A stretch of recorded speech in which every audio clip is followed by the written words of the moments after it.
Going on, chat? What's going on? All right, let's. I'm back. I'm back for the Fortnite live event. Sorry, chat. Let me fix things here. Okay, can y'all hear me? Testing, testing. Let me fix things here. Okay, can y'all hear me? Testing, testing. Good.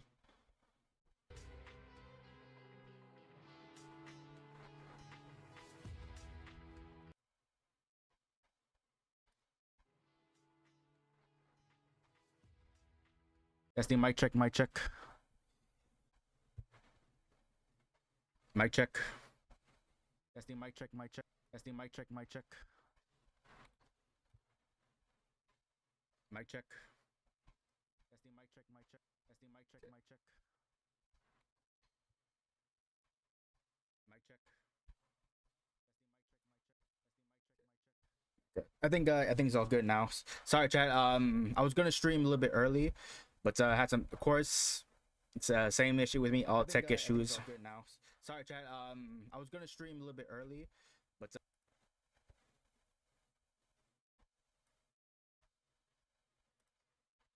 I was gonna stream a little bit early. Yeah. As I was saying, sorry, chat. I was gonna stream a little bit early, but same thing like always for me. Tech issues. Like why of all the days I could have tech issues like it happens like right now. Like couple minutes be like only like an hour away from the Fortnite live event. That's my tech issue starts right now. So apparently it was today's tech issue was my Nvidia driver. It was outdated. I had to update it. It took a little bit. It took a long while, but eventually it did update, and now I was able to stream on here. And just just that and also I'm still for me I'm still multi streaming, but I'm using a different um I would say a different service. Before I was using our restream to multi stream to all my platforms, but I'm no longer using that as of today. I switched it up. I mean because it costs a good amount of money, which you know for me, yeah, that's enough. I got let me switch to something that's in this case for me free. For me, yeah. So I'm done using Restream to multi-stream. I'm using a different service. It's called Rumble Studio. It allows me to multi-stream to my same platforms, but the difference between Rumble Studio and Restream, Rumble Studio is free. So I'm all about that. I hop on that right away. Yeah, and I had a little bit experience with Rumble Studio. This is like my first time using it to multi-stream to all my platforms. Before I used it, yeah, I only used to use that service to stream on Rumble, but it was more but on that day it was just like a beta, so it wasn't like fully up up to date, so just a beta testing. But now it's officially out. You know, it's good. They fixed all the bugs and tweaked it out a little bit, and it's all good to go. Apparently, it looks pretty good. No, of course. I'm still new to using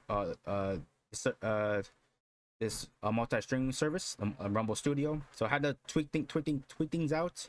In terms of their multi chats, because it was showing like it was like showing up like a black screen for me, so I couldn't see like your comments from Twitch, YouTube, and Rumble. You know that all that. I couldn't see it at all, so I had to restart it. Had to restart it again, but apparently looks good now. If you comment, just comment one of one of my chats. It should pop up. If it doesn't, I'll fix that. Yeah, but again, I'm still new. This is my first time using a Rumble Studio to multi-stream, so I'm still getting used to it. So yeah, luckily, I think that's all worked out.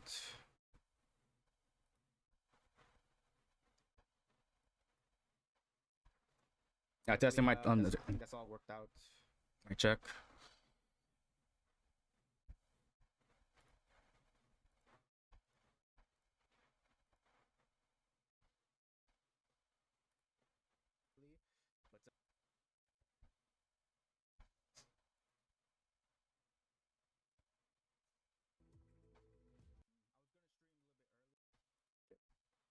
Yeah, as I was saying, sorry, chat. I was gonna stream a little bit early, but same thing like always for me. Tech issues. Like why have all saying okay. Yeah, so I'm just still getting used to using this. I haven't used it like this is like particularly this is my first time using it to multi-stream. Yeah, I'm still getting used to it, but it looks like everything's all good to go. And we still have well, the event starts at 2:30, but they're gonna open the doors at 2 o'clock, so we can get in early. See what's get a front row seats. So I was sorry. I'm sorry. I'm so sorry, chat. I was gonna stream a little bit early to run some games, but the goddamn tech issues it's always a big obstacle in my way. But luckily I overcome it. It's all good.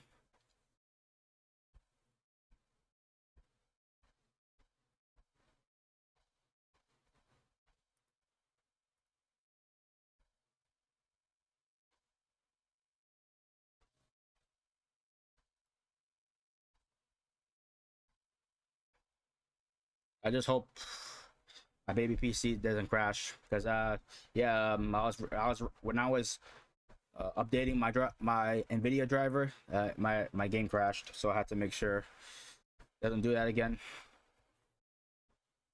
But I think it looks like everything's all good to go. Okay. Let me just pop up the music app, the stream on there, and we're all set. Thank you, and I appreciate your patience. Yeah, just some things are just out of my control. I could triple check everything and make sure it's all good. It gives it looks like it, but then the moment I press the start streaming button, is just that one issue that pops up. Even though triple check everything's good, fuck, we don't have that one goddamn issue. Okay, I got enough yapping. Let me just pop up the music streaming app. I know, yeah, and it was all set.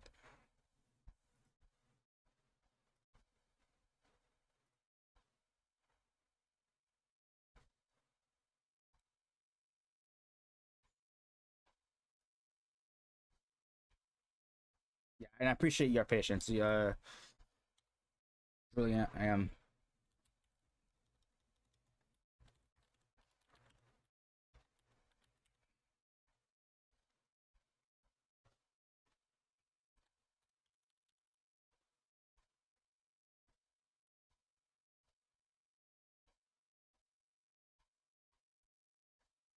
Okay, all right. So looks like we're all good. We're all set. Yeah, just to make sure the multi chat function is working. Just type in anything. Just type in like a one or say yo or hey.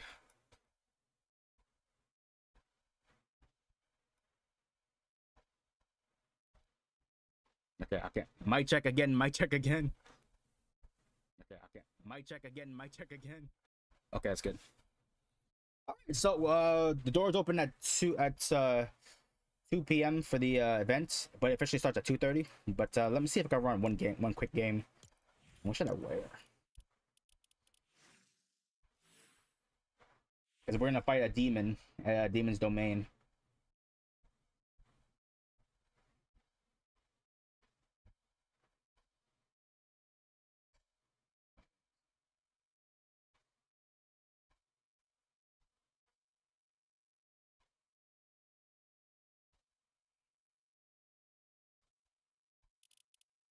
That be Shivan. Feel like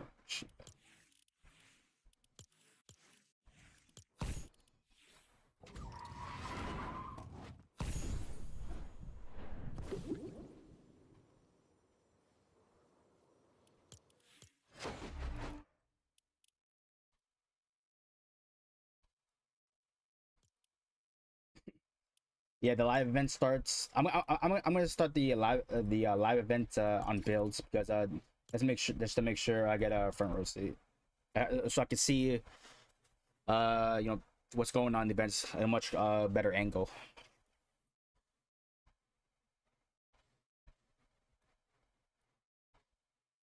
Okay, that's at 2 o'clock. You know what? Let's go with Blitz. I know Mega City's already in Mega City is already in Blitz, so I can't wait to go drop there first. All right, let's do that. Let's run a couple of games of Blitz, then we'll hop on to the live event. Holy shit, damn! I've always like, I must have bad luck when it comes to tech issues and when it comes to streaming. It always pops up the moment I have a special event I'm going to stream, which in this case, this live event. It happened to me I think last week with the Rocket event, tech issues. I barely made it to the Rocket event. I read like 10 minutes before it starts. But luckily, I still have a little bit of time, like say 15 minutes. So I did. I guess I did slightly better. I'm fixing my tech issues.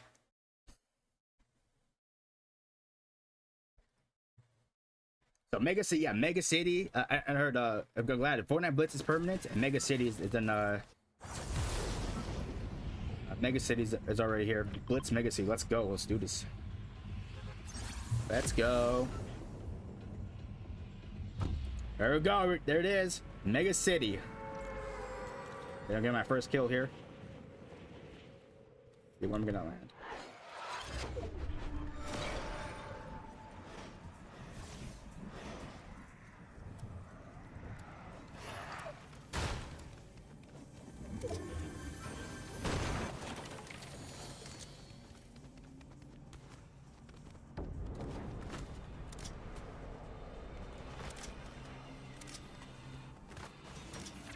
I know this.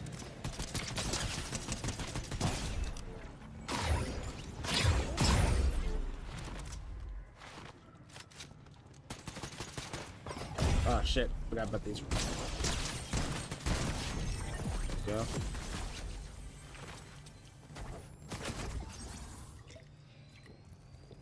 Don't worry, I'll kill you in a minute. Just give me a second.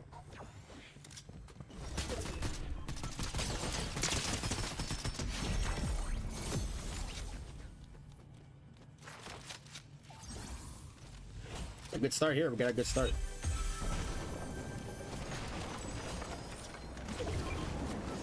Oh, what do we have here?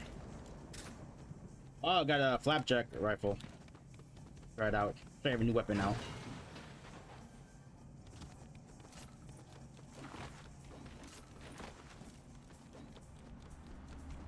Oh, my game's all good. Look, I feel like laggy right now.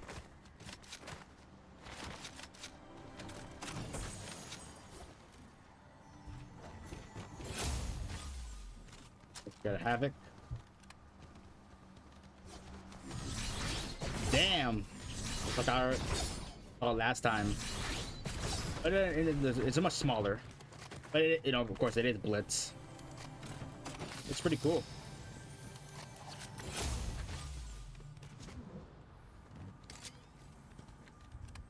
We got mini mega city here.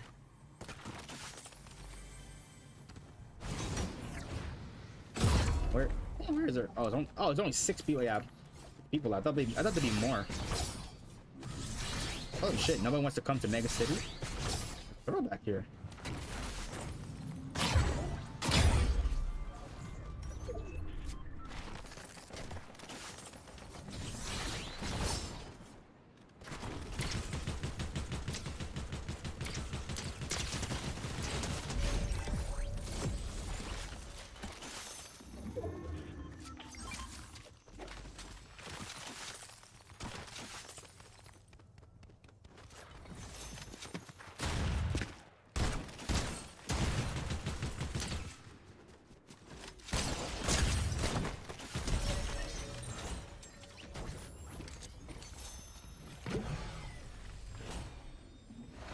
All right.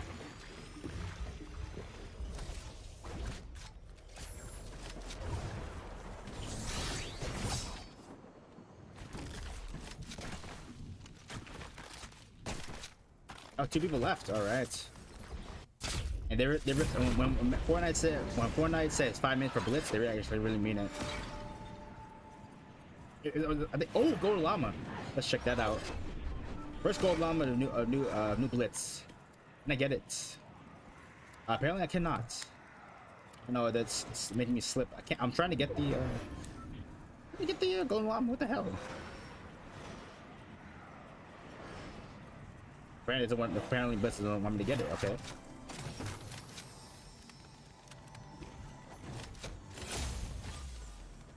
Hello, where is everybody?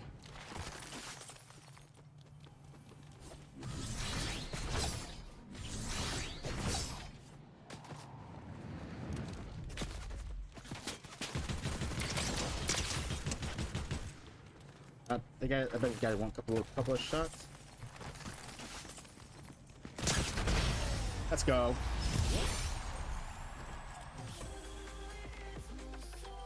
First win of new Mega City Blitz. That's what I'm talking about. Yeah, man. And thank you to welcome in everybody. Welcome in. We have the Fortnite live event starts at 2:30, but they're gonna open the doors early at 2 p.m. We still got like 10 minutes to run some quick games before the doors are open. We got our first win at Mega City Reborn. They got, all right. You know what? Let's stack it up. Let's get another one here. And no, of course, how I remember it, Mega City, but just a little bit smaller. So we got mini Mega City here. It's okay. It's okay. As long as I get some good loot, there's no God chest. I'm cool. I'm good. Good. That's all I ever need.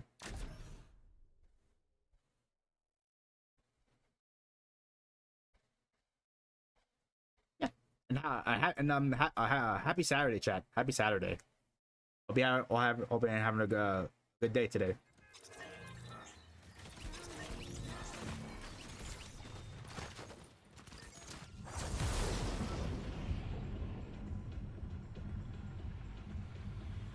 Let's go back. No, if I get some like really good loot here at the first seconds of dropping to Mega City, this may be my regular drop spot.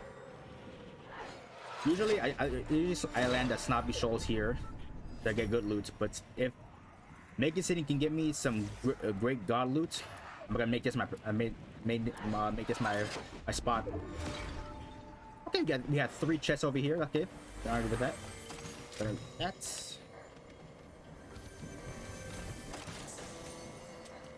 Okay, that's what I'm talking about. That's what I'm talking about. Okay.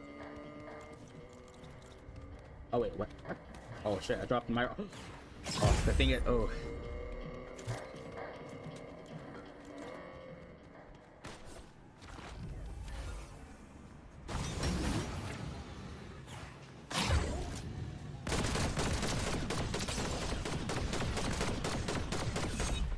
God, bro.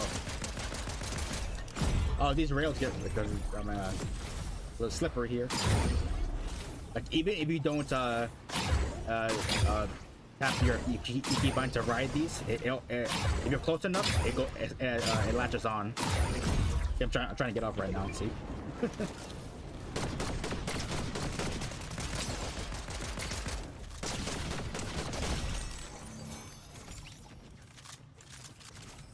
Yeah, even if you don't press your keybind to ride these rails, if you're close enough to it, it'll attach to it. So you gotta be careful. You know, you could be go on a good kill streak. All of a sudden, you attach to the rail, and it just whisks you away. All right, let's get that big pot here. Ah.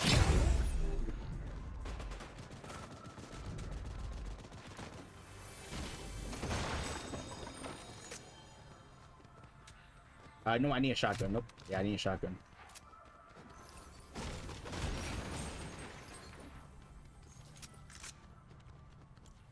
I'm not finding a big pot. What the heck?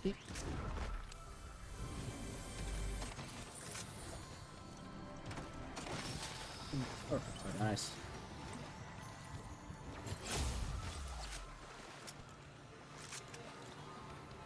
Actually, let me pick that up.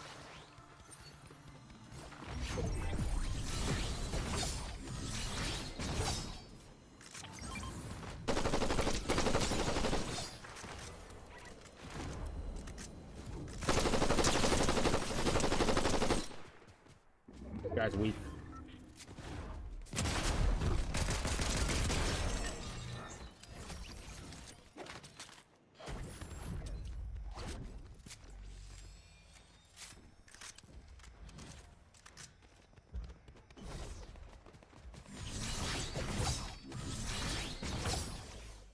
Let's see. Yeah, and your boy needs some shield here. If I don't have full shield. I'm completely naked here. Then let's go with health. Damn, I know that fight is calling my name, but I got it. Oh shit. You know what? That one never.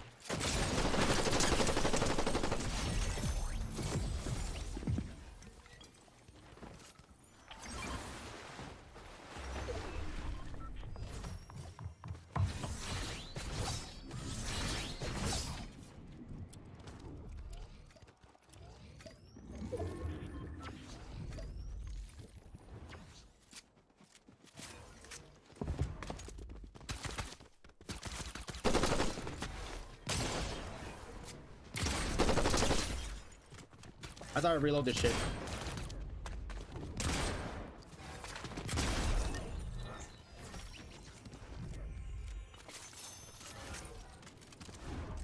Damn, what is this? Oh shit, I forgot the Kamehameha is back in the game.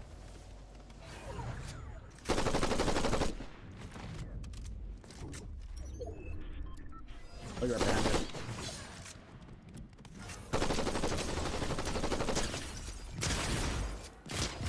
Let's go. What are you talking to, chat? That's just so much fun.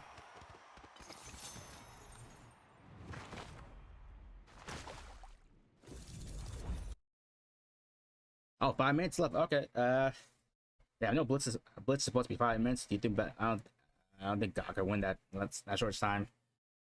Yeah, as we said, we're gonna go to the event. Yeah. But I think let me see. Oh my god, the live event news poster was like right here. Did it change up already?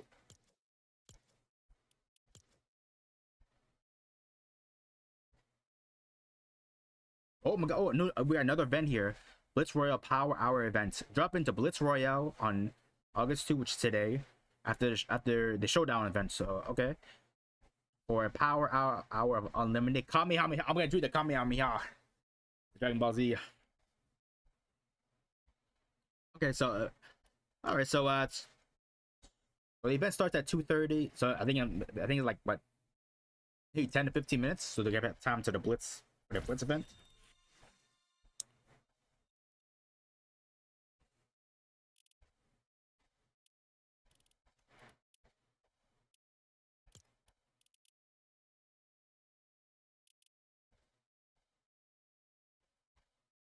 All right, we are good. Yeah, the doors open at 2 o'clock, so that's when when I'm gonna queue in exactly at 2 o'clock.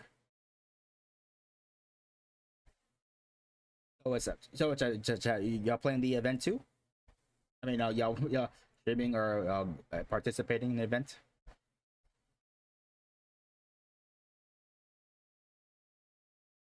So we got two events within two events. This Super Showdown event, which is a regular BR, and a Blitz event.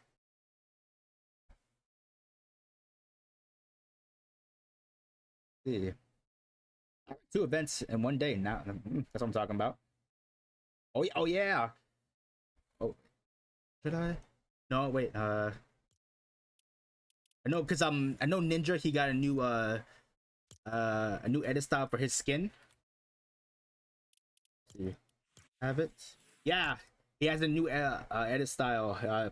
That revolves around Blitz. I know, like, damn. I know he was asking on Twitter that he wants to be the Blitz Lord. So he got. So this is this is he usually was talking about.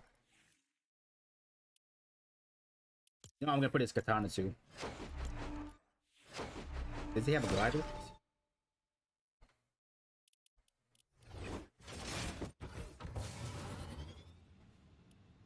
I know we're gonna put the Fist of Doom. Yeah, but congrats to him. He has on his new skin edit here. It's pretty badass.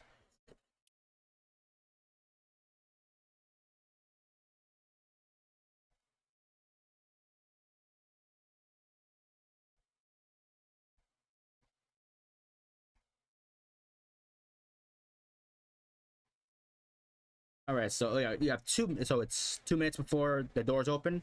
Yeah, I'm gonna exactly queue in at 2, so make no mistakes. If there's a mistake, that's on Fortnite's part because I'm doing everything right. Fortnite says the doors are open at 2 p.m. That's like exactly where I'm gonna queue in. So apparently in this event, we're gonna face a demon in Demon's Domain. I think is that supposed to be just Daigo, or is like did they change him up to make him more stronger for this event? Yeah, that's the only the boss I know that's in Demon's Domain. But who knows? They could Fortnite could switch things up with something different. Okay, but I can't wait for it. Can't wait for it.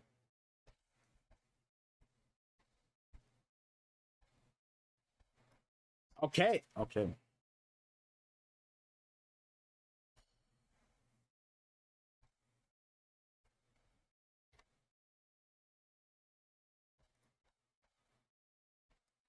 Okay, today is the Fortnite Super Showdown event. The doors open at 2 p.m. It officially starts at 2:30. So can't wait to get in first hand. See, we're gonna see which demon boss we're gonna fight. The Demon's Domain. Right, can't wait for this. I got my Blitz a Blitz Ninja here. Looks pretty badass. All right, here we go. 2 o'clock. Let's queue in. Doors are open at 2 p.m. So, of course, I think with this event, they're gonna prevent people from killing each other to not ruin the experience. Of course, trying to watch an event, then someone kills you and just fucks up your day. But I'm glad they changed it up. So like, if there's a big event, you're unable to kill someone. When the event's about to start. I think before it wasn't like that at all. I know people got super mad. Like probably not too long ago that they switched it up. You know, change things up a little bit when it comes to watching a live event.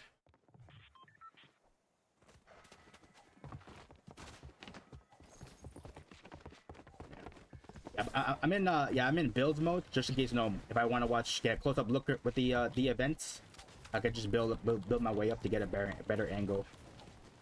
The boys still got it. Nope.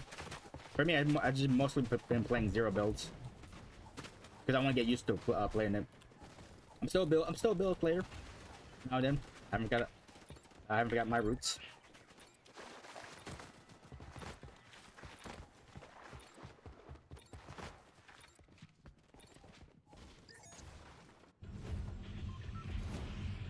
Uh,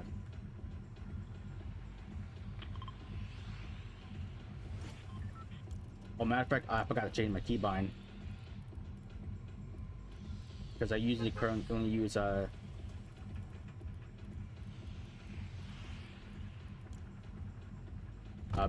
switched it up my keybind from map to press P, but let me change. I gotta change that fast.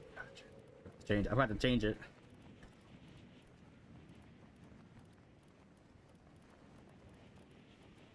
Please tell me where is it.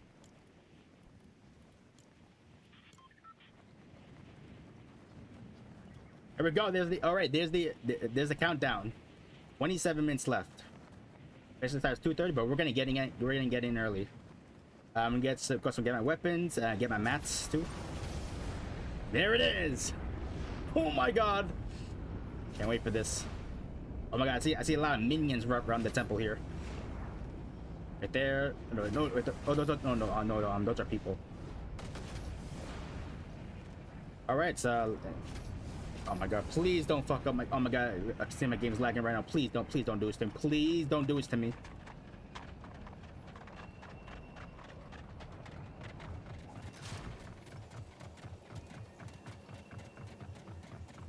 Oh my god, that all the things. Why now?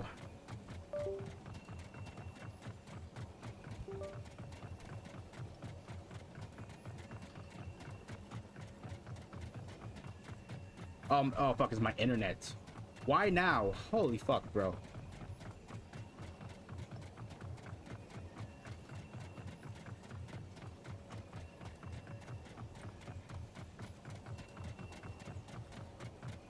Yeah, anyway, can anyone move? Or is it like this? Because I know, you see the, Because then That internet or just the game itself for the event?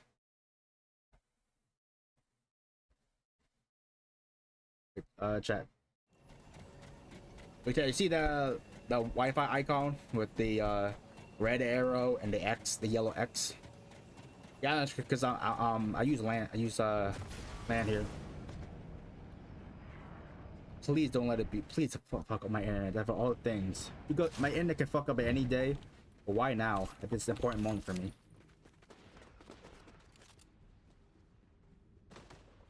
Oh wait, actually, matter of fact, let me.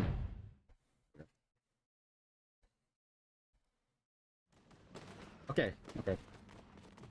My fire's all fixed.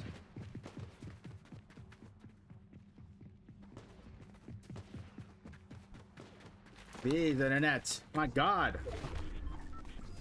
My internet bills will be so high. They still want to fuck up. God damn it! They should start paying me to use their shitty internet.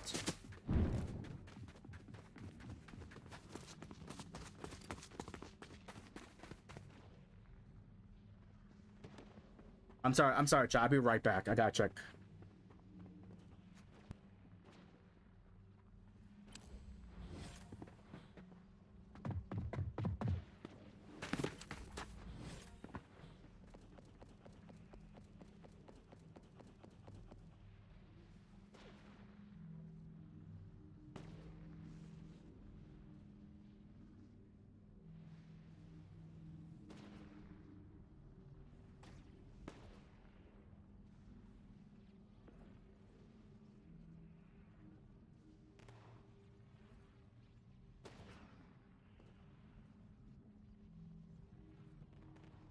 Oh my God, I almost forgot. I hope that my shitty internet didn't end my stream. Fuck, I forgot to check on that.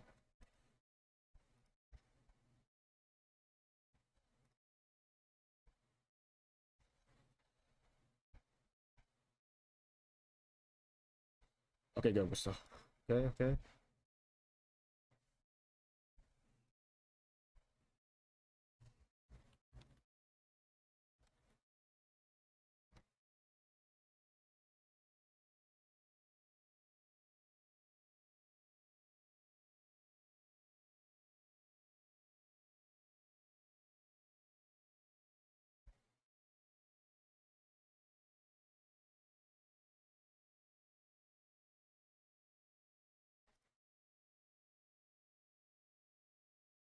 Okay.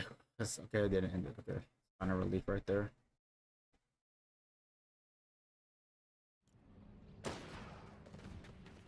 Okay. Okay. Looking good.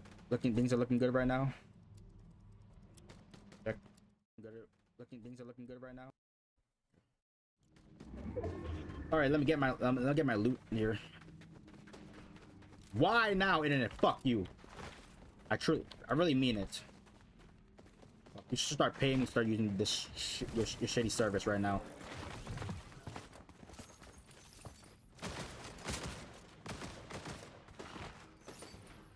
For me, I'm a chill dude just having a good time here. And don't joke at these fucking. Oh shit! Aha! Oh, so people could still kill me, but I could respawn. Oh my God! But the thing is, wait, okay. Oh my, the loot I got is still here. Okay, that's good. I thought when someone kills me, they take all my shit. Oh, but no, apparently I get to keep it. But this is live and all right. 2 minutes left. Still need some good loot. I only have a pistol and a rifle here.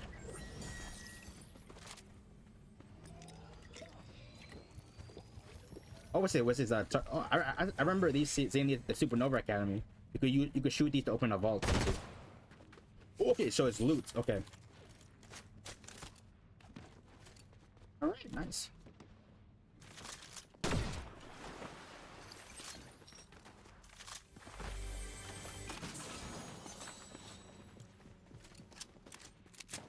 Now, if I'm gonna face a demon, I need spray weapons. I can continuously shooting at them. Again, shotgun is gonna take a while to reload it.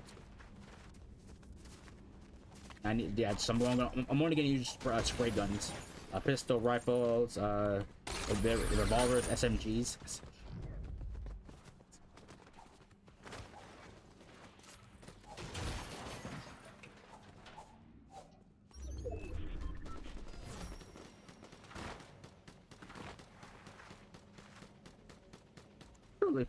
fuck this internet. Hope the CEOs of these internet companies, their fat wives and fat husbands are cheating on them.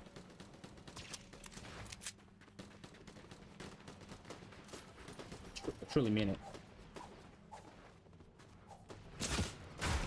And these fucking internet can't stop the balls still charge me these high amounts a month.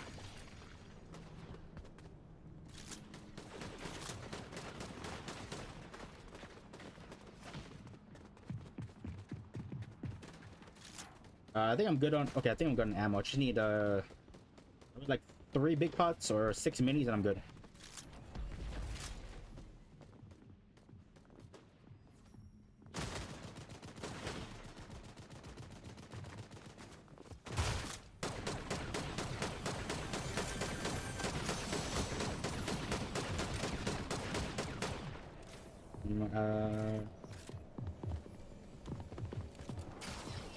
Actually, okay, I have a pistol, rifle, SMG, and revolvers. I just need probably like another med kit. 3 med kits, and I'm good here.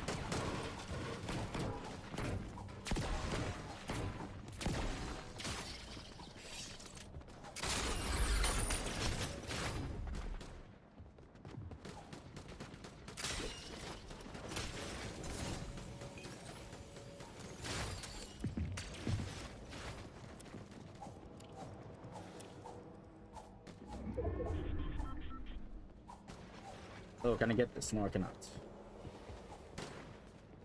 Oh, Dago's not here.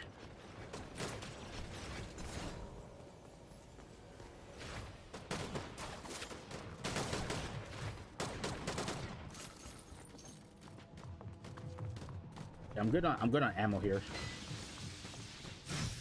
I have 1 med kit. I just need like 2 more.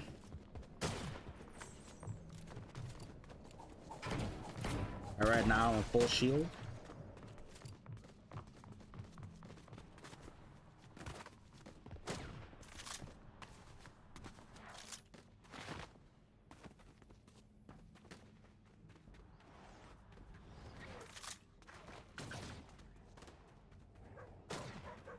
Can I get like 2? I just need like 2 medkits. Oh shit, already mats. Forgot about mats.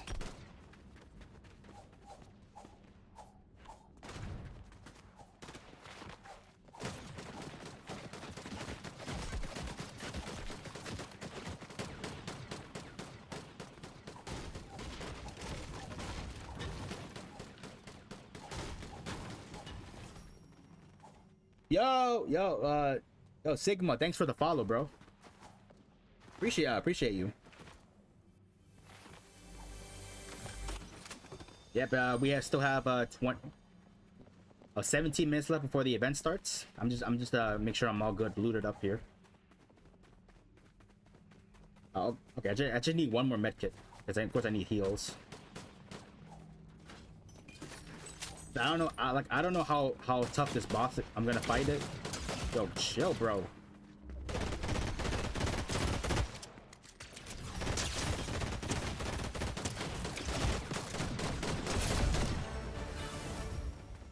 Bro, if you start shooting me, I'm gonna don't be surprised if I shoot you back.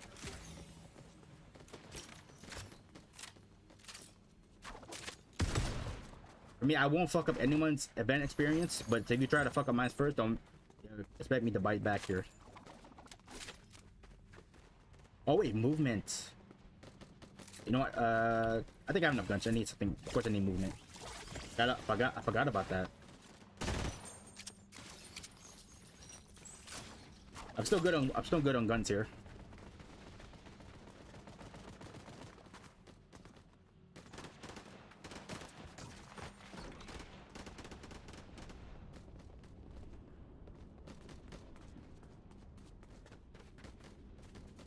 Because I need some mats. I don't know how much I'm gonna need, but just make sure.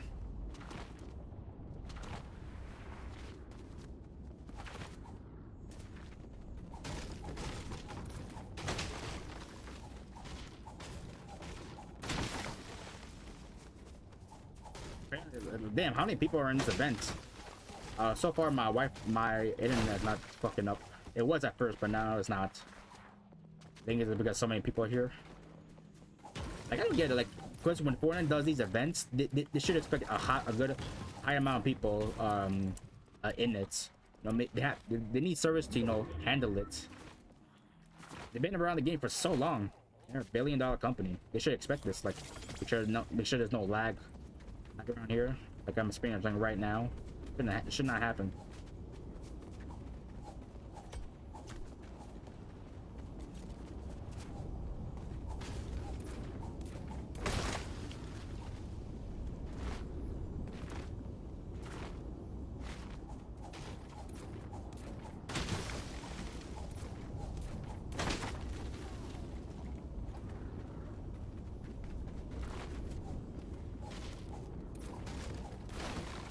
I'm good on wood here. I should need some brick. Just need some brick.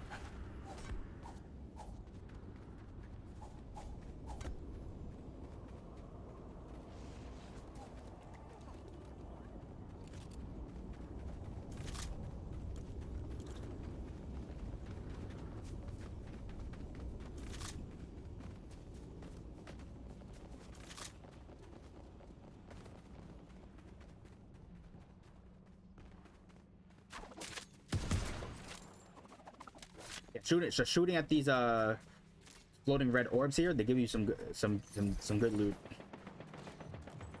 Okay, just chill out, buddy. Don't shoot me, I'll shoot you first. Don't. I swear, don't.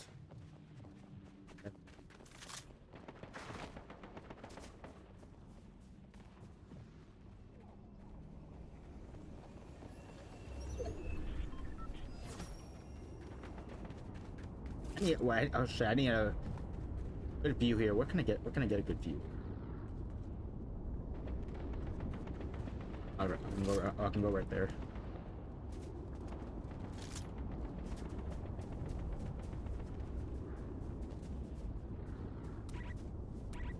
I can't build. I can't. Oh, it's no.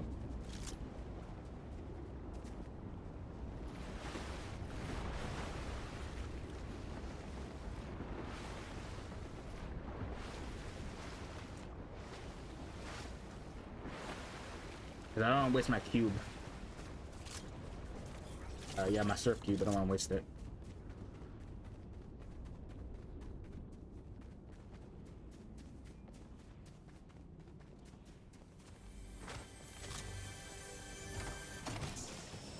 Oh, chug jug.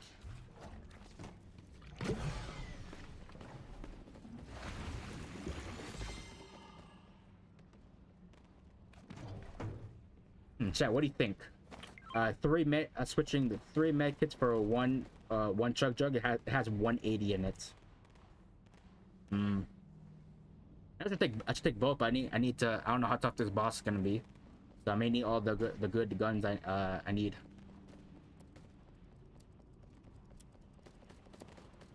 No, I'm taking the chug jug since it can refill my shield and my health at the same time. Oh shit, if I could just stick around here, I'm good. I can't build, but I think we got a good spot here. Not sure where this boss is gonna be, because I think they wanted, you know, everyone to try to attack it. I doubt that the boss is gonna show up in that small spot right there where Daigo used to be. Of course, I doubt everybody can fit in there, so I'm guessing, yeah, they're gonna expand this. Probably this temple is gonna disappear and we see the big giant boss, but we'll see. We still have 11 minutes. Yeah, so we're saving a good amount of time here. Make sure all guns are good, reloaded. Got a spiral rifle, a hyper burst pistol, and a kill switch revolvers. Yeah, ready for a boss? You're going to need, if you're gonna kill a boss, you're gonna need some spray guns. You're like continuously shooting. Shotguns are good, but not in this case, because shotgun takes a while to reload. You need to continuously shoot at this boss as much as you can. Okay, so a pistol, I got a rifle, pistol, and revolvers. And now, yeah, we wait.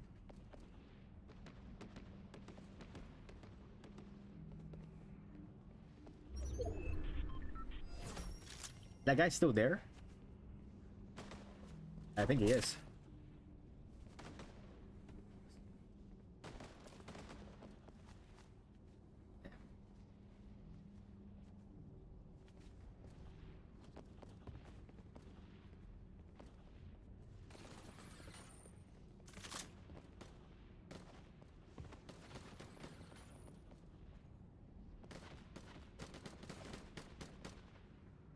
How you been, chat? I hope everything's all good.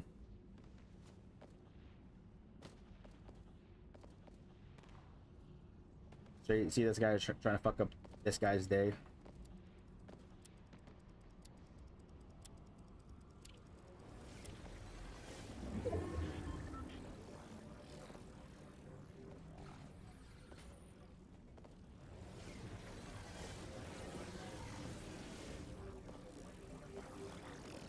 You can still kill people in this event, but you'll respawn, but you shouldn't be had to be killed in the first place.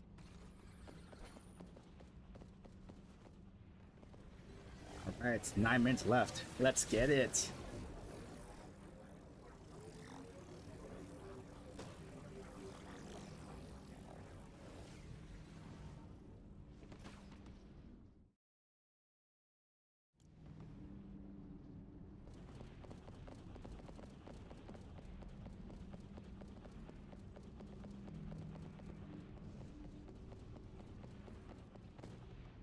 Matter of fact, let me check.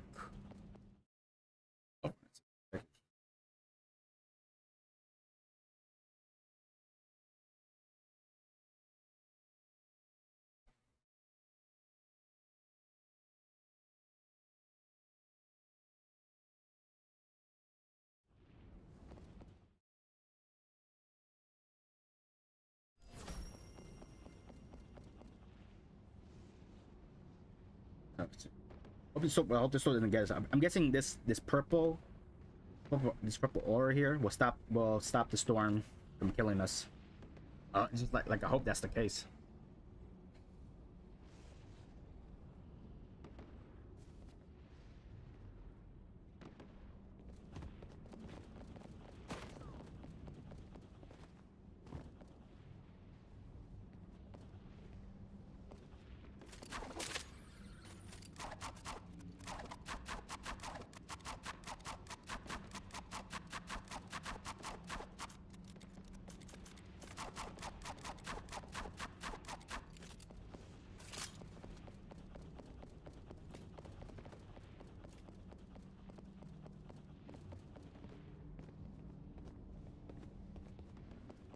Seven minutes left.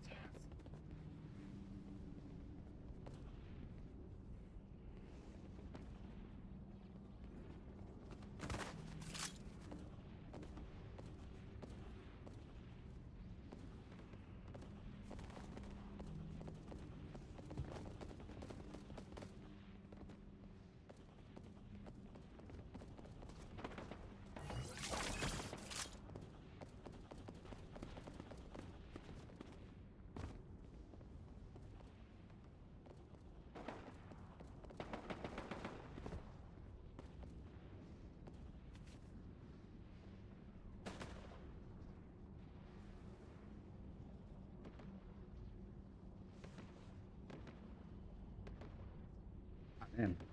Apparently, well, I'm using Rumble Studio to multi-stream. It's using a lot of CPU, but like over 20. That's probably has more than I used before. But as long as I keep my stream all good, next I can see chat. That's all that matters. So people can still see my stream crystal clear. Make sure, yeah, of course, y'all see y'all messages. 6 minutes, all right. We're good. We're chillaxing here.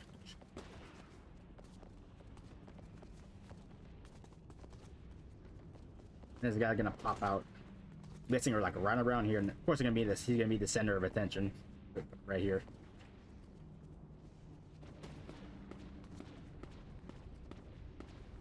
All right.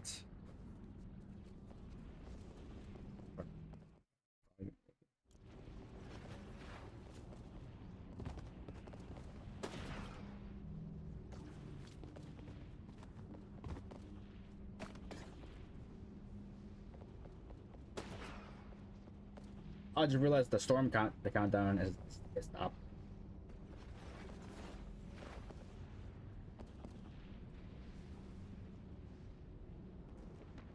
Yeah, be sure to hit that like button. Make sure to double tap, subscribe and all that.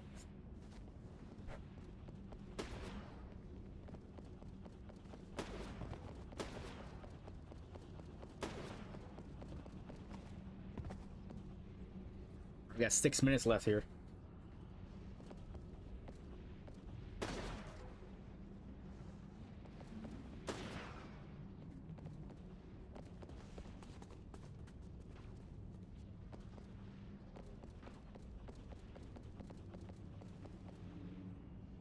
Snipe me here.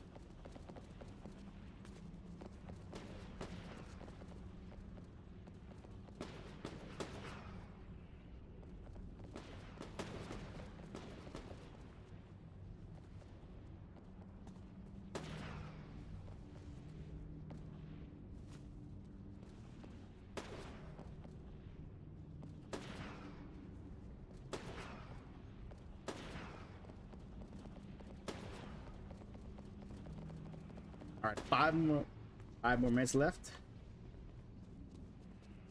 4 minutes.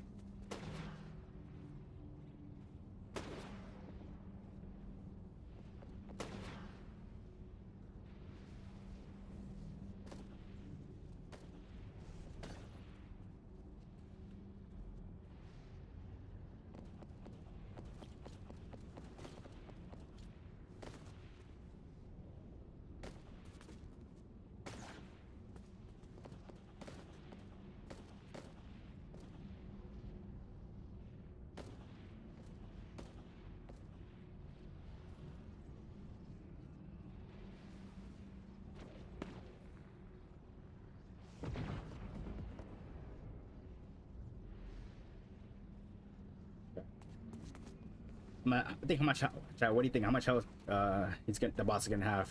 Probably over 10,000, 100,000. If they make if this event revolves just around just try to kill one boss, I doubt. I mean, I'm guessing that he has a stupid amount of health. I'm surprised if he has over 1 million.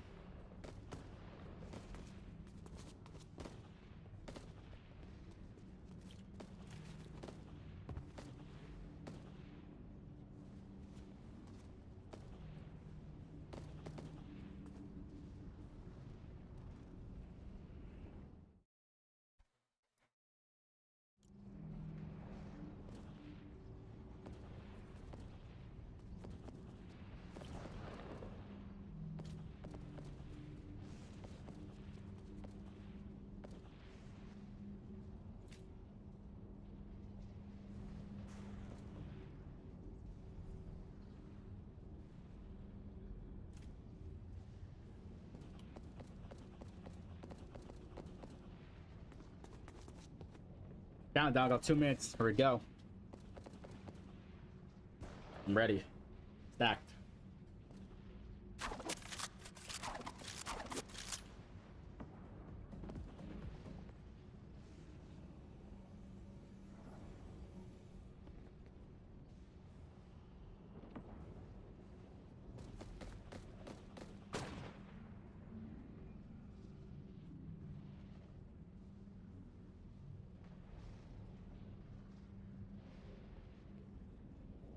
A minute left, chat.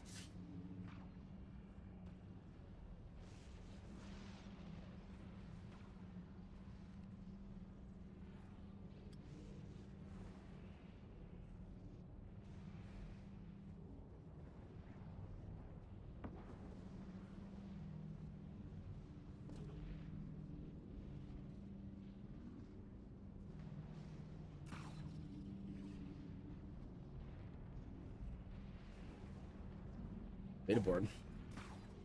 Oh, it's me. Local. 55. What? Half points. Where?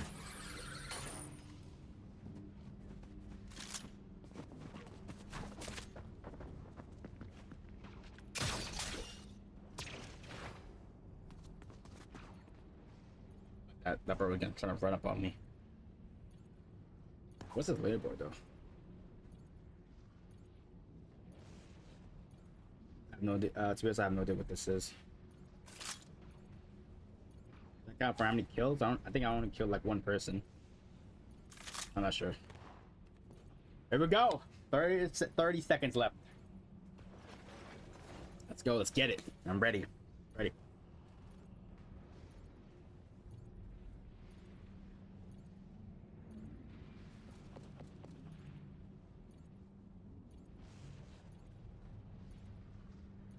Here we go. We're gonna start in 10, 9, 8, 7, 6, 5, 4, 3, 2, 1. Let's go! Oh, what's happening? What's happening? Oh, the evil music starts queuing. Oh my god. The power of the mask is mine to lead. This is my destiny.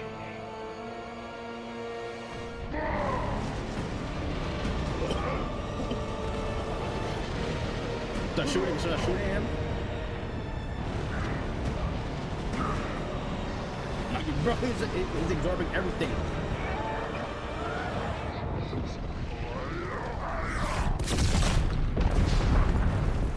Oh! The whole temple. Oh my god, bro.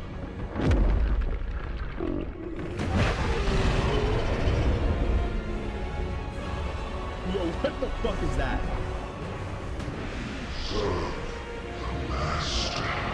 What is that?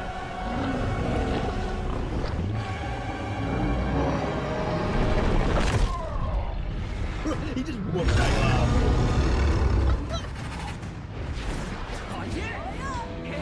Oh, what is this? Oh.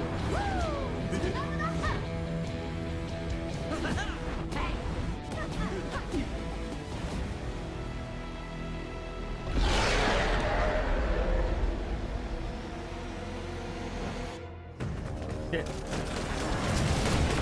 Oh, here we go. Oh shit. Damn, I got a lot of health here.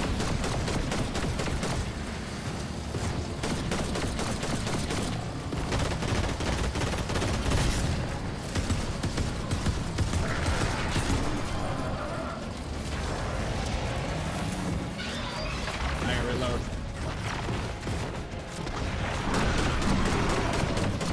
Oh my god! They're fighting a giant octopus here. There's one of its tentacles.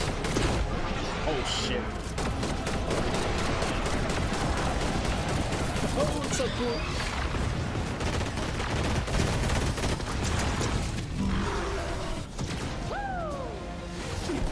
Oh, what's this? Okay, what's this? Okay.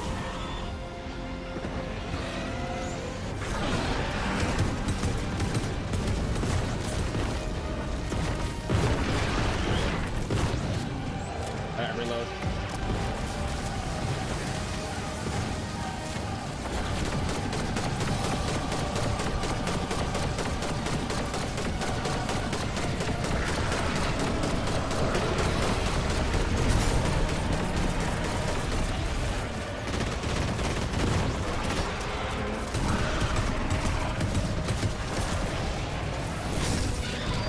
Oh shit.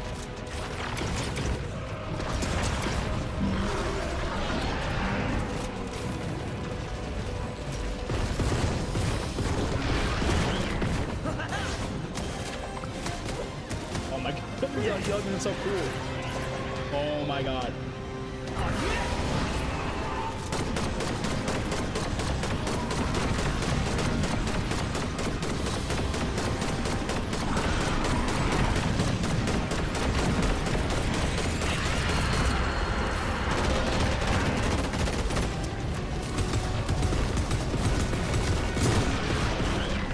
Don't worry, boys, I got this.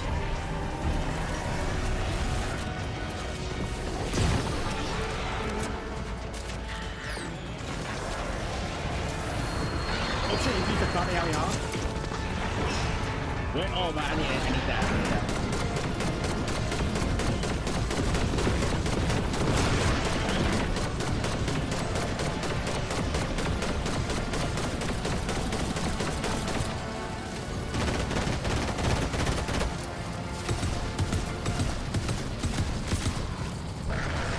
Oh, yeah. I'm gonna be full shield here. Yeah, keep them busy, boys. I got you. I'm gonna reload here.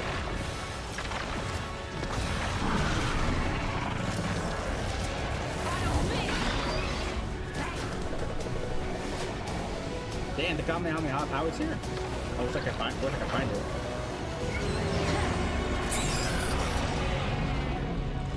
Oh shit! Oh shit! We finally killed it. Let's go.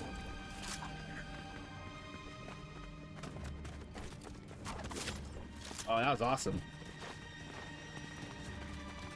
Did we win? We win? Is it over? Is it over? Seems too easy. No, yeah, I know that was too easy.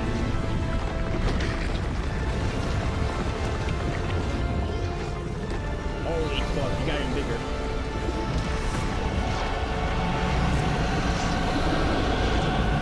It has 3, oh my god, it has 3 health bars.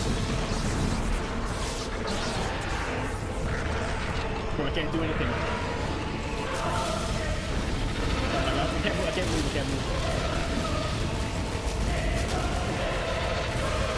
We're gonna pull out.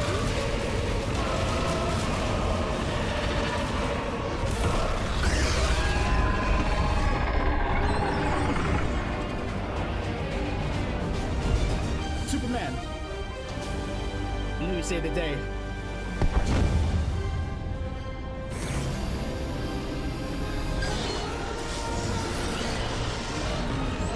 W Superman.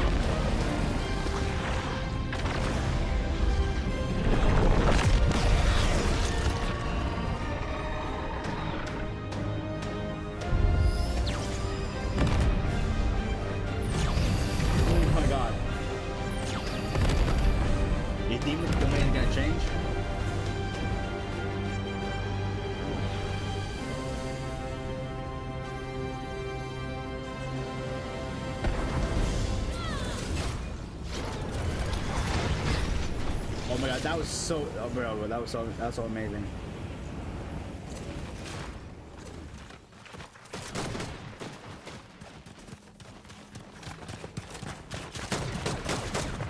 What do I do here?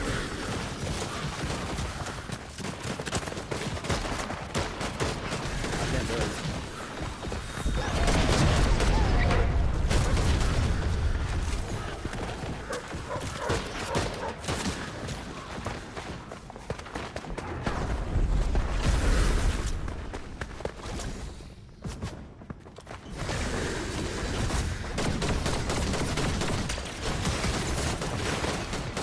Kill anybody here.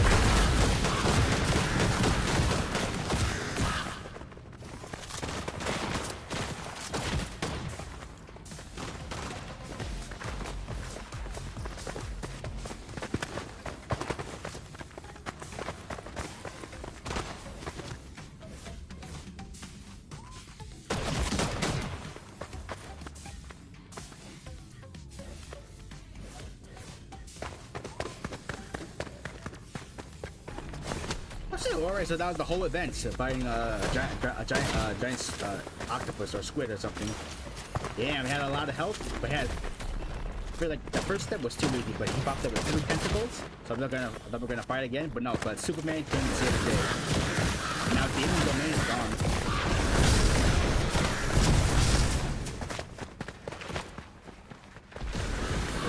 What should I do now? I think that's it, right? There's nothing more to explore.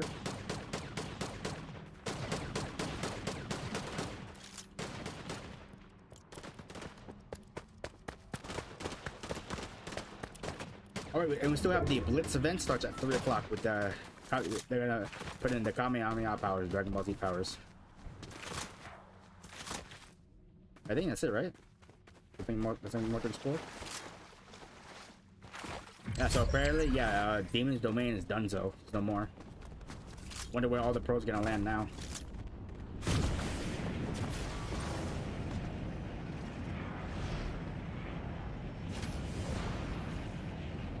So I think it just revert back to regular BR. Let me see.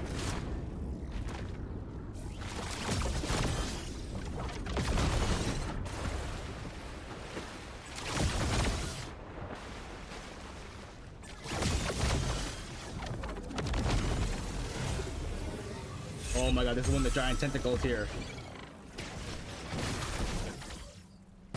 Oh, I can bounce on it.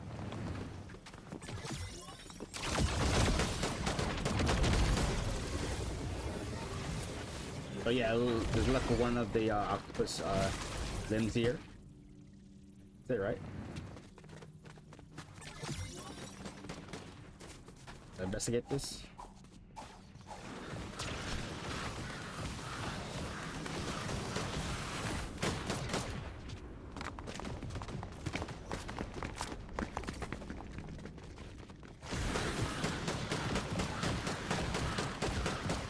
Okay, so I think that's it. So I just want to make sure I don't forget anything.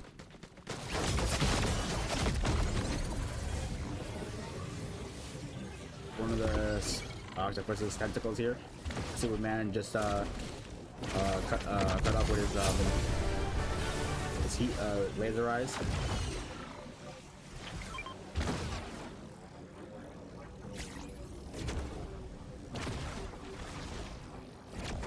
All right, but good, but yo, good event. It's a good event.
Sorry, let me check some things here.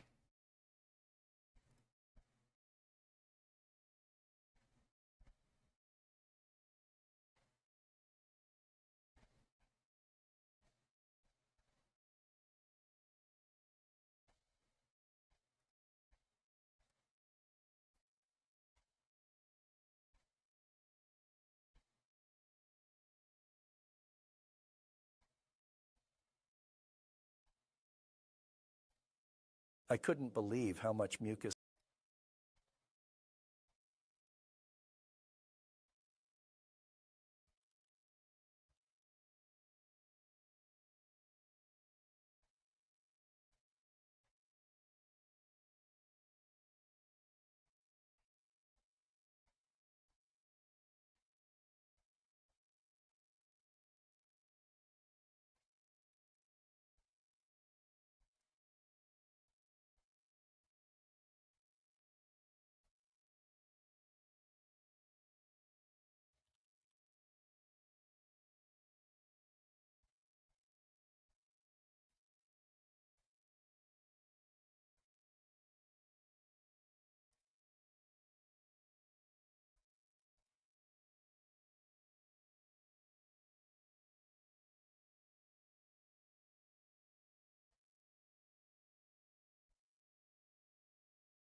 Yeah, so we got the 15 more minutes until the Blitz live event.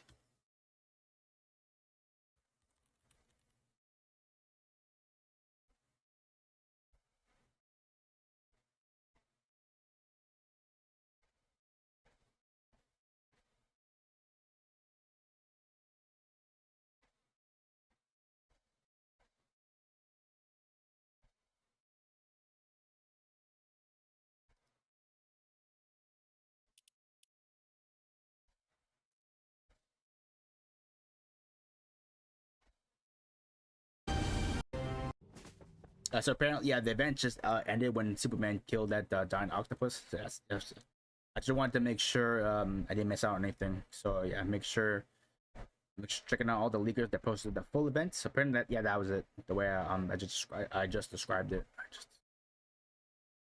Okay, but good event. Yeah, good event. I liked it.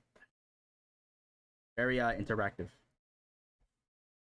Not just quickly kill boss and just that's it. No, it took a little time.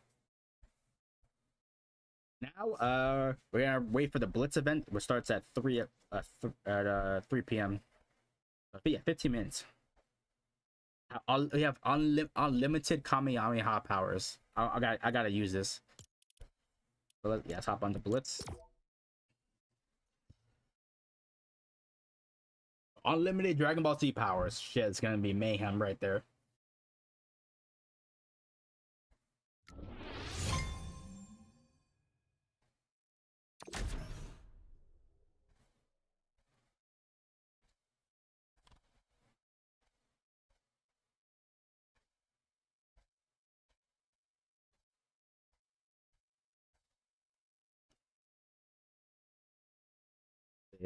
Two games of Blitz already. Let's make it a third.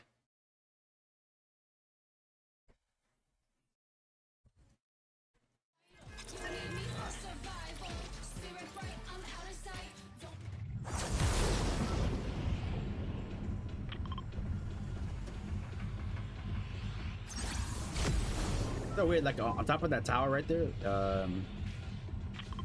that one, this one, it had a gold wait, no, right there, that building, it had a gold llama on the roof, but I couldn't get to it because when I was trying to landing on the roof, it just slides me off. Oh shit, I got Kamehameha powers right here. Oh, so I have 3. I gotta use it.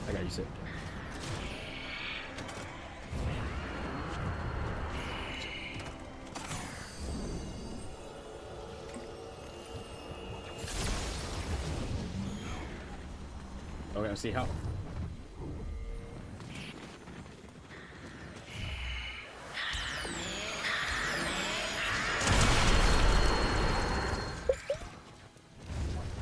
So sick. Yeah, and it's because when the first Dragon Ball Z collab came out and this pair, so with this power, I didn't get a chance to use it. Playing it, you know. So it's like, it's like my first time using this power. Damn, missed out. Luckily they brought it back, so I can experience a little bit.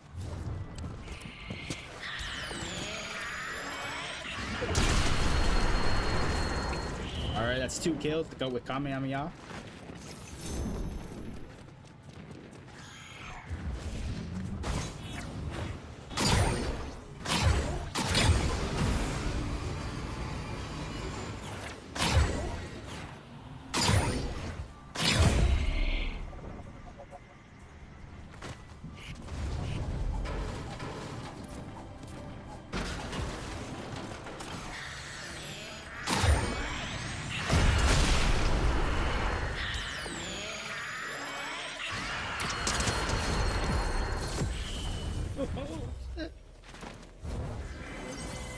There's no guns, right?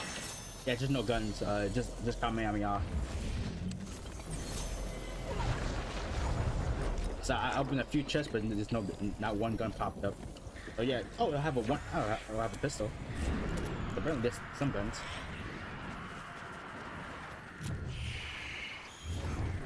Oh my Kamehamehas.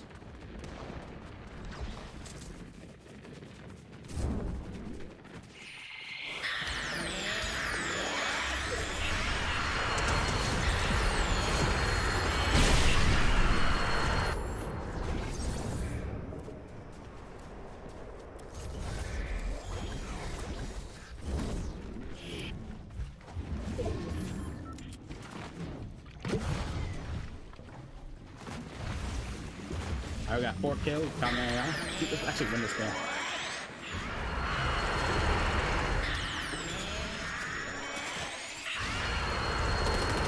Oh shit, I can't move this?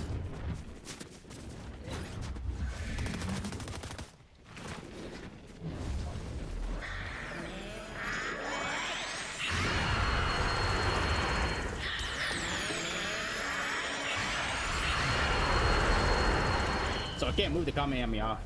Like I'll swing my mouse back and forth. I can't move it. I thought people had bad aim. Apparently that's the way it is.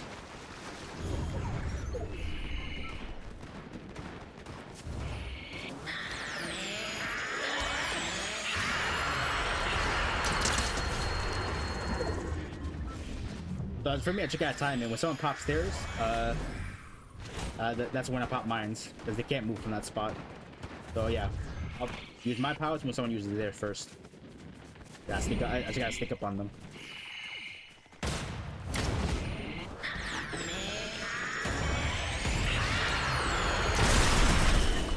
Fuck. But how did he move his? Was that the same guy I was targeting? Yeah, for me, I was trying. Wait, I couldn't move him. The one who used the trip Kamehameha. I can't wait for this unlimited Kamehamehas. It's gonna be mayhem. I got a few kills. I was hoping to win with just the Kamehameha powers. Think I run it back again.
Fuck, where's this guy? Oh.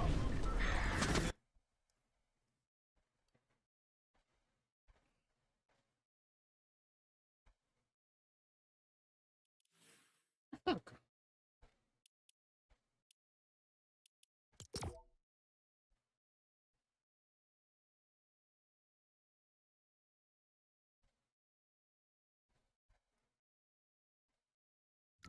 The finish goal was we had 2 events going the same day.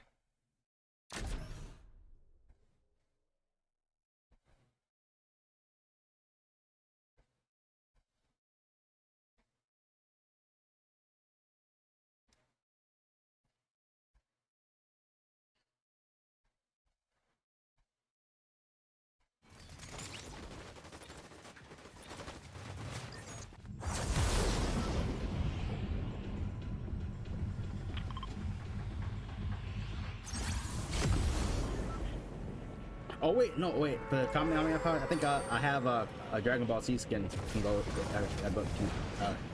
this event.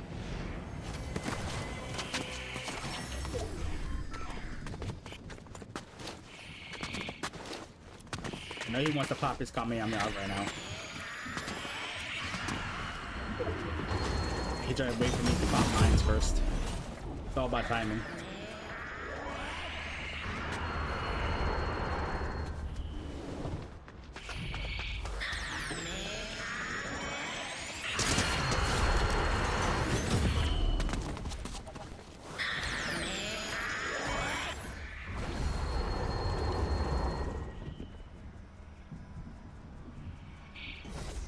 Want to go? Want to do this right now?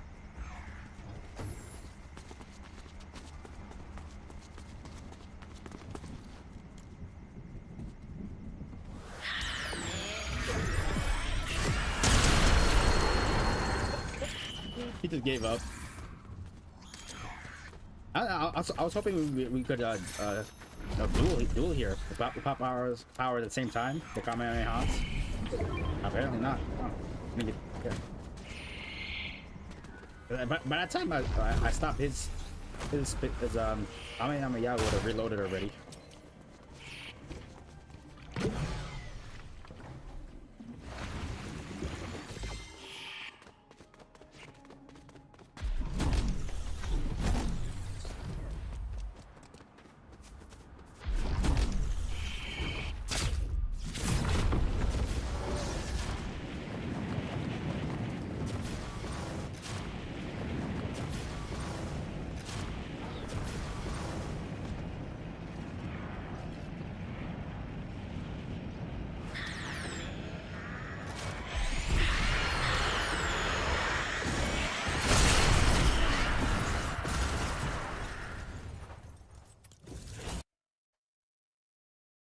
All right, we have 4 minutes left until the Blitz event.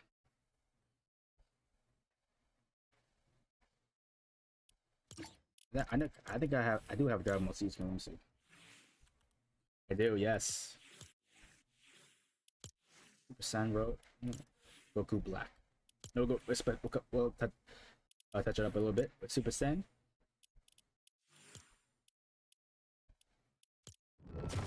I don't think I don't have a Dragon Ball Z glider. I think I could replace it with just Manifest.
I have a Dragon Ball Z.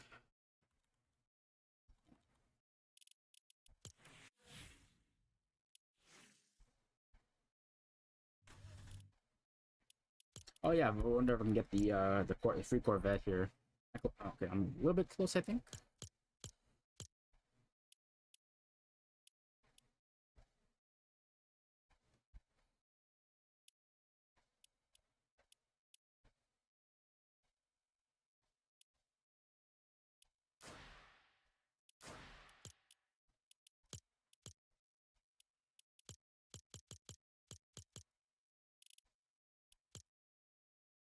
But the Corvette's at the last page. I have to do all this.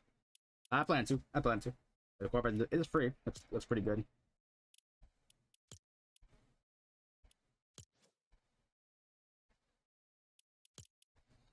All right, starts at 3 p.m. We got 1 minute left here with some unlimited Kamehamehas.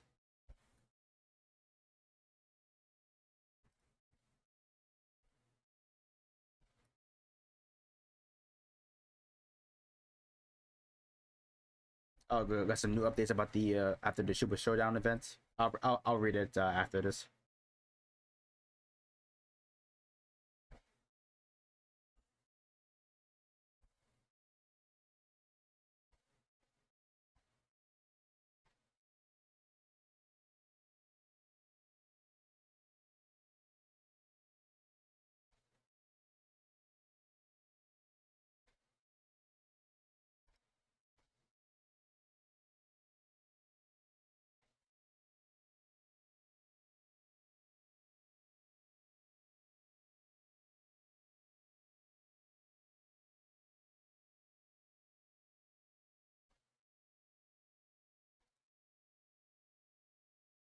Oh, there we go. There we go. Let's play.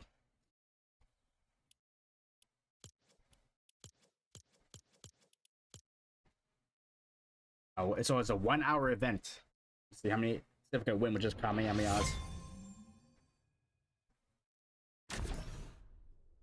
All right, so we have the Blitz Blitz event with right just with a unlimited Kamehamehas. I'm gonna see if I can win my first a game with it.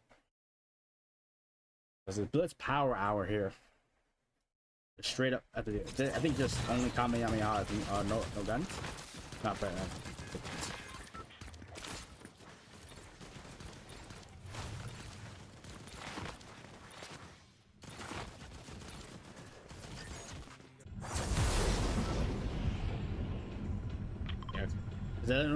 For the Kamehameha, it's limited to 3, but since it's on an event, it's gonna be unlimited. Yes, here we go. Unlimited Kamehamehas. You see that check right there? I'm good. I just need some shield.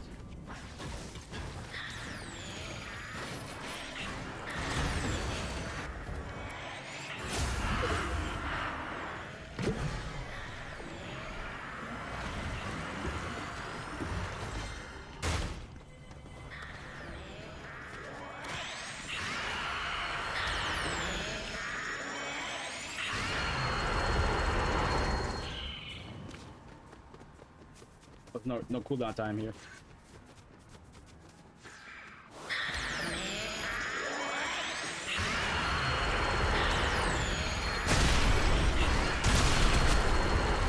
Oh, bro, I can't move it. What the fuck?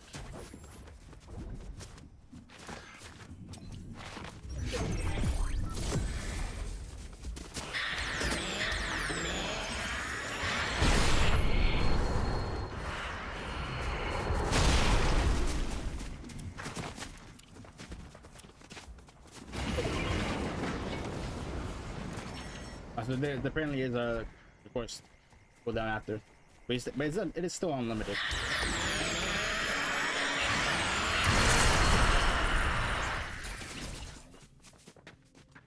But they apparently can't move it though.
I switched up my spot here. Now it's only just one dodge chest. Used to be 2.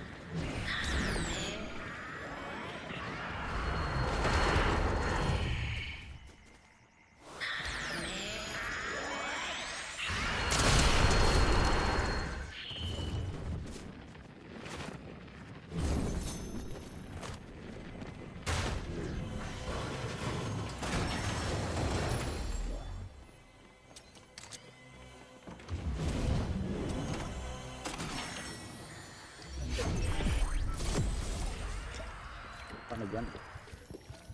I think there's no guns. I just want to use the Dragon Ball Z powers.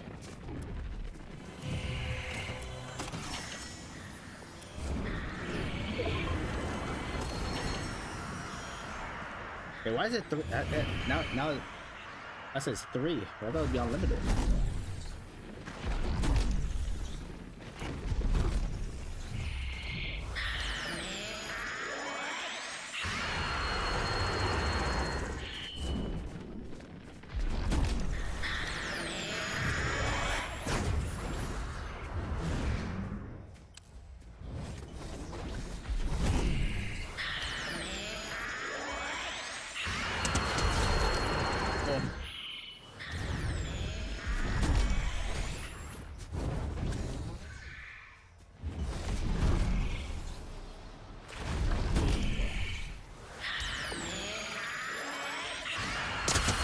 pretty cool doing this Dragon Ball Z skin.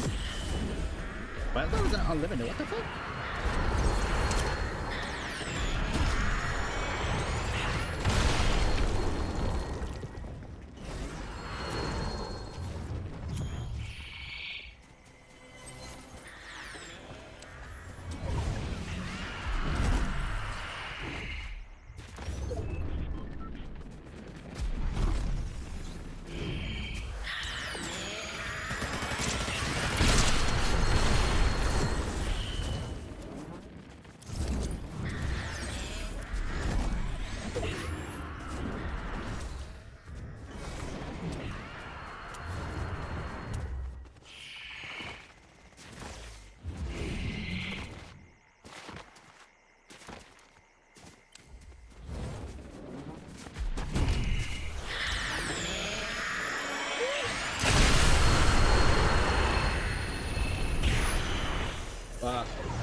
Fuck. Why did that had like a limited Kamehameha? I thought it'd be unlimited. Like, what?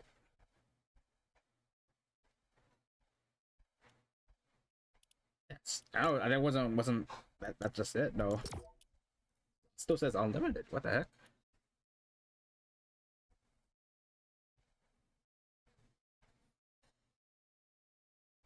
Yeah, that.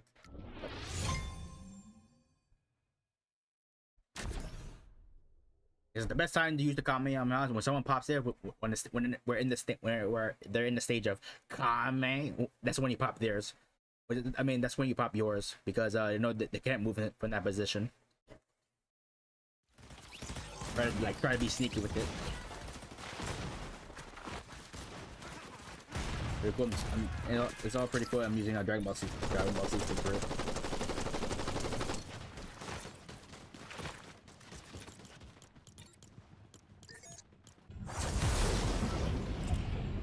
We'll have the Dragon Ball Z emote.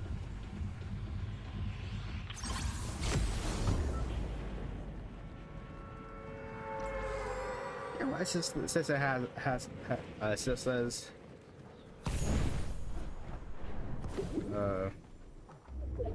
so it says I had 3 here. I don't know what's that. That would be unlimited.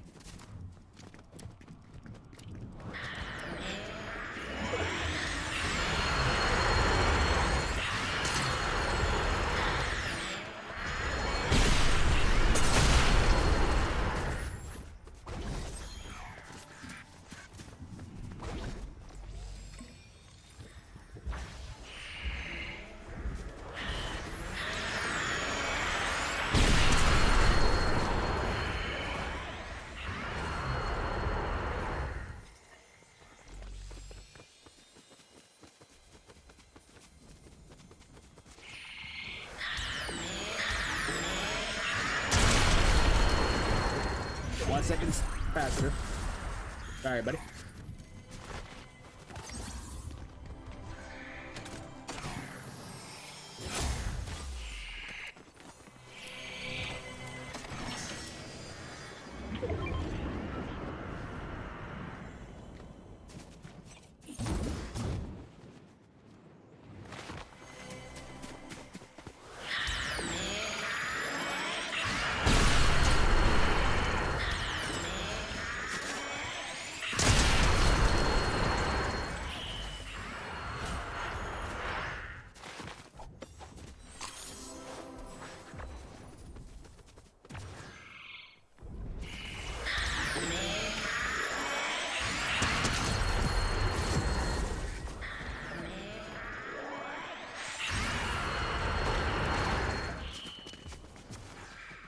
Nah, I don't want to kill. I'm killing my higher powers.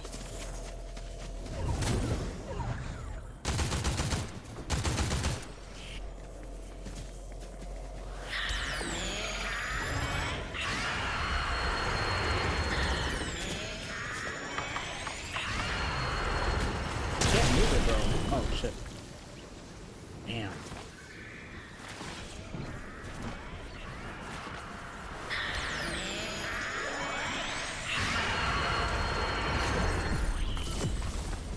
Bro, I'm pressing my Kamehameha. I can't use it. What the fuck? I'm pressing it right now.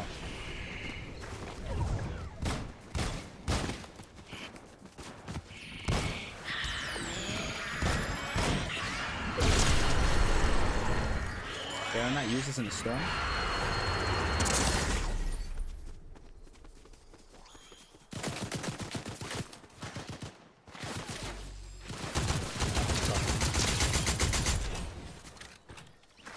In a desperate need.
Let's go. Let's go. Let's fucking go.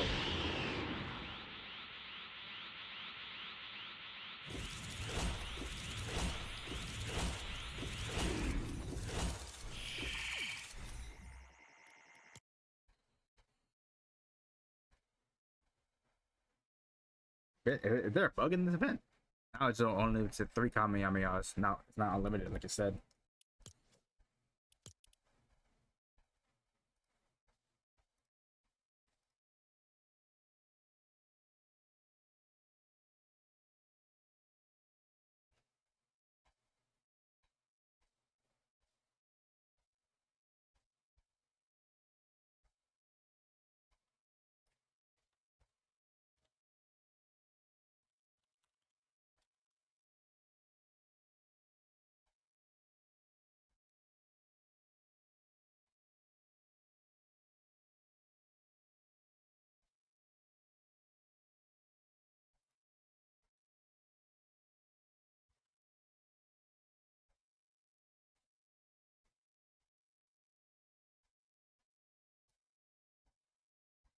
This is all fun here.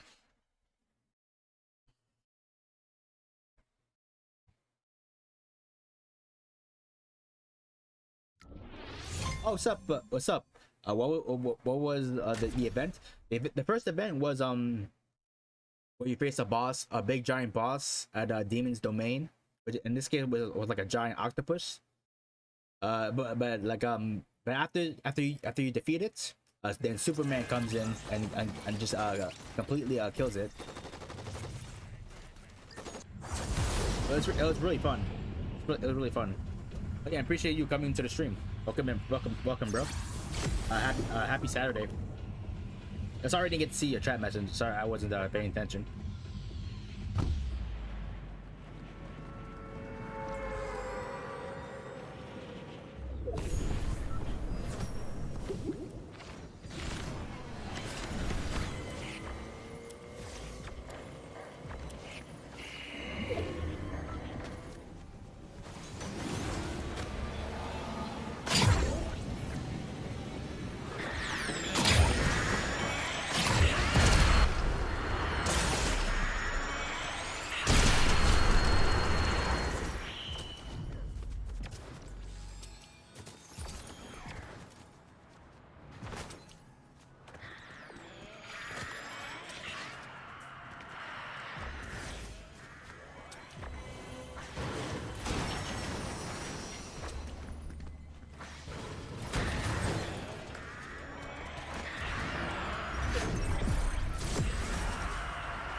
Let's see. I'm seeing get against the duel.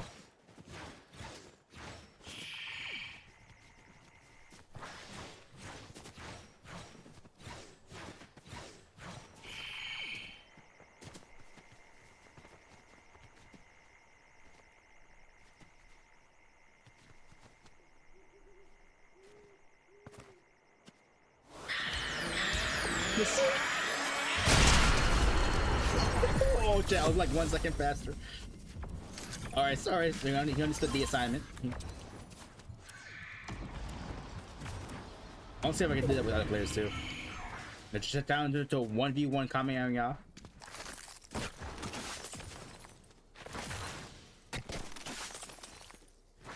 Of course, I'm not teaming. Don't ban me Fortnite. We're having a little fun here.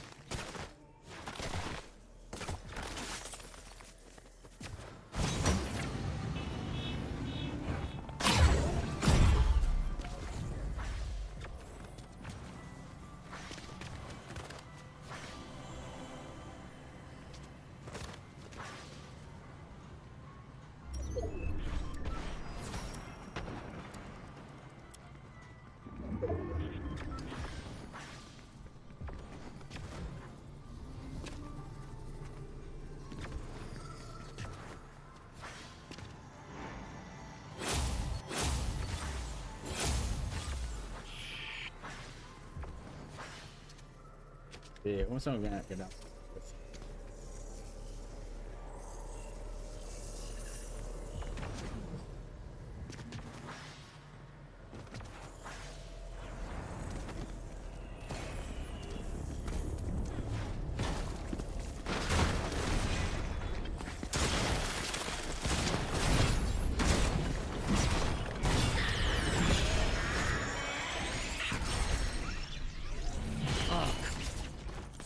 This takes so long to use the Kamehameha, bro.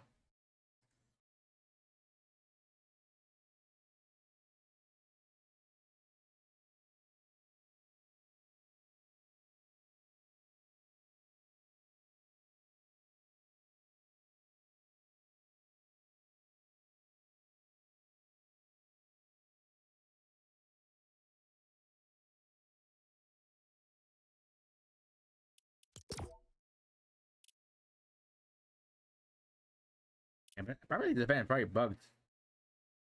Like, what do you mean by, like, I saw that for the first time I played the event, Kamehameha was unlimited. There was no limited power sets here.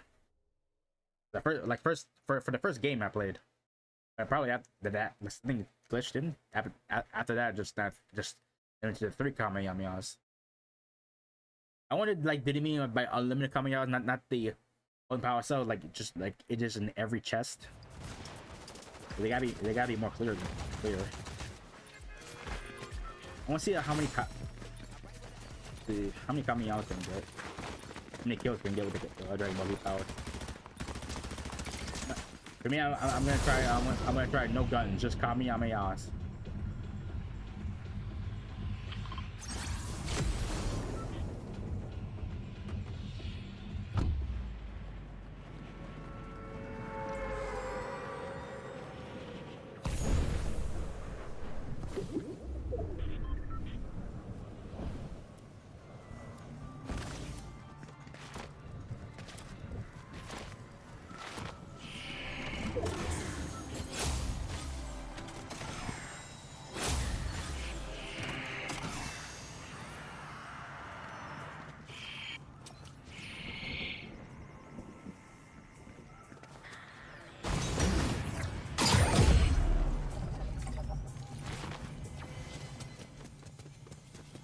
Yeah.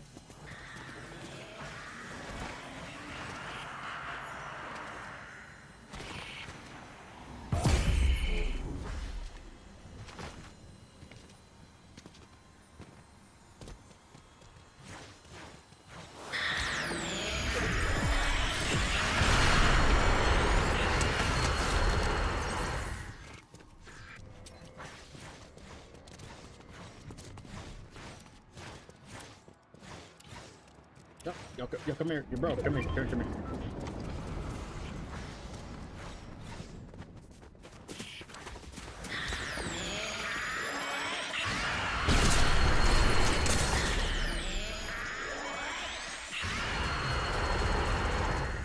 probably talking to a bot.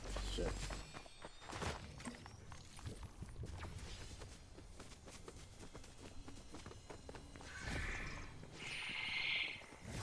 Yeah, it's a bot chat.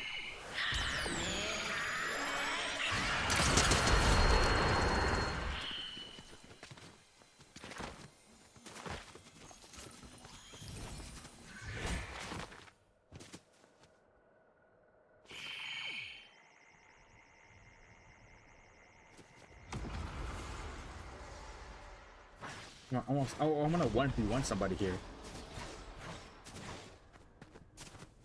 Okay, if you play the game Fortnite for a while, you know the sweet pickaxe means you know you're gonna be friendly here. I mean, the first guy I did it with, he understood it.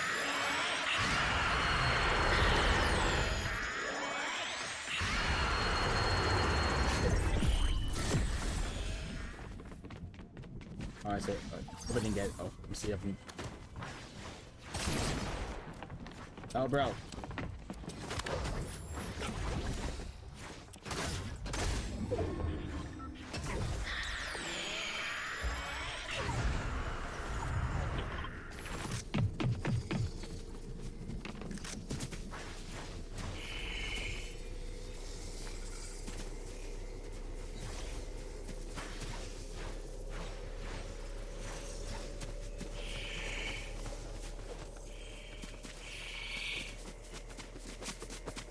Okay, he understood.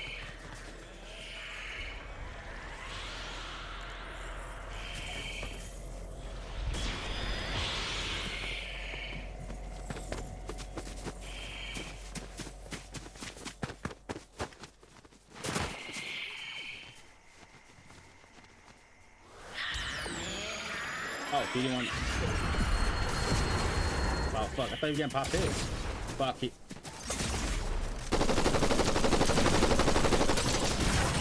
Bro, I thought he was not friendly. Damn, I trusted him. And it's how he repays me.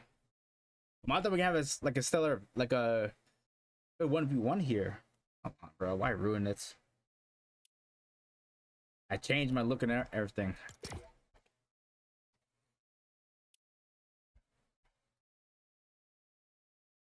I trusted him.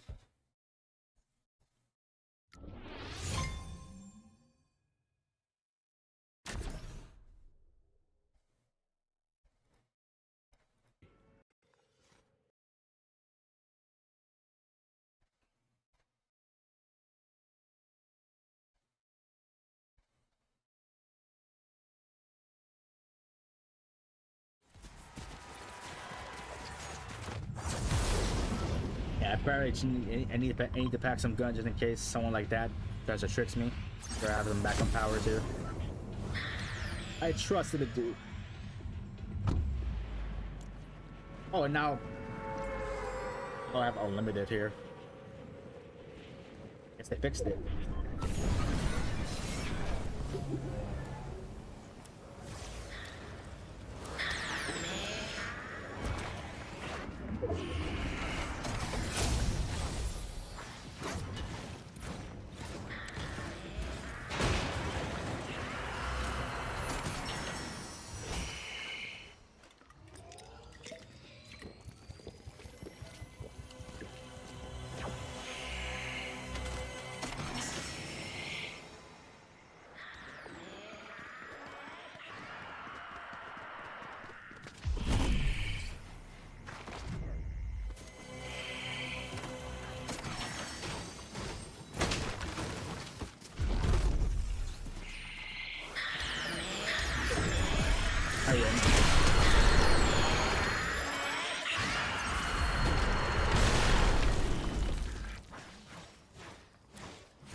I think it's just a bot.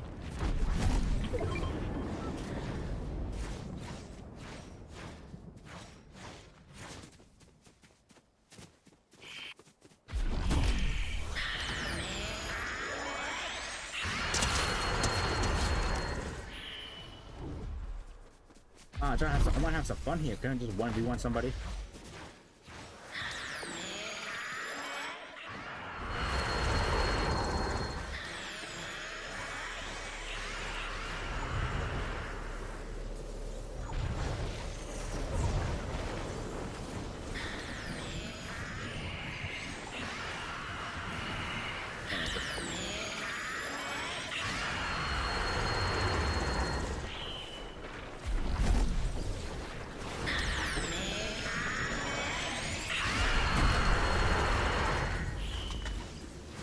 Come on, look at my pickaxe, dude. Come on.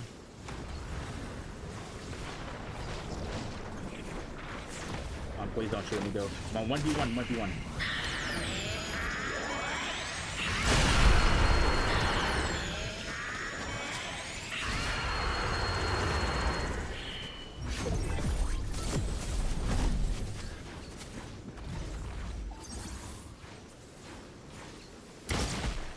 Got it, bro. Come on. Wow, that's some fun here. I ruined it. Be a dickhead.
It says 3.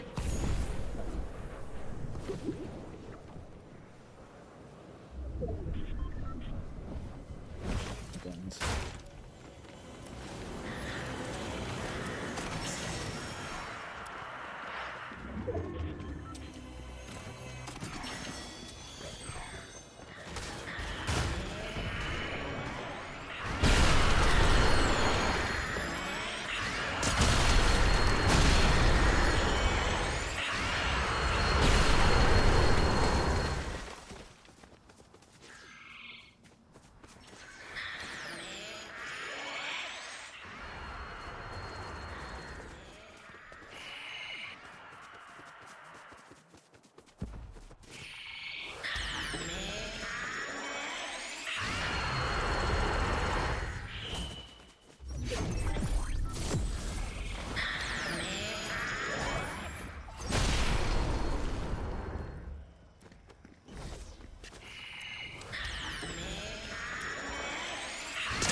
Any shit bubble here?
My turn.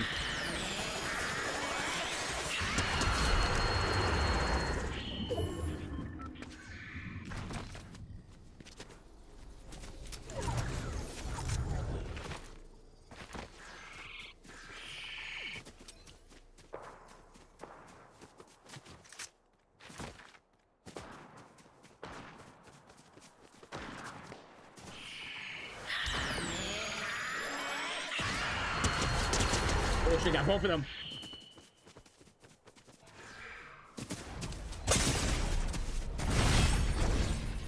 What is my sprint?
Apparently, I can still be cracked in lobby.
Yeah, done.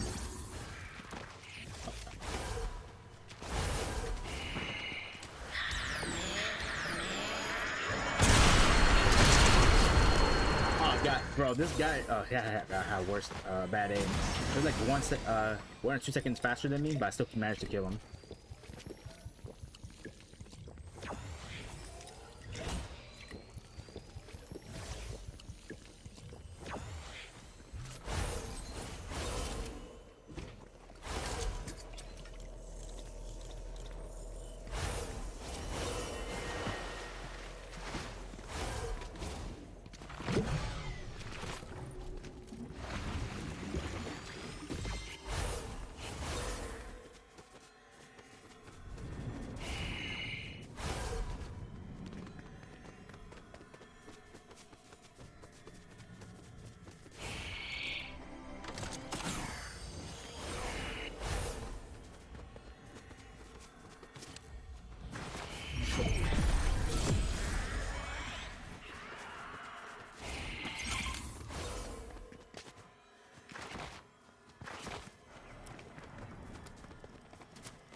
I did.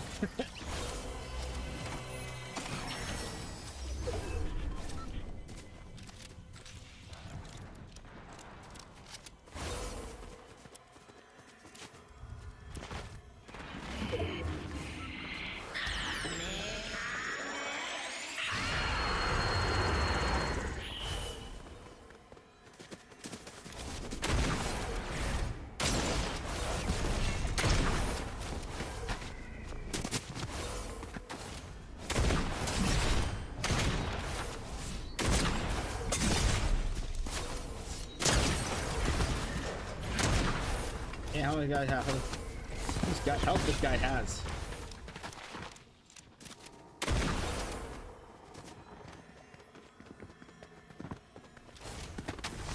Let's see, bro. Oh my god. God damn. Oh, yeah. Oh, he had to play. Get more health. Damn, I could be hitting like 110 each.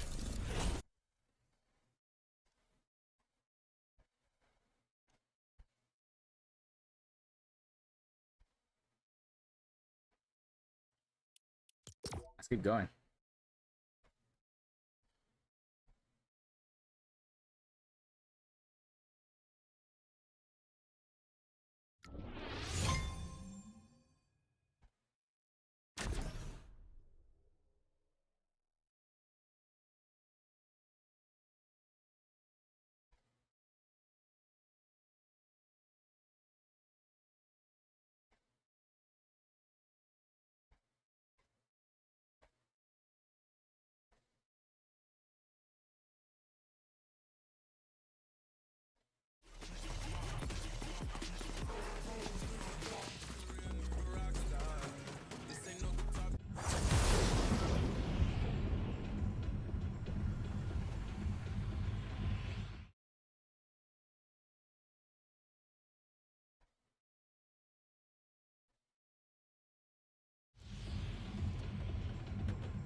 Shit, bro, stole my kill.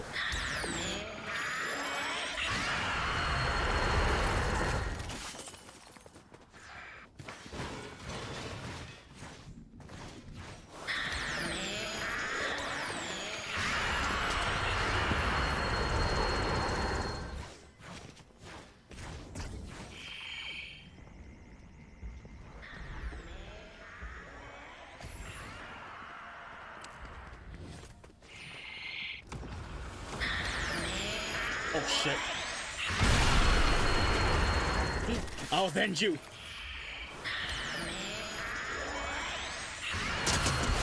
I avenged my brother in here. He died. No reason. We were friendly. Don't worry, I got him for you, bro. Hope you're watching.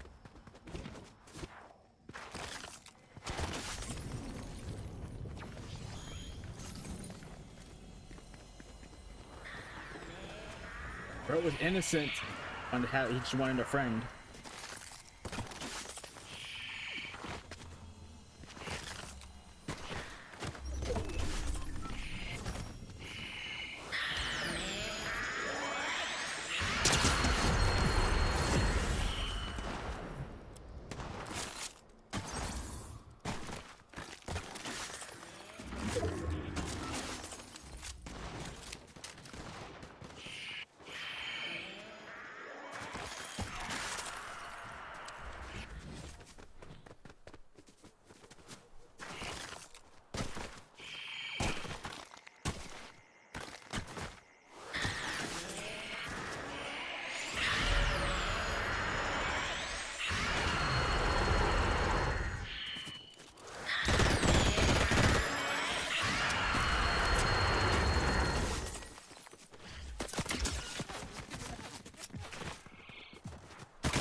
Where you going, princess?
Ah, damn, I knew that would happen. Fuck.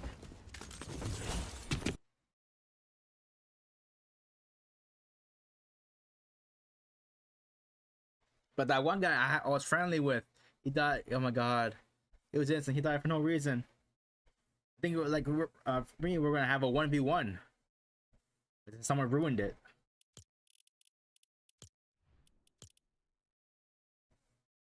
But don't worry, I got him.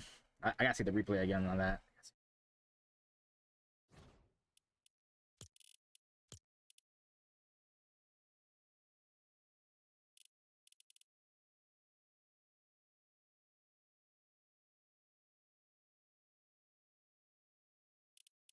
Oh, good. No replay or save. What? Wait, is this only for which battle barrel or not? I see blitz.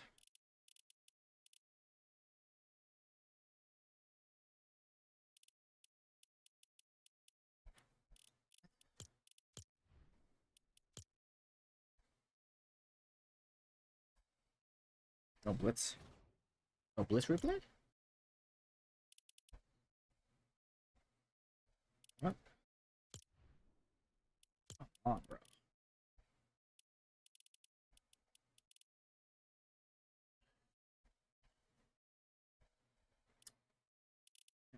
No blitz replays here. And go back. Oh, whatever.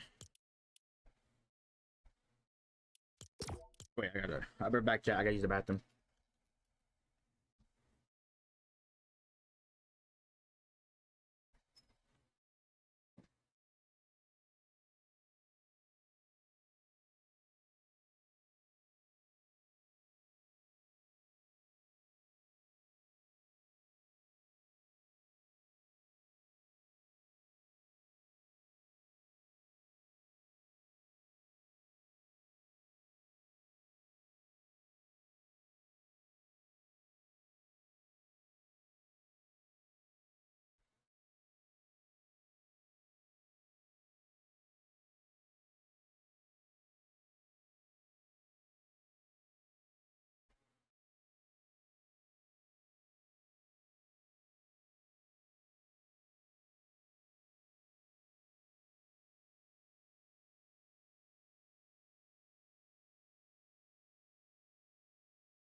I'm guessing just for an hour, right, for this Blitz event. Oh shit! Oh, Halo's coming to Fortnite, August 7th.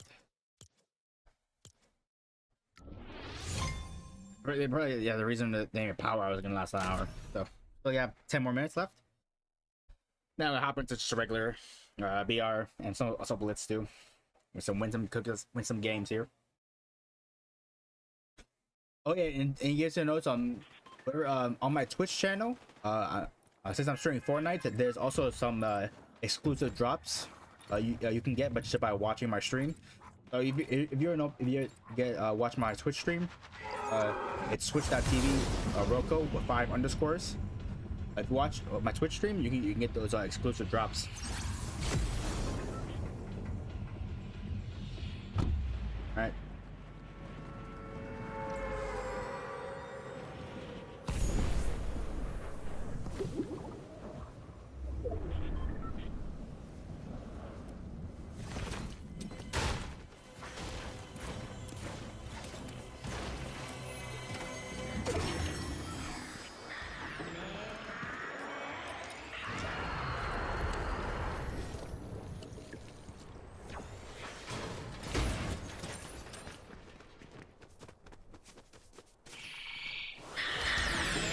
I win. Yeah, I win this.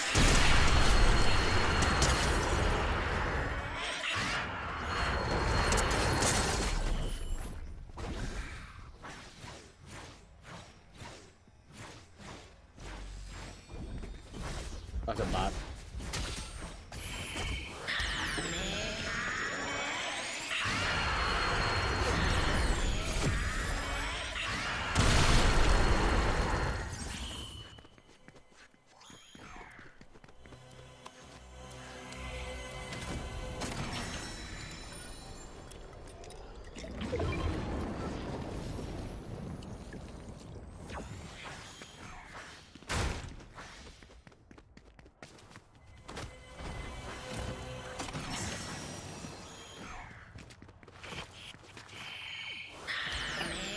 Oh, I meant to pop my med. I meant to pop my med.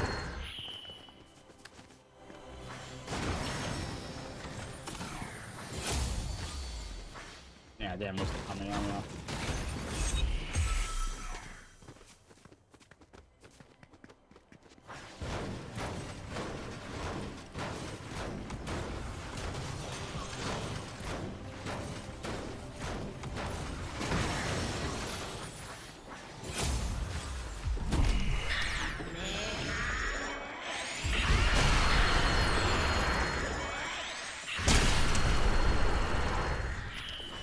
No fucking way they didn't kill him.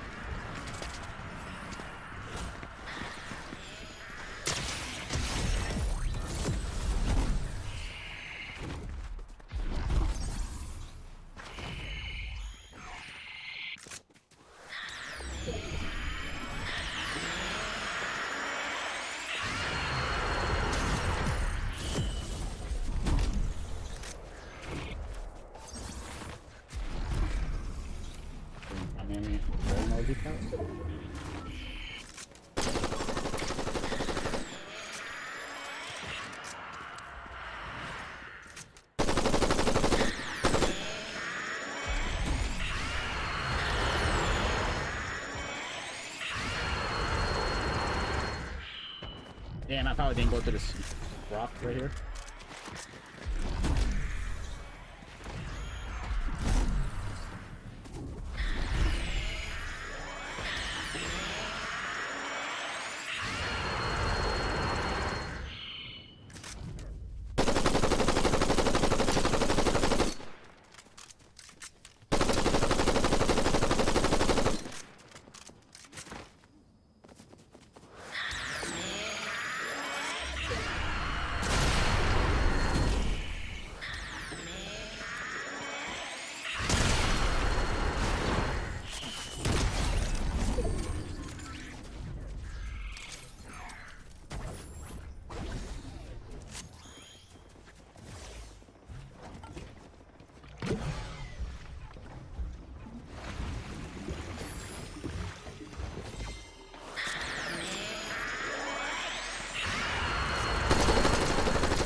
Yes, we're ready.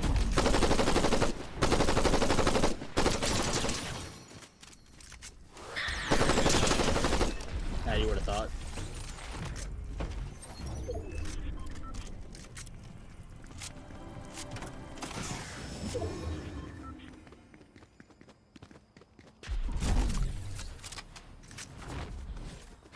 Okay, last guy. Let's get.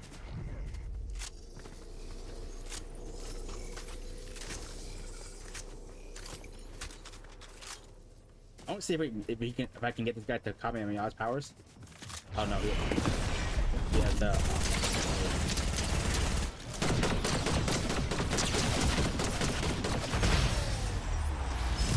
Yeah, I thought this last guy would have the try to blast me or comment me off, and I would go underneath. It's like, yeah, hold that pose for me, brother. Let's just shoot him down. That would be much more funnier.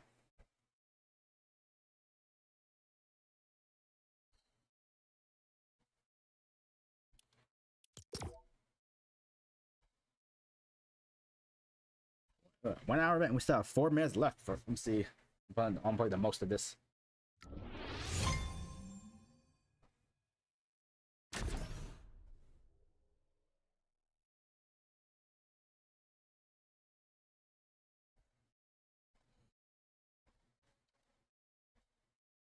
Some camera's out of focus.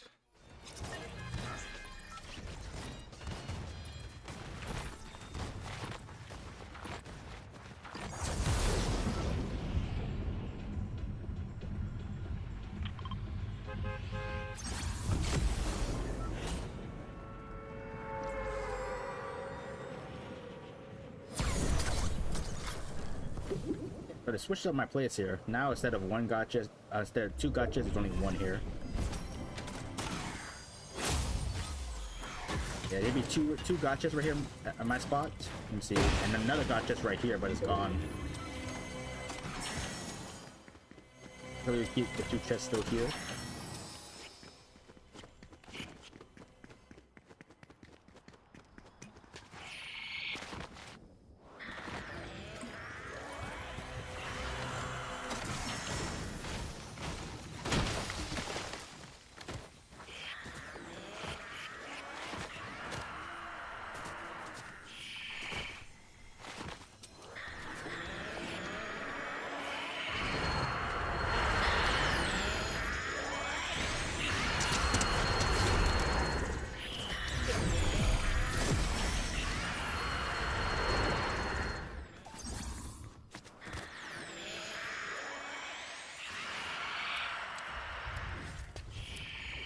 That potion, bro.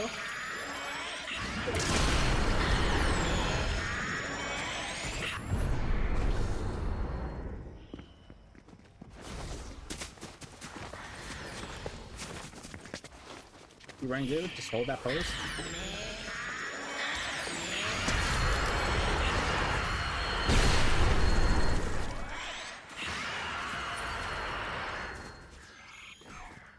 Have limited. Okay, have limited. Okay.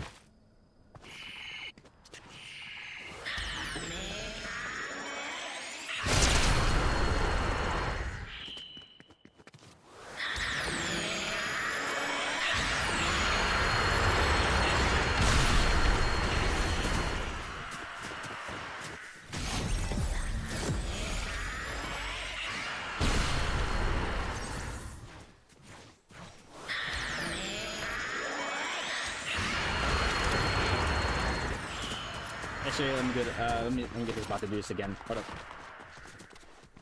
I can shoot it down in a funny way. Alright, come on.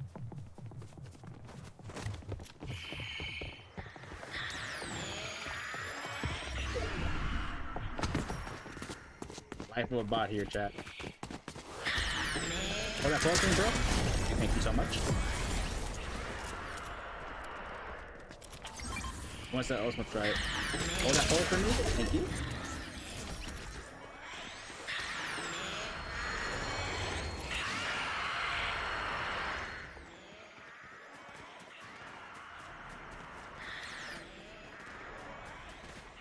I'm gonna V-bot here, chat.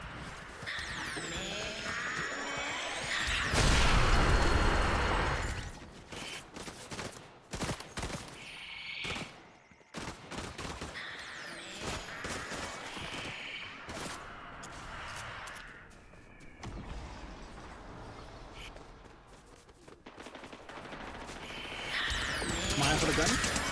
Thanks so much.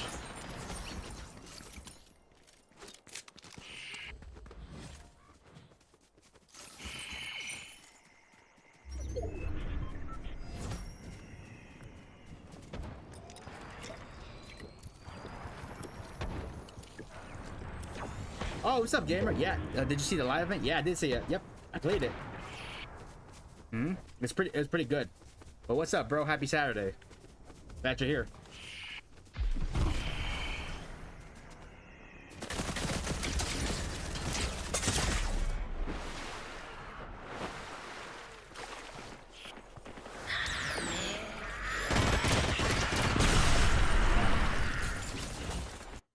Yeah, I played the live event with the Superman Super Showdown. It was really good.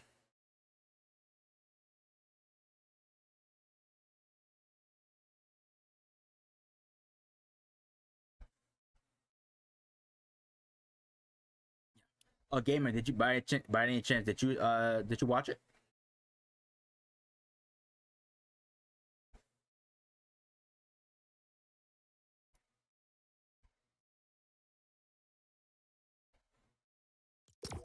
I think that's it for the Kamehameha this hour.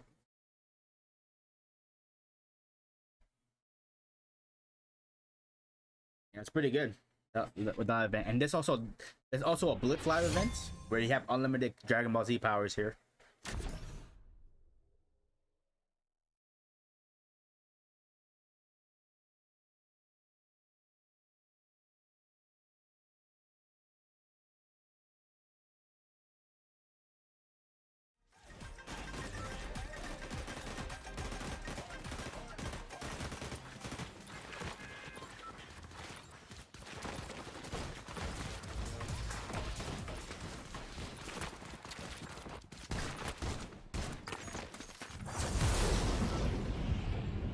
Maybe city.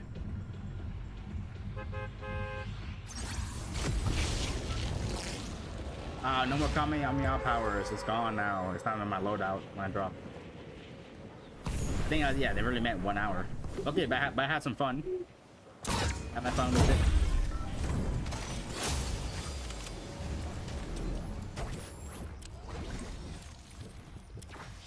Oh, I got 2 rifles too. Cool. Hunting rifle and bolt action.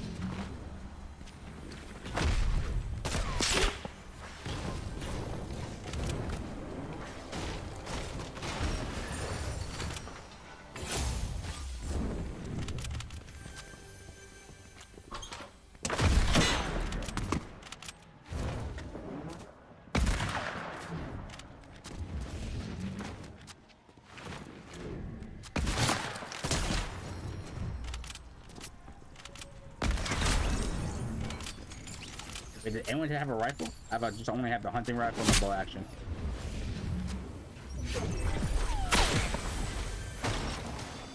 Oh, it's only rifles now.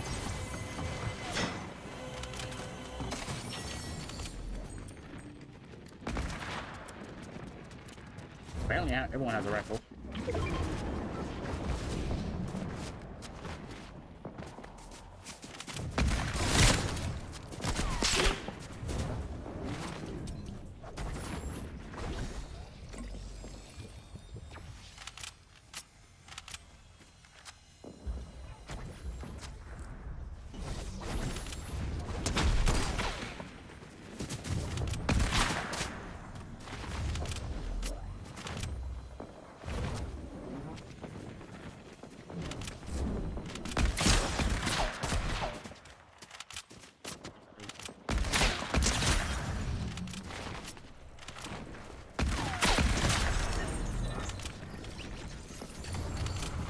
I think it's faster to reload the hunting rifle. Okay.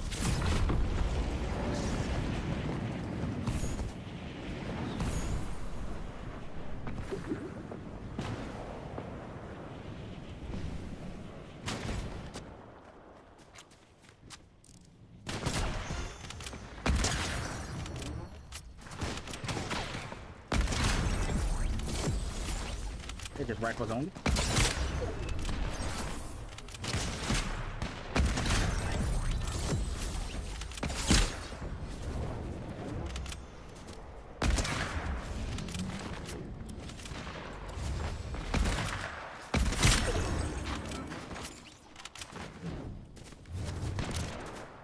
Oh god.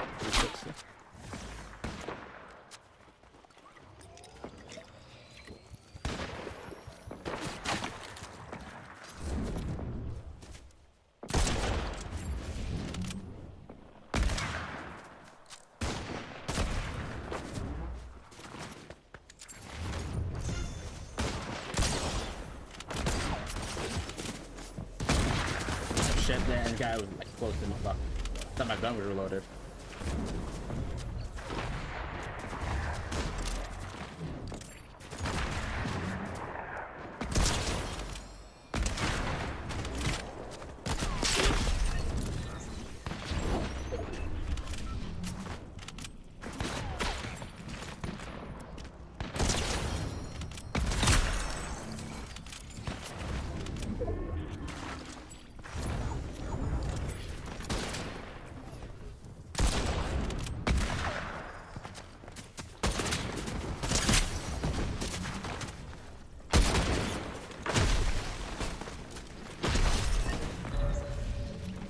Yeah, you gotta improvise.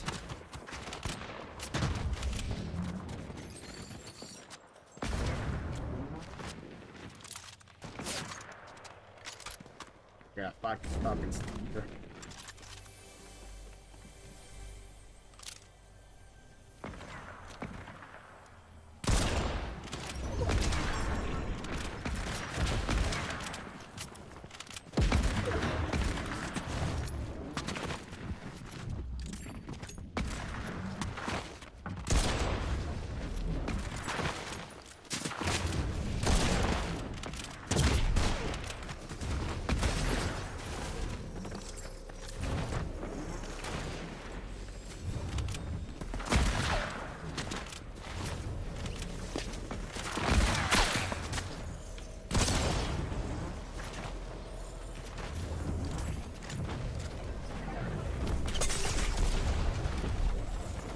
Be on the move.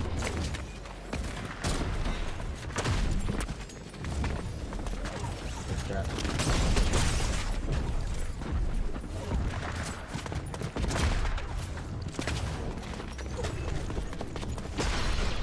Oh, fuck. Damn.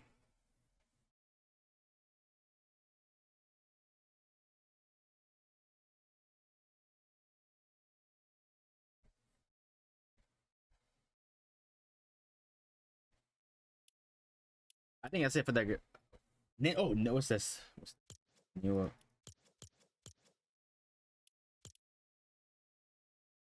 Oh, Blitz Royale is under the control of Blitz Boss Ninja. Expect freaking loot and gameplay updates as the boss calls the shots. Oh shit.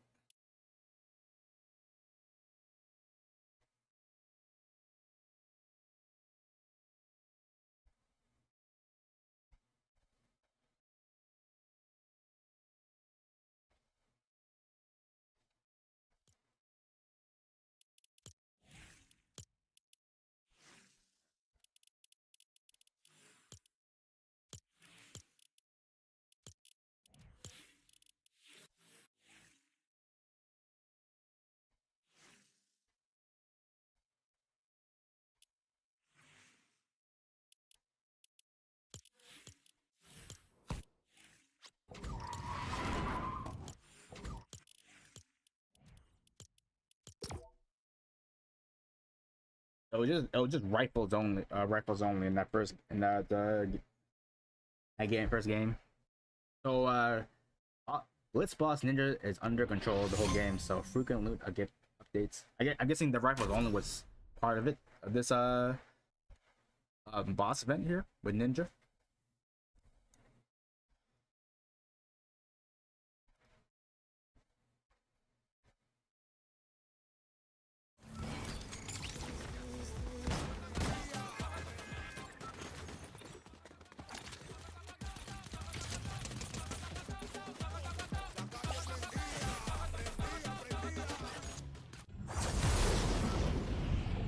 Let's see what else we can get. Let's see.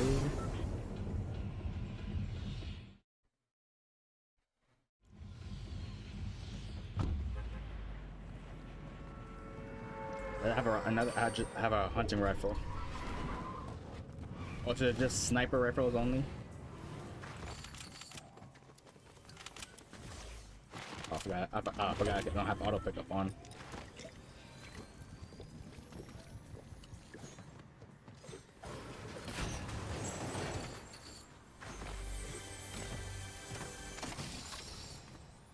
So ninjas is in control of the loot pool here.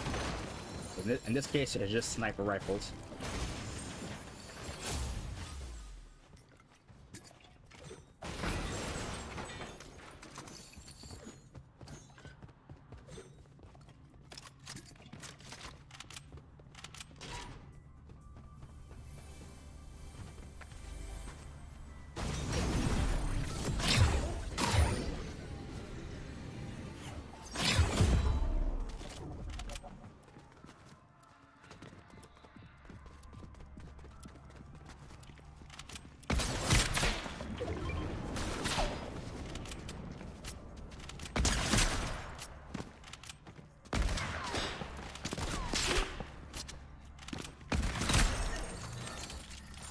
Much.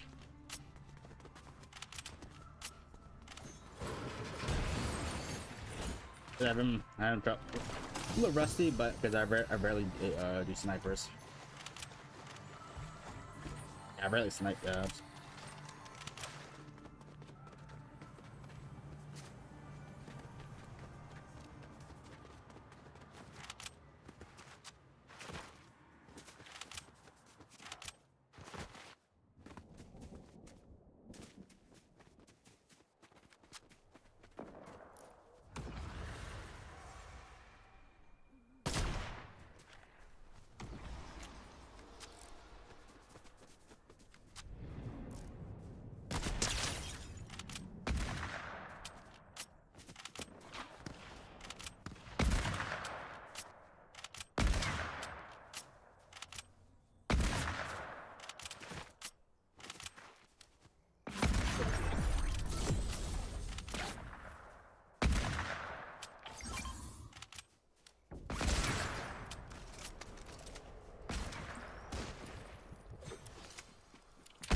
Oh shit! I got a explosive repeater rifle. That's what I'm talking about.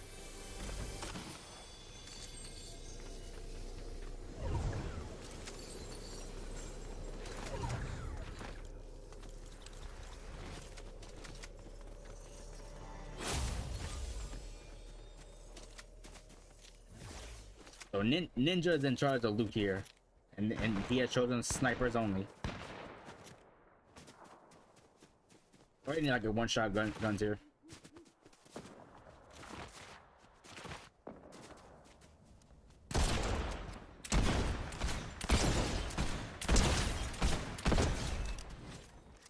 Alright, I can fuck with this.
There we go.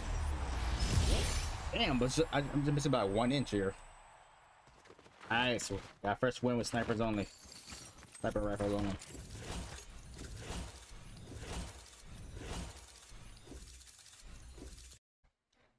I want to see if see what's my progress on the free Corvette quest.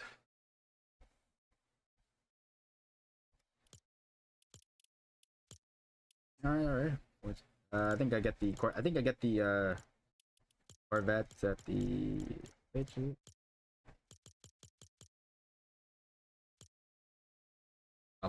Page 8. Favorite. Just favorite page. I think I heard half favorite page. Favorite someone a creator's page.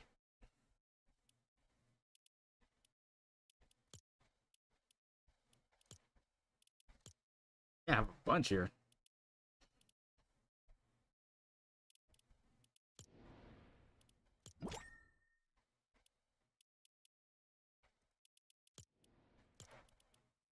Does that count? Favorite a creator from their creator page. I did that already.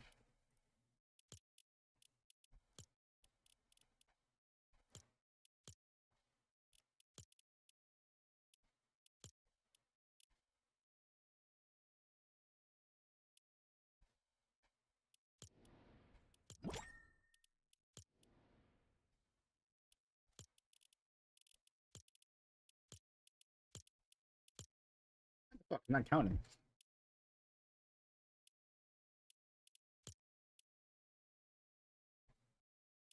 Oh, create. Oh,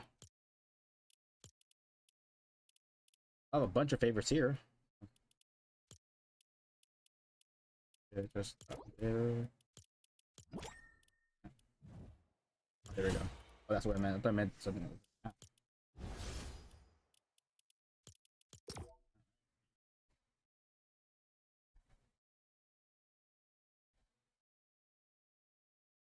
Oh,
let me fix some. I gotta fix that.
I think something wrong with my overlay here.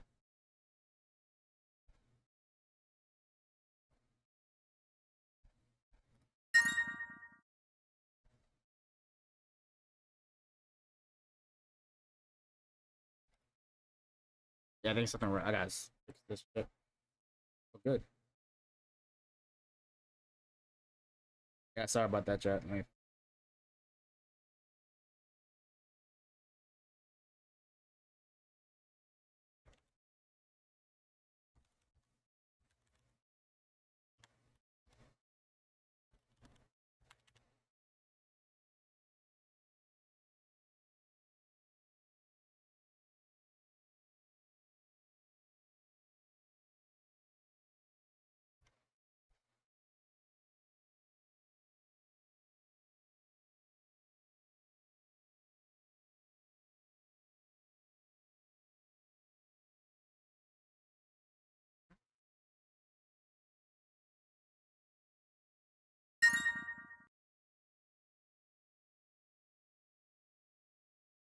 Something hurts. What happened?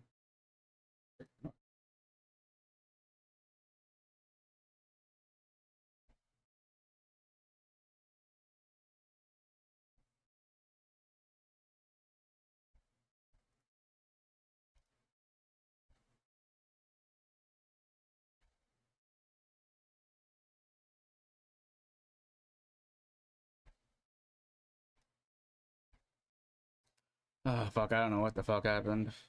Why is my shit always fucking up here?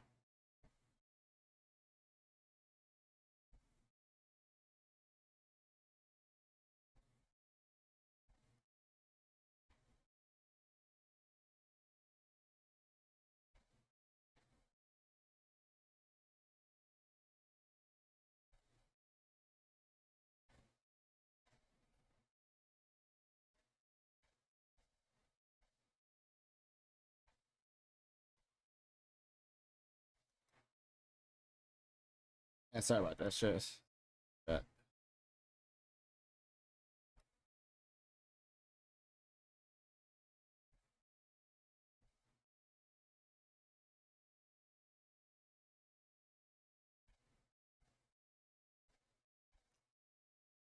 I'll fix it after stream. I don't want to take too much time on this.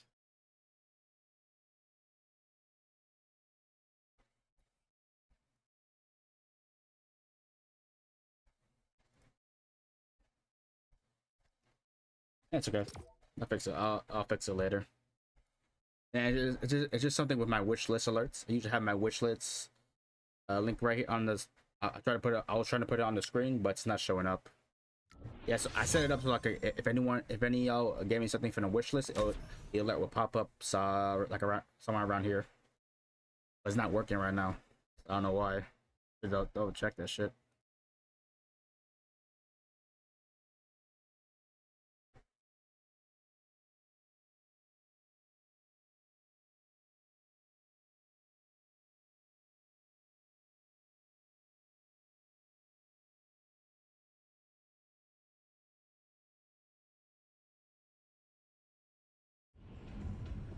Yeah, it's fine. Yeah, it's fine. Yeah. I'll figure it out later.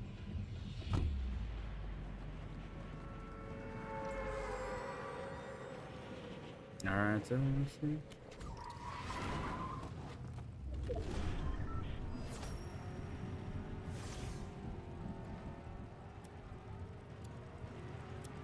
I think Blitz City might be my new drop spot, chat. Oh, I got a shot. Oh, so now it's shotguns only. The loot has changed. Shotguns only here.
Shotguns only, chat. Shotguns only.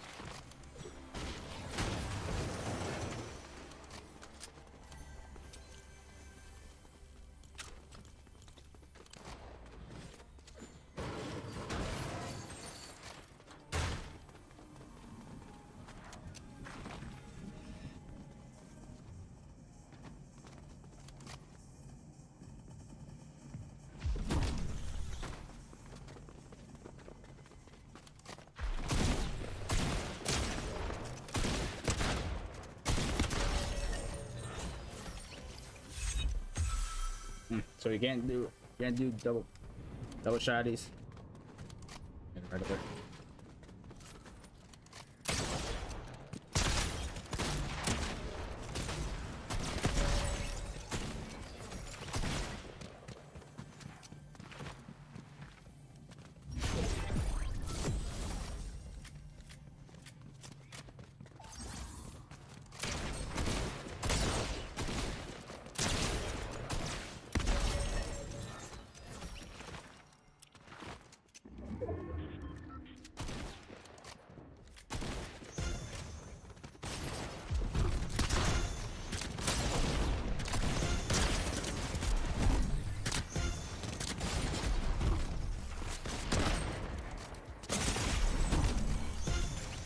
Guy. Fuck, I had this guy. Fuck, boy, my mouse was so fast. Didn't move fast enough.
So this time it's just shotguns only, chat. Got a heavy one right on me.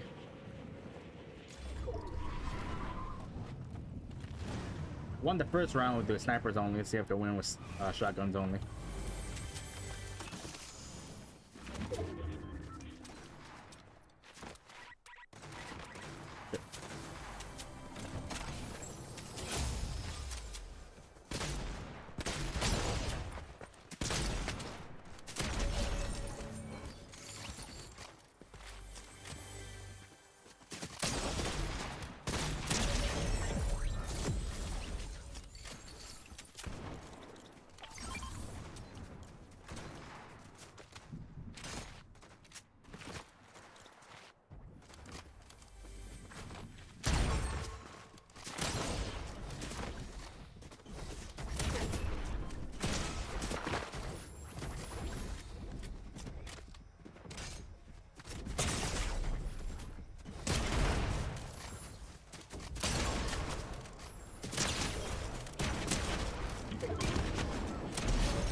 Oh shit, I didn't grab the... Fuck, I didn't grab the, what? I did.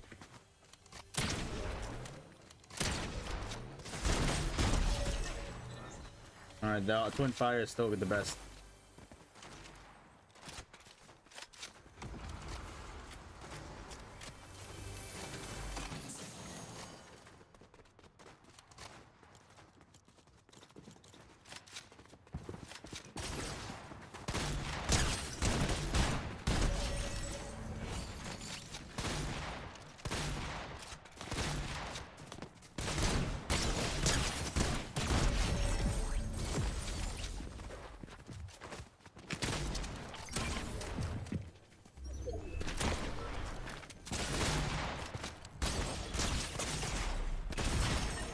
Fuck my fucking shotgun. Why the hell was that so fucking delayed? It was gonna, if it's gonna be shotguns only, it should give us double pump, bro.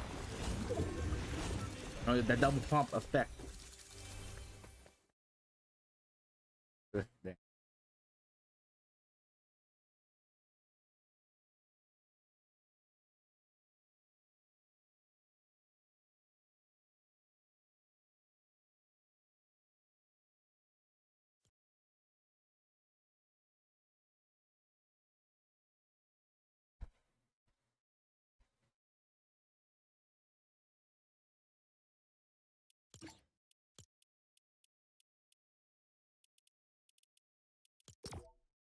I'm not gonna give up. I'm still gonna win. If I won the first snipers only, I'm gonna win shotguns only. If that's it, if the twin, if I see the twin auto, I'm picking it up because that's still the best shotgun ever. And that's current season. The rest is just dog shit. It's like in in BR2.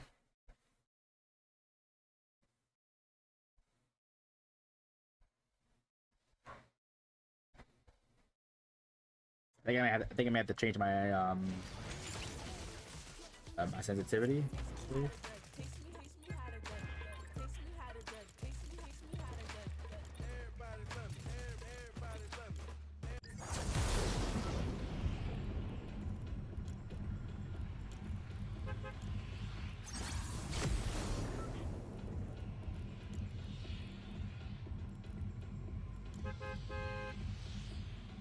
I have it 12.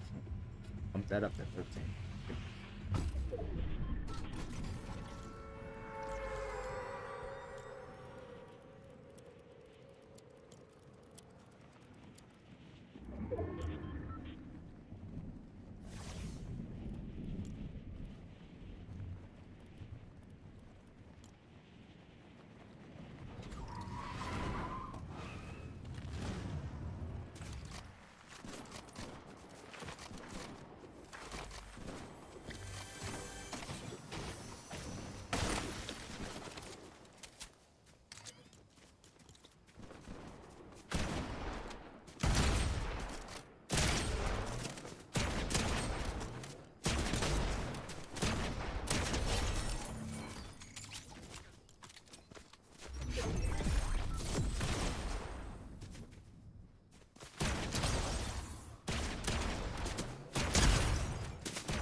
Wind fire? Yes. I'm the daddy.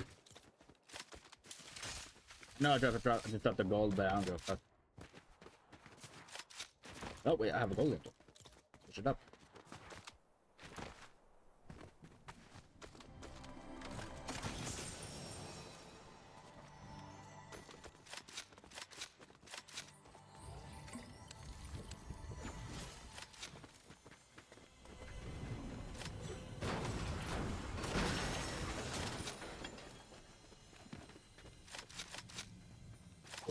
Shotty.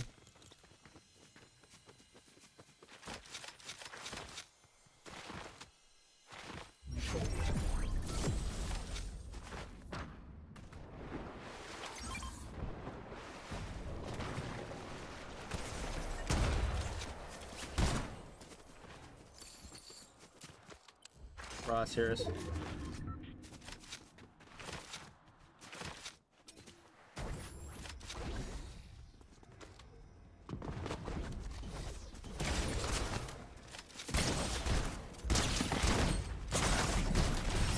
Fuck.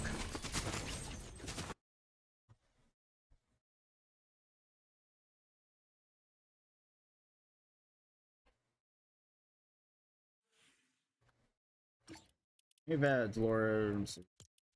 Maybe I open everything here.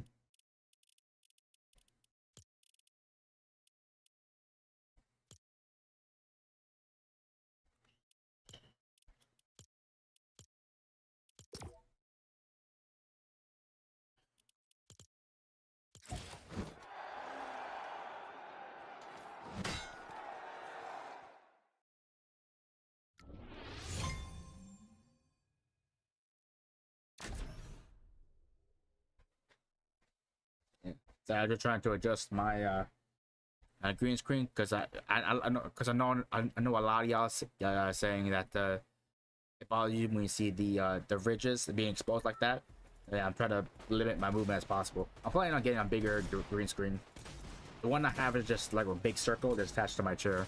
I do plan on getting a full size screen, so that I could just lay in my background. I don't have to move around. Just stay still for the new green screen.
Yeah, I always keep getting. I don't have auto pickup on.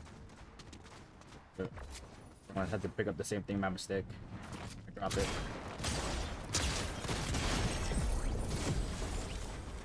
Auto shotties all day, bro.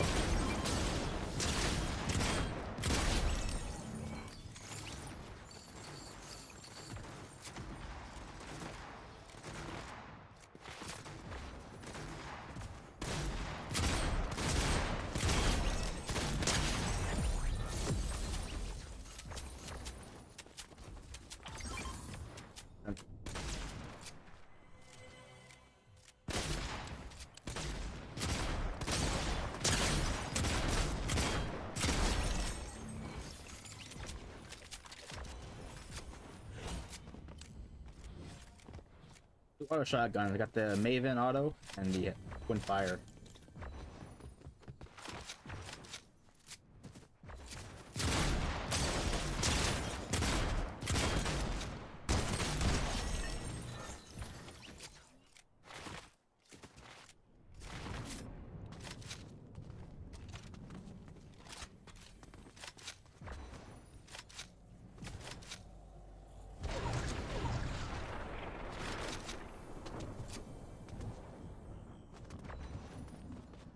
Come on, bro. Just come out and accept death. Ooh, I have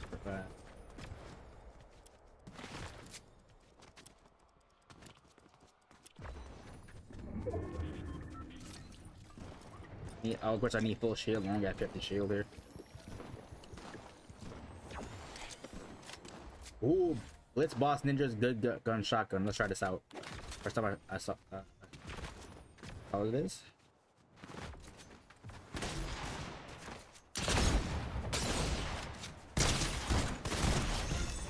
Not bad. Oh, the guy, it's a long reload here.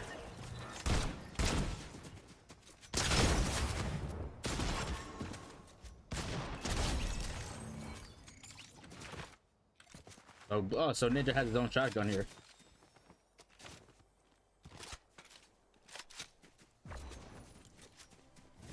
Yeah, not bad.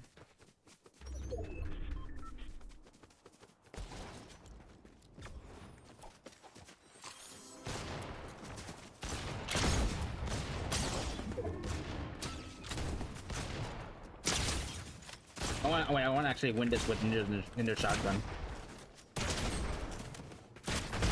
There we go. Let's go.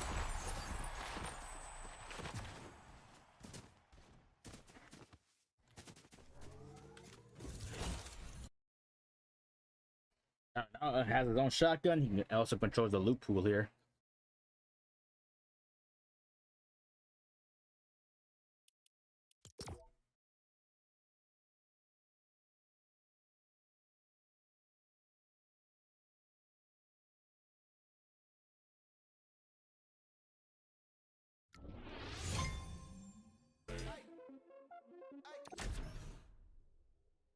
Oh shit. Apparently, oh, NAC finals for FNCS Major 3. It's right, like right now. Oh shit. I didn't know this was happening. Damn. Must have. Oh damn. Where's the time? Which should I watch this? Day 1, the NAC finals.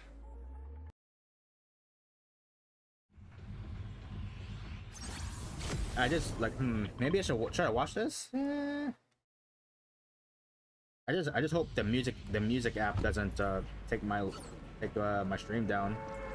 I only last time I watched a video on there, they restricted me from the FYP. I don't want that to happen again. I'll be risky. But this is FNCS NAC Major 3.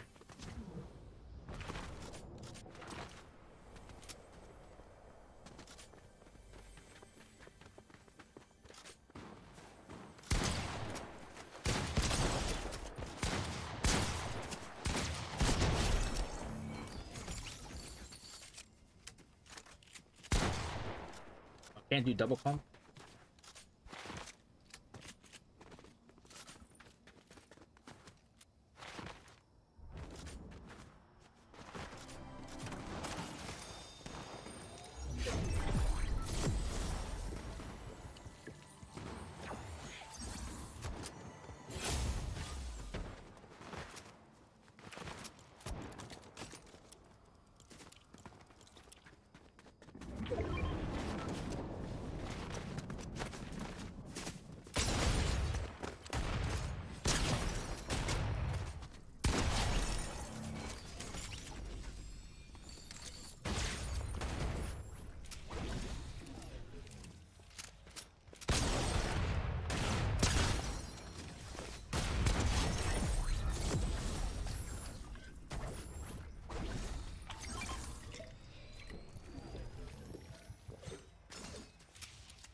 I think I could just win this and now watch I'll watch the FNCS Major 3. It's been a while since I had a watch party.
I'll be right back. I'll be right back, chat.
This is a I love it, man. I'm All right, so so excited to see Muzz Shadow. just we're gonna watch FNCS Major 3. This is NAC. You can see the bottom right side of your screen. Let's see. Neko, and we've got Zavi. For me, it's been a while since I did a watch party for FNCS. Mainly because I don't really have the time, because I'm busy with other things. And you know, the day just flies by. But since it's like right now, it's like right in front of me, and I'm like right here, I'm guessing I'm gonna watch it. Yeah, they are going to be laying Yeah, because I'm literally like right here. I have time. I just hope honestly, I just hope the TT music app doesn't restrict my stream, because I don't want any problems with them. Considering where all the other big teams are landing. That happened to me once before. And I don't want my account to be fucked up. They've only made 2 FNCS finals each, right? Wow. So they combined 6 for this trio right now. So, you know, this is still kind of like early days for this trio and a lot to kind of learn through. And grand finals, they are always so tough for trios who are kind of newer to these types of lobbies. We'll have to see how they do, though. Look, at the end of the day, it's experience, right? And that's okay. You know, as long as we play to the best of our abilities, we leave it all on the table. I think that's something that you can walk away from with your head held high, right? Of course, there is one final trio as we bring up back that lobby list. Bottom right side of your screen, it's Naps, it's Cyrus, it's Zyrelli. The last trio, they got the last victory out from the last chance qualifier. I said last a lot there. That was crazy. But again, similar situation, right? We're finding ourselves in a lobby full of just very good trios, right? If it wasn't already stressful having to kind of like the lights come on and now you have to perform against them, they're also probably thinking in the back of their minds, could we qualify to globals? How do we do that with so many trios standing in our way? Yeah. So we're gonna do a watch party here, since like it's like playing right now, and I'm like right here. And for me, yeah.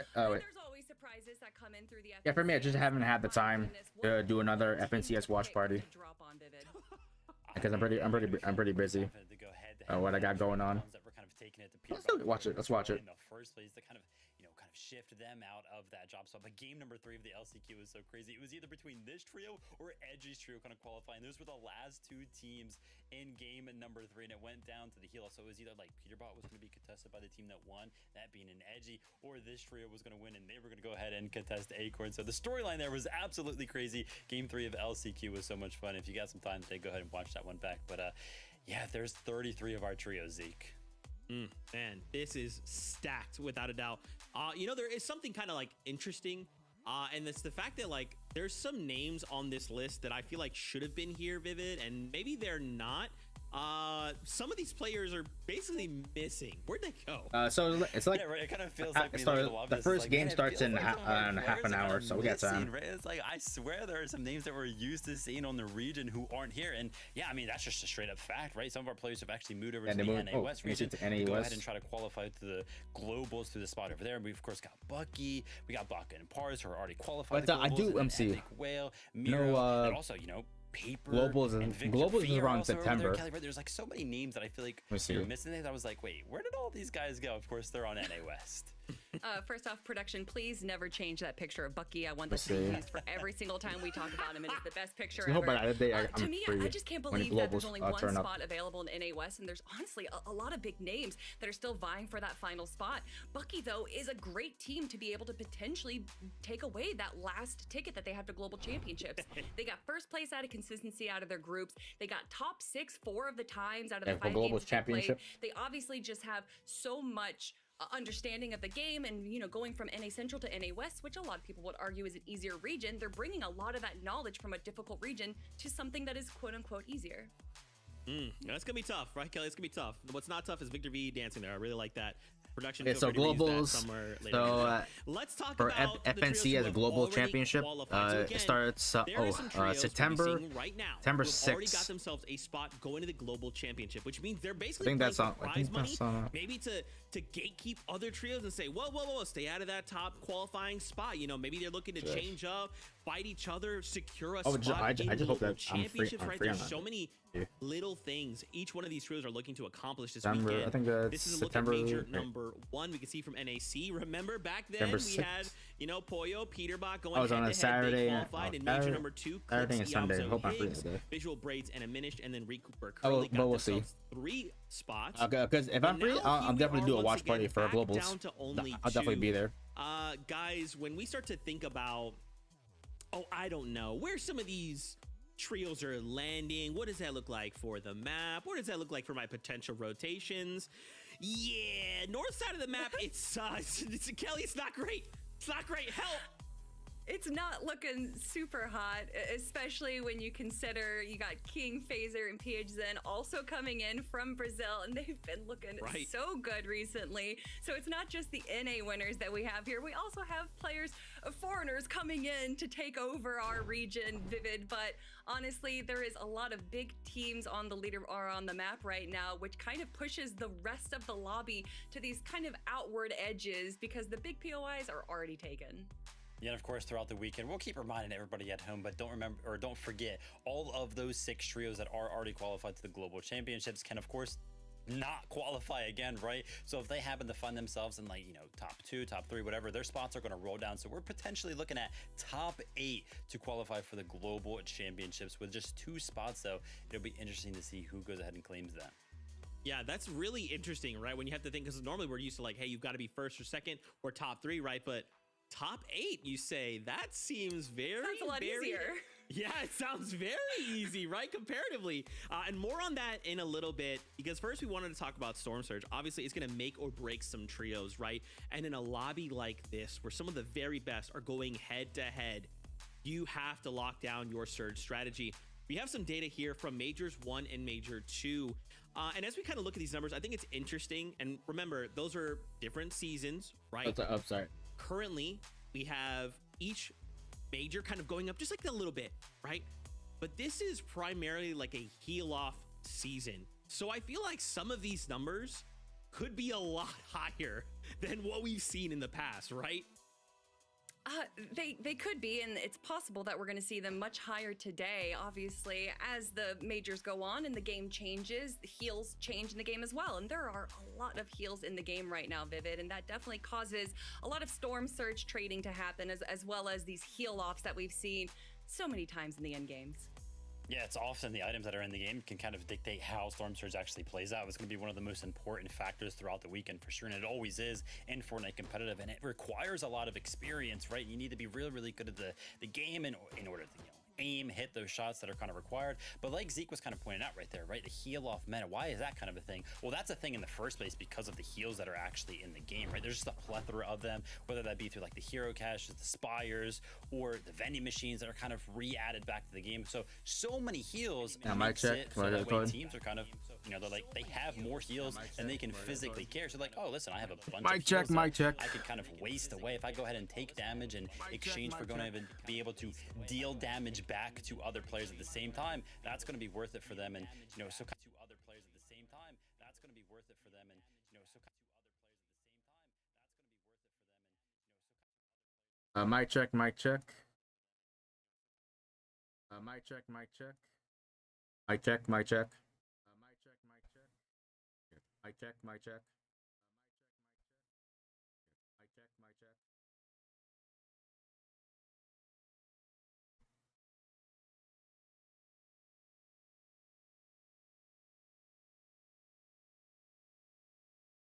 Oh yeah, but one time and you're like, are they? Do they? Bleed? Oh yeah, Nope, Peter just Bomb kidding, they They've win been again, they contesting win in Demon's globals. Domain. I've been And then watching. at the start of the year, they And Paul, go you their came up separate on ways, top right? It's kinda and like, made Peter that's kind of weird, right? Why his would you want to POI. continue winning? And then over the course of the year, And then we got two heavy hitters here going 1v1 with each other. I would say Which to it's me like is, Goku, interesting 'cause you're like guys, Goku versus you Vegeta. are two of the best, and I'll now let you guys decide are beefing who's over what the feels better. like nothing. Just start winning everything again. But if we look at some of like their accolades, I mean, these are two top dogs in NA, right? 100%. I mean, you know those. And these two, pinch stats they that won get globals posted every last time you year. see That's most crazy. They're gonna face off. eliminations, most damage. It's these two names that are almost always on the top of that leaderboard.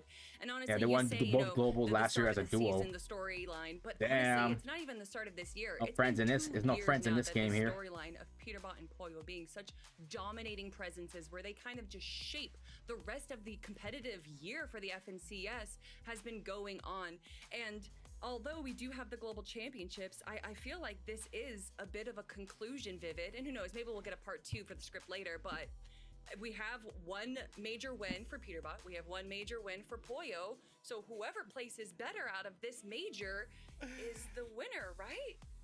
I mean, yeah, maybe. It's so funny, right? You guys are kind of talking about this as if, you know, the battle is kind of taking place on the leaderboard. But no, this battle was actually taking place in the early game at a POI. And, you know, kind of like Zeke mentions, like, what are we fighting for, right? We're both already qualified to globals, right? We're kind of just competing for the accolade of going ahead and winning a championship. What exactly are we fighting for? And then, you know, some changes kind of happening, right? Peter was like, you know what? Fine, I don't really want to land here anymore. I'm going to go ahead and switch my job. So I want to be uncontested for this FNCS, right? And it's like, yeah, I'm going to go ahead and re-hit home on that point because, like, I didn't really necessarily understand it when I saw that these two trios were going up against one another, right? I feel like you would want to be uncontested for an FNCS that you're not really fighting for anything in terms of now Peter seeing is Peter, Cold, and Ritual. Chance to go ahead and win some more money, win some more accolades, right? Why are you contesting one of the best trios on the region willingly? And yeah, we've kind of been talking about this the entire season, and then finding this buzzard beater that kind of happened, right? Peter was like, you know what, fine, let's just go ahead and go to Brutal Box Bars. But looking at this right here, this social post, right? In Grands, Keen, every island, every spire, kind of sending a message to the rest of the lobby as well, being like, hey, listen, I'm going to be there. If you're there, you're going to have to fight us. And Kelly, I don't know about you, but I don't want to fight this trio. Yeah, no one does, especially now that they have kind of the most spawn rate, the high spawn rate out of any big spire is right next to Brutal Boxcars, so you know that they're going to get all that incredible. As sometimes really for me, it's just a little bit hard to keep up because since I don't full-time stream, and since Fortnite news and tournaments they constantly update pop up, sometimes I miss out a little bit. And for them to just kind of go, yeah, because I don't have the time.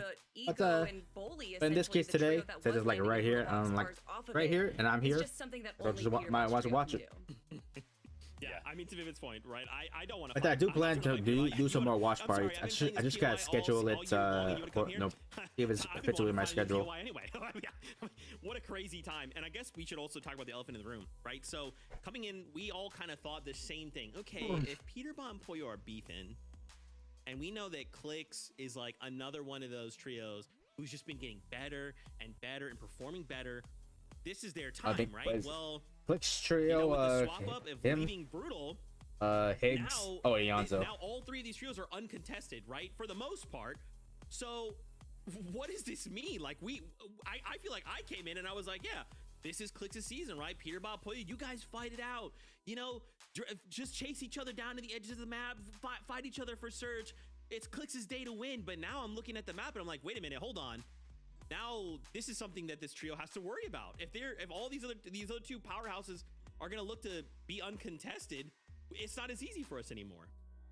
It's definitely not as easy going for the win, but I don't think Clix, Higgs, and Ianzo are too concerned whatsoever. You know, look, going all the way from their drop spot over at Supernova Academy that they just have downloaded to a T. Oh, so Clix, Higgs, and Ianzo going to Supernova Academy. Third place. Major 2, they get second place. They've just been climbing up the leaderboard. I think the first thing they're gonna do is try to get good loot and also go to that training camp to get the vault. My only concern for this trio is because the vault does give good loot. It gives three rare chests so many to be times stacked within seconds. Solo, and out of all the trios I've seen, they have such incredible solo potential.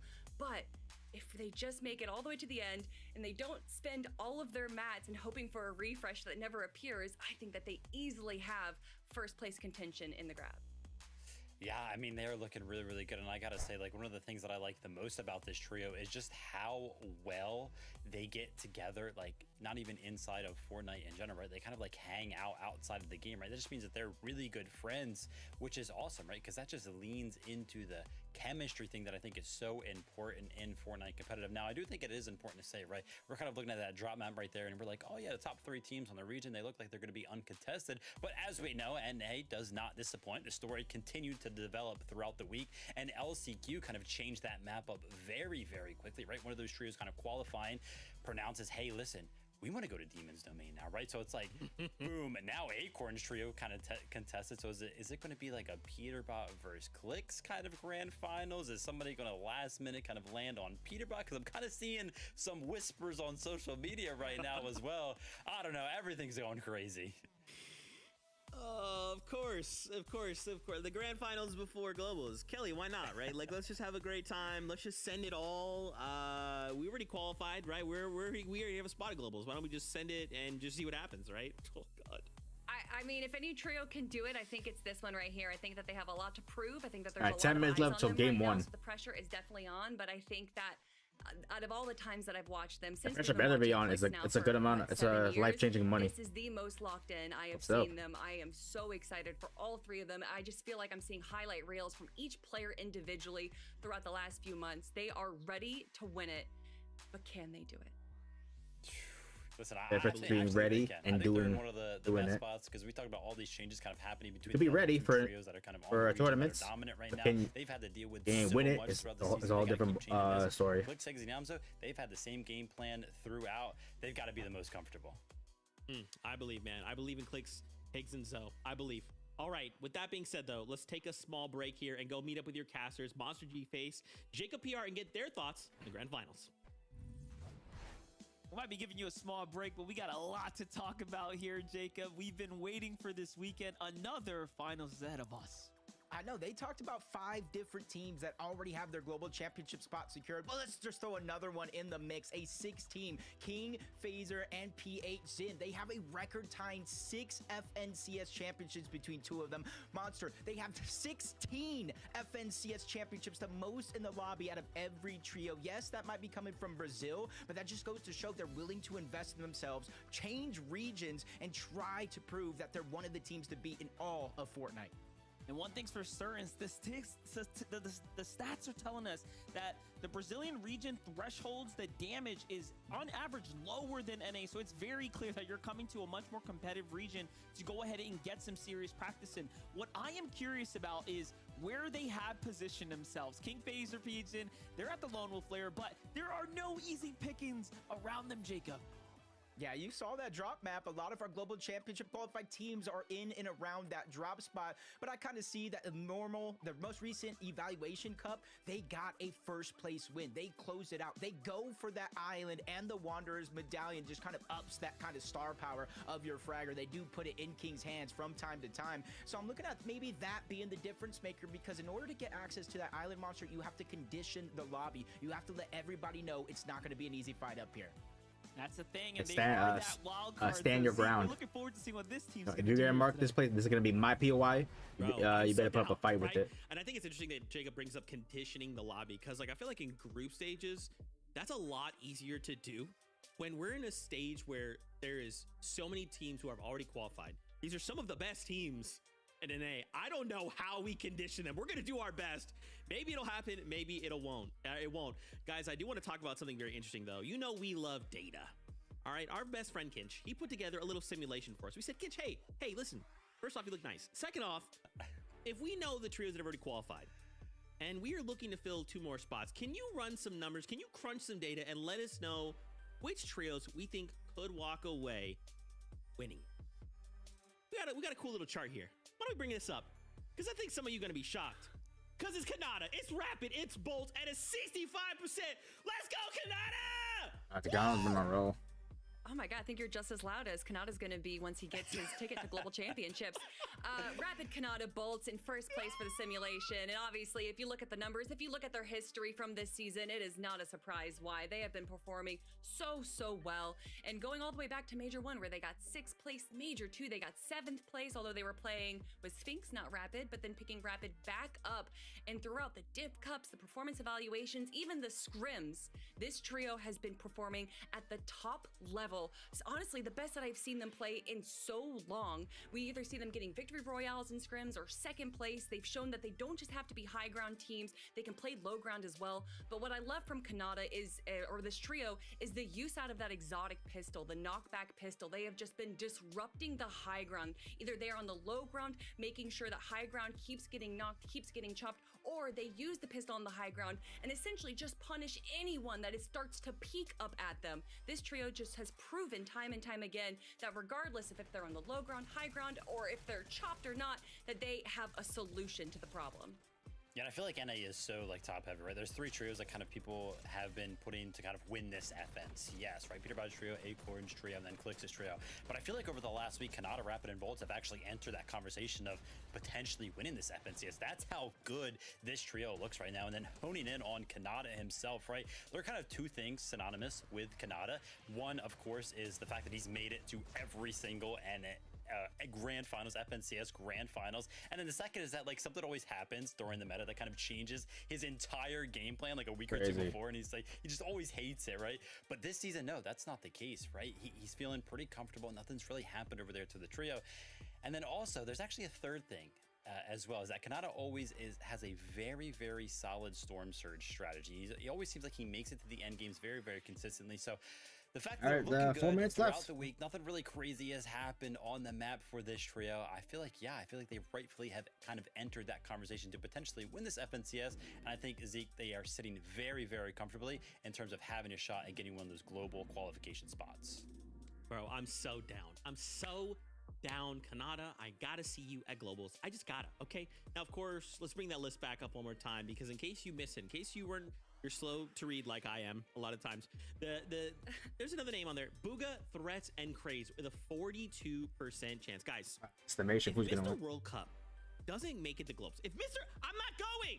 I won't be there! I'm not going!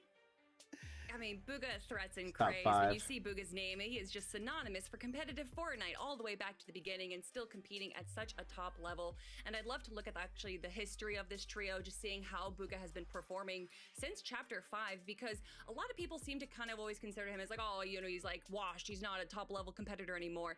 But every single year, every major, we see him, maybe not in the top 10, but when we do, he is making sure that he is making a statement and even getting so close to qualifying, getting 6th place in Major 2, just missing out that global spot by 1 placement. But after picking up Craze, Vivid, I am so excited to watch this trio play. I feel like Craze has just been the puzzle piece that they have been missing, and I think that as a full trio, they have so much potential. Oh, they absolutely do. When you kind of take a look at this trio, the roles, they seem very defined, right? You, of course, have Booga there for the IGL, the calls, the game plan, what to do when, right? Because he has so much experience in Fortnite competitive. And then you have Threats, who's, you know, not only been a teammate with Booga, right? So that's comfortable for them, but somebody who's known for his aim, right? This guy will 100% be towards the top of like a damage done leaderboard at the end of these 12 games without a doubt. So they got the guy who's gonna get him the calls. They got the guy who's going to get him the Storm Surge. And then they now have the young gun, Craze, who's going to bring the mechanics, who's going to find them the eliminations, find them the refreshes that they kind of need in the late game to make sure that they can make it into the later stages of some of those zones. Yeah, Kelly, I got to agree with you. This trio is looking very, very good on paper.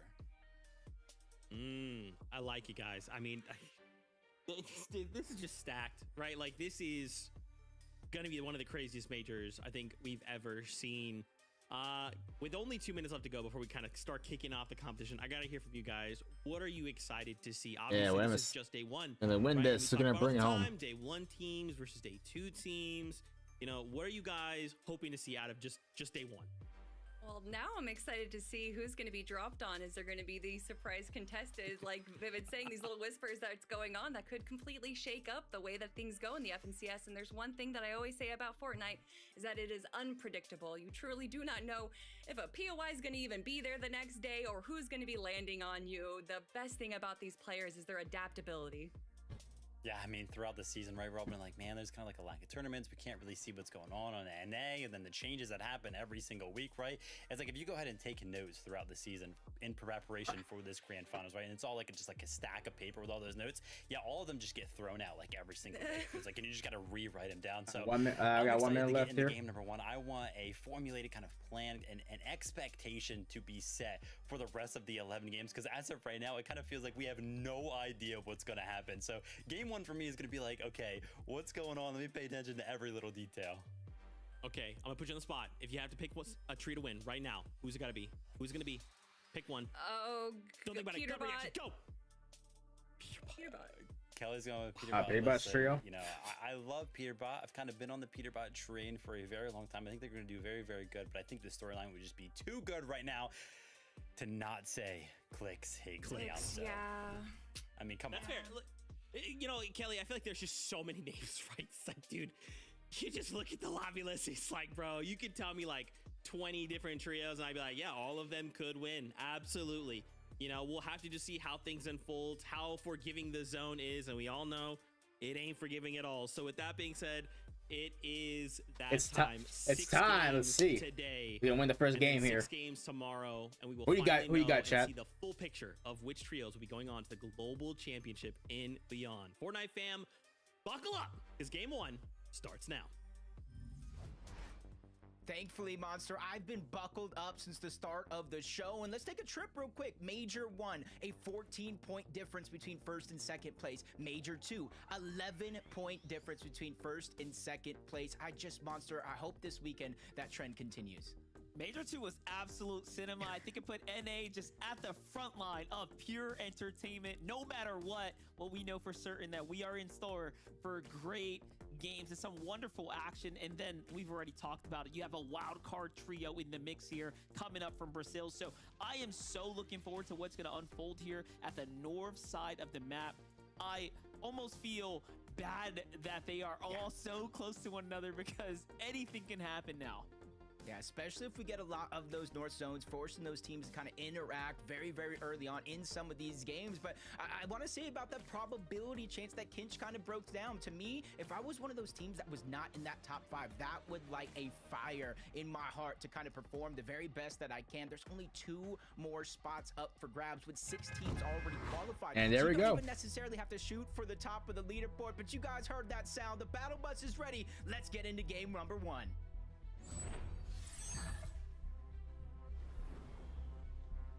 Grand finals time, baby. Game number 1's kicking off here, and now Major Grand final, 3 let's has see. arrived.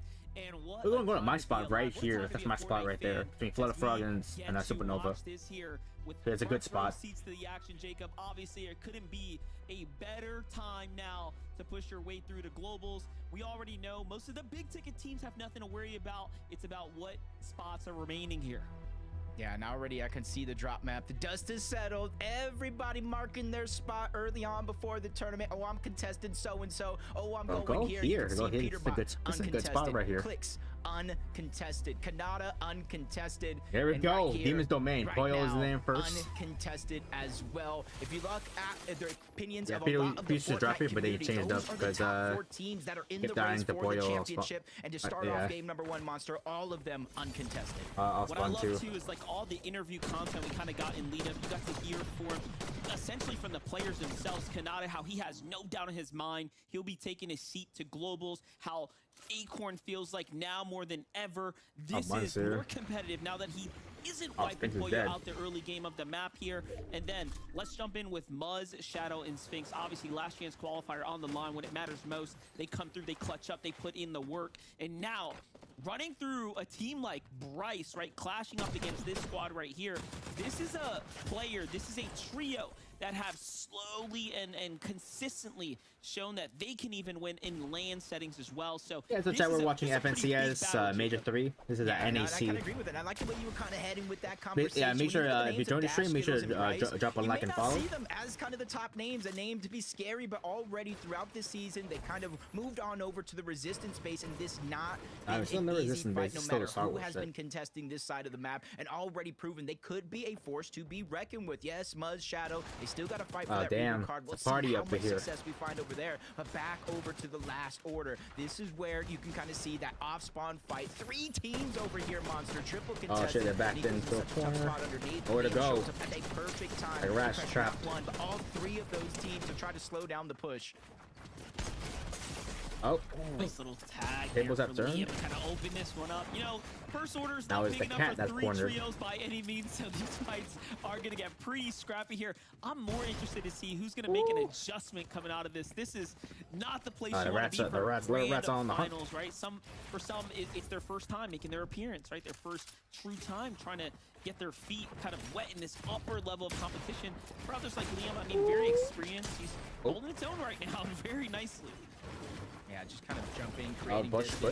May not be big 105 shots, but yeah, not. Hey, that guy like a couple shots. Little by little, Josh was down first. What's that? Tyler Oh no, and I think it's wraps. 13 HP, does have some heals in his inventory. If he could manage a way to escape, but it's just not only that team that you have to worry about. There's still a third trio there. They might not be all 3 members up, but there's still a threat. But in the distance from Porta Potty, Liam, that's why you know they're landed here. They just know the terrain so well. Such a good read, such a beautiful just kind of angle play there from Liam, but more importantly, talk about holding his own in the 2v1, just in the box fight capability. So Liam clearly feeling very much good, warmed up. Take a look at that tag right there to give him the advantage. Just everything you expect from a very much experienced trio here, an individual like Liam. Jumping into the other things though, Sphinx getting picked up here, looks like from the reboot, but Dash Price and Skittles absolutely ready for the action here. Get a couple opening tags. Shadow gonna come down to him to go on and put up Amanda. right now, and Muzz playing wonderful side angles there. Hey, how you doing? Happy Saturday. Yeah, I see the idea. Sphinx fresh off the reboot. They know they got half damage there. So they thought for a second he was kind of positioned by himself. They looked like they were gonna push him by. But Muzz right there basically saving the day. They get the reboot up. Sphinx doesn't even get downed, and that's going to be the biggest difference maker. Because he gets downed, you know as well as I do. This trio probably pushes, trying to keep their numbers intact. But the fact that those trees essentially saving the day, not giving them the line of sight to get that knock on the Sphinx, forcing them to kind of disengage on out. And you know how stacked this right side of the now zone is. I'm watching FNCS. They're stuck between now Muzz's team and for Rin's team over at NAC. Flooded Frogs. Yeah, because I just finished playing the Fortnite, the 2 Fortnite events, Super Showdown, and the Blitz event. I mean, it's from one problem straight into another. Reed's gonna need to find his Storm Surge. We'll see what's all gonna fold there shortly, but first, I'm doing good. Just woke up. Oh, you just woke up 20 minutes ago? Oh, it's crazy. Kicking things off for Madden's team. On the other side, we have a little sample of Peterbot, Cold, and Ritual set up here, playing again a huge storm base. I just thought you had a bit like a busy Saturday. That's okay, but I'm glad you're here now. This is one of those strategies that is no stranger to the upper Fortnite competition, right? What you really have to be careful of is how high the thresholds are going to be now as the game starts to develop. Yeah, and you can kind of see that, you know, Vivid, Kelly, Zeke, they all broke it down from major to major. Those thresholds just getting higher and higher. That's just more and more teams taking note of what's going on around the map. That risk versus reward. Yeah, you can be flashy. You could try to box fight the nearest team next to you, but that kind of increases a third-party chance, increases your own chance of going down. And that's why you see these massive, massive surge towers, 6 to 7 layers high, spreading the distance to cover that rare distance you were talking about. I'm glad you're here. Heals around And, these yeah. uncontested POIs. Happy Prime Saturday. City here being one of them. You saw For this, Ritual kind of for this Saturday, there was like 2 Fortnite events, but it just passed. The first one, it being in a regular BR, it took place in Demon's Domain, and the second event was in Blitz. For the Blitz event, it was just you had unlimited Dragon Ball Z powers. You know the Kamehameha powers. Yeah, that was the Blitz event for like an hour. I finished playing both events. By far gotten the better, you know, of this trio here as Oh they yeah, kind of Oliver OG and Blake look here. to fire at one another. So you do have to be careful. Like even look at Oliver OG's setup right now, right? Oh Take shit, all this damn! damage, Oliver has still a need to DMR recover, and you still a have a whole game ahead of you. health grenade. Truly, it will come down to who is the better Oh damn, he needs to team loot fast. at the end of the day. Yeah, happy Saturday, and happy Saturday to everyone. Oliver just going and getting all the scraps back. We talked about Ritual, trying to bring all the loot on over to one spot. That's Oliver's job for this stream. Everybody kind of has their respect. I wanted to check. Well, somebody's got to with y'all. How is my stream right now? Because I'm using a different triangle formation. I'm using different stream service to multi-stream. I want to know how is my stream right now. Is it lagging or is it all good? All the extra loot there, but he is only C rank, so there is still going to be more and more as the superhero ranks upgrade, more access to those chests. So if a team does continue to pull towards the south, I can maybe see Blue Threats and Craze trying to rotate over there. So if it's lagging, let me know in chat. Absolutely. If it's good, it's good. Let me know. It's all good. That's good to hear. Mainly because this is my first time using this new streaming this new multi-stream service. I'm still this is my first time using it, so I'm still new to it because I want to see if it's good. Because before I was using Restream to multi-stream to all my platforms, but I stopped using it like a couple days ago. And I switched up. So if they can find some rifts, they can easily try to get out of this position, take the high ground on over. The difference between the Restream and the other streaming service I'm using is called Rumble Studio. Restream you have to pay, but Rumble Studio it's free to use. And as a team, it's a multi-stream. Seems pretty clear right now is that Ishu, Taki, but thanks for letting me know it's all good. If it's all good, then I'll keep using it. I know because it's free. At least around that 50% mark, and they seem to have kind of had to slow down there. So likely giving up the island, but getting the better of them at least in that initial exchange. Yeah, damage. It's like currency. But Amanda, glad to hear you're all good. How you been? How you been doing in Fortnite? You're getting a lot of dubs. They took that rift I was talking about. They got on top of the BR island, and Blitz. No team's really going to contest him up there, and immediately goes from the island back you're on over doing towards pretty good Mountain to try to take these priority in your gameplay positions in order to start to continue to accumulate that storm surge. Yeah, they're not wasting any time. The team hot on their heels here. This is just what looks to be a preparation in full effect right now. And I absolutely love to watch this high caliber Fortnite in action right now. We'll get a little update with Peter Brown in a couple moments, but first we got some action here. Zavi, Neko getting right back at it. Like, let's not forget, first order base, obviously they won that initial fight. The team that was here, Jigs, and the rest of the team had seemingly gotten their loot together, but they need that fight, right? They need the damage, most importantly here. Yeah, and just kind of one of those situations where, you know, they are able to take down one of the 3 trios that did land over here. I believe they have a 3v2 advantage. Shit, the cornering. Close by, so they don't have the pressure to rotate on out just yet. But for Neko and Zavi, it's a whole different story. Depending on whether or not they got the reboot card or not, they might not be in that position to have the same flexibility, especially pressure coming in from both sides. Zavi getting most of his shields knocked off. And they're just getting surrounded. You see them just taking that different approach, just trying to lurk around, hide the video visuals, and just kind of strike when they can. I'm not gonna lie, it looks like desperation starting to kick in here. Metal being thrown all across this bottom layer. Neko trying to kind of Bringing plan mats the ambush here. from the side angle. Doesn't seem like he caught the big elim that he was looking for, and Zavi just so much pressure coming in, forcing him back into the first order low ground. He seems hungry to try to chase down that elimination. Neko's Kill. Every kill counts. desperate here to escape at this point in time. Yeah, Zabi had no choice. He used the porta potty, but you can kind of see him on the lone island, the south side of the map, kind of leaving Neko. Luckily for him, he did have that misform.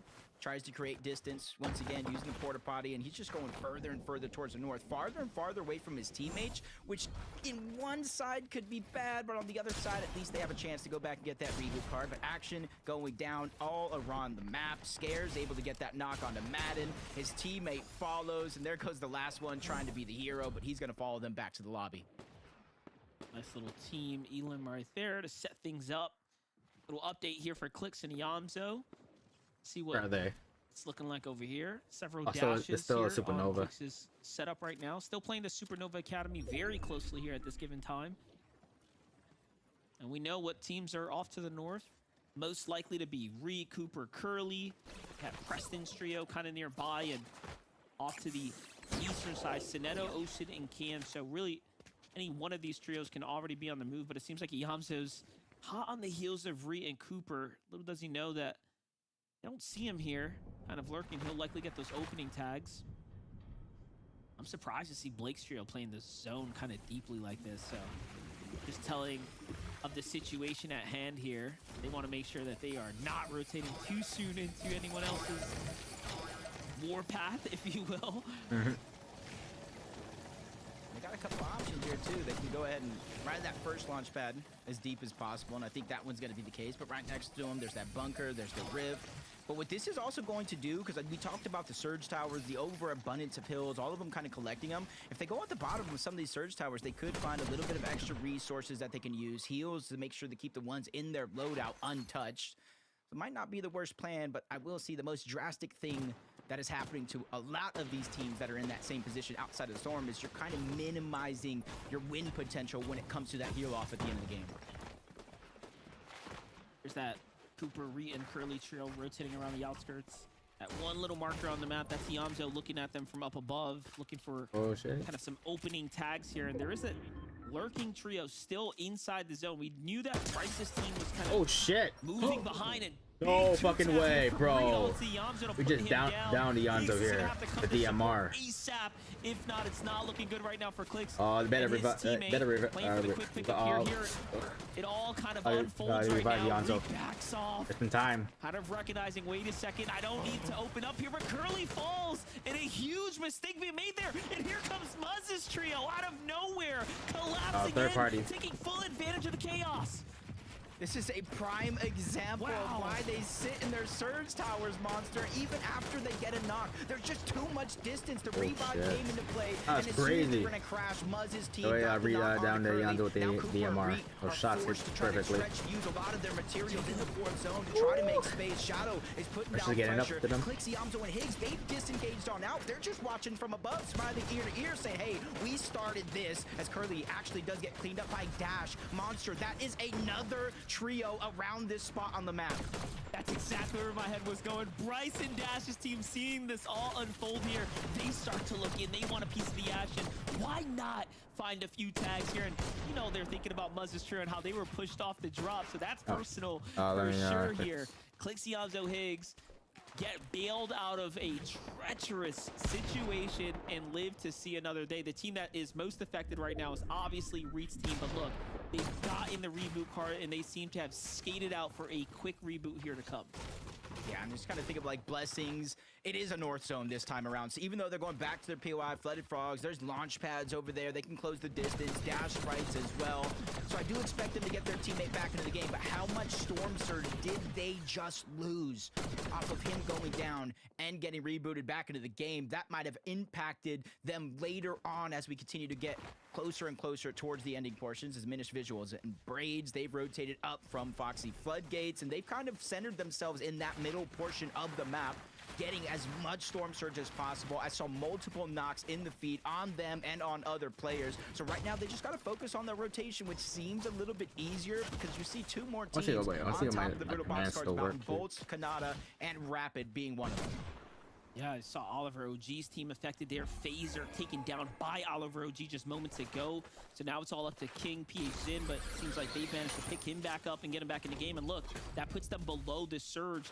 And this is exactly what we just kind of expressed, right? When you get eliminated and brought back in, you are effectively losing all that progress in the game. It truly is a huge setback. So now, how can King, PH Zin, and Phaser play this one out? This is exactly what we wanted to highlight kind of in those I still wanted to check out some, like, my wish list overlay is not working right now. I don't know why. I double checked it, but that one work today. Yeah, and essentially they need a full elimination and some.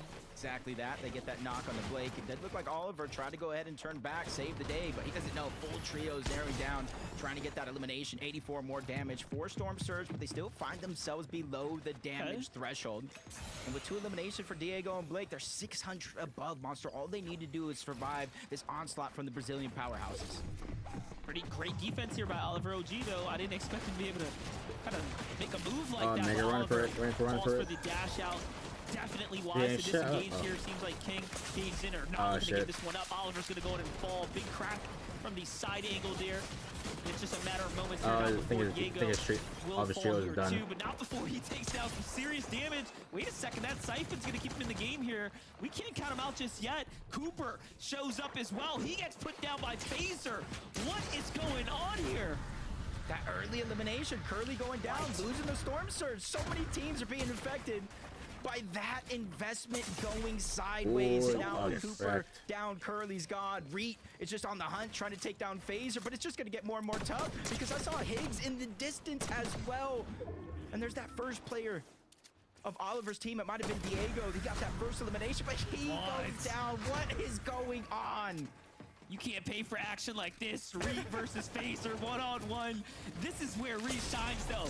He queues up into fights like this all day long, but this time it's Phaser who connects the dots and closes the conversation right there. And now he will have a chance to get the pickup here, but look who's coming in. Other teams that need that damage. 668 below here for he lost the plot, but Phaser, I mean, he's warmed up. He's already done it against the best of the best. I think Plot's got something to worry about here. I think this might be Chimp. OG Chimp. He may have lost the plot, but he might not have lost the skill. He's ready to kind of go ahead one-on-one against Phaser. Phaser's playing this so safe. He has I'll be right back, chat. I'm gonna get some more water. He just needs to stay alive and continue to create distance. It's only bandages on the other side. He might not know this. This might be a hindsight thing to talk about. Monster B just needs to continue to stay alive. He doesn't even have to put pressure back. 6 builds. He continues to push forward. He knows his time is limited. Another big shot coming out from Phaser, but he did force to cancel that first med kit. Very nicely done by him as well. Plays the med kit, gets the Siphon to kick in as well. And this is a huge damage tick happening here. I do think he might have Storm Sickness. Is that just, yeah, ticking away too fast. Too much time spent in the zone. And that's how it ends. Honestly, I thought this major was going to be entertaining, but I didn't think it was going to be this entertaining this early on into game 1. It just goes to show that everybody, you know, when it comes to the practice, the eval cup, the divisional cup, even those scrims, it's really all being put to use. All those tricks being exposed here early on. And you're seeing some of those risks that some of these teams took early in game number 1. It didn't pay off. They might start to change up their thought process going into the next. Really does make you think about how much time you spend in the zone. Hugo threats and Craze, though, putting the laser to use here. Very, very nicely done there. They're going to open up elimination onto another player there for Craze's team, but Peterbot, Ritual, Cold have somewhat found their bearings. Just 114 above the damage threshold here. This is not usual for Peterbot, Ritual, and Cold, but this is where they shine best. They've made it to endgame, and now everyone has to be very much on their toes. Clicks, Yamzo, and Higgs just sections away from danger here, and they need a fight. Yeah, below the damage threshold, above the damage threshold. They find the open opportunity there from Yamzo onto Soneto, and immediately, while Clicks heals, the rest of his team pushes forward. They have that trust in each other for them to catch up. They clean up the elimination, get just a little bit more damage for their Storm Surge, but they're not in the zone just yet. While Higgs needs to heal, Clicks as well. The damage is there. Yamzo is going to be the one leading the path, trying to build that perfect tarp of safety into the zone. And you're seeing the whole western side of the zone is stacked like a bunch of pancakes. This is where Booga threats and Craze cannot be slept on. Endgame experience coming in full effect here and now. They've somewhat positioned themselves up for the first to take high ground. Another trio off to the eastern side here. Seems like Surge is also active. Yamzo, Higgs, and Clicks right below this base here. So majority of the lobby pulling the zone here. That's a very favorable outcome. We're seeing, just looking over onto that team.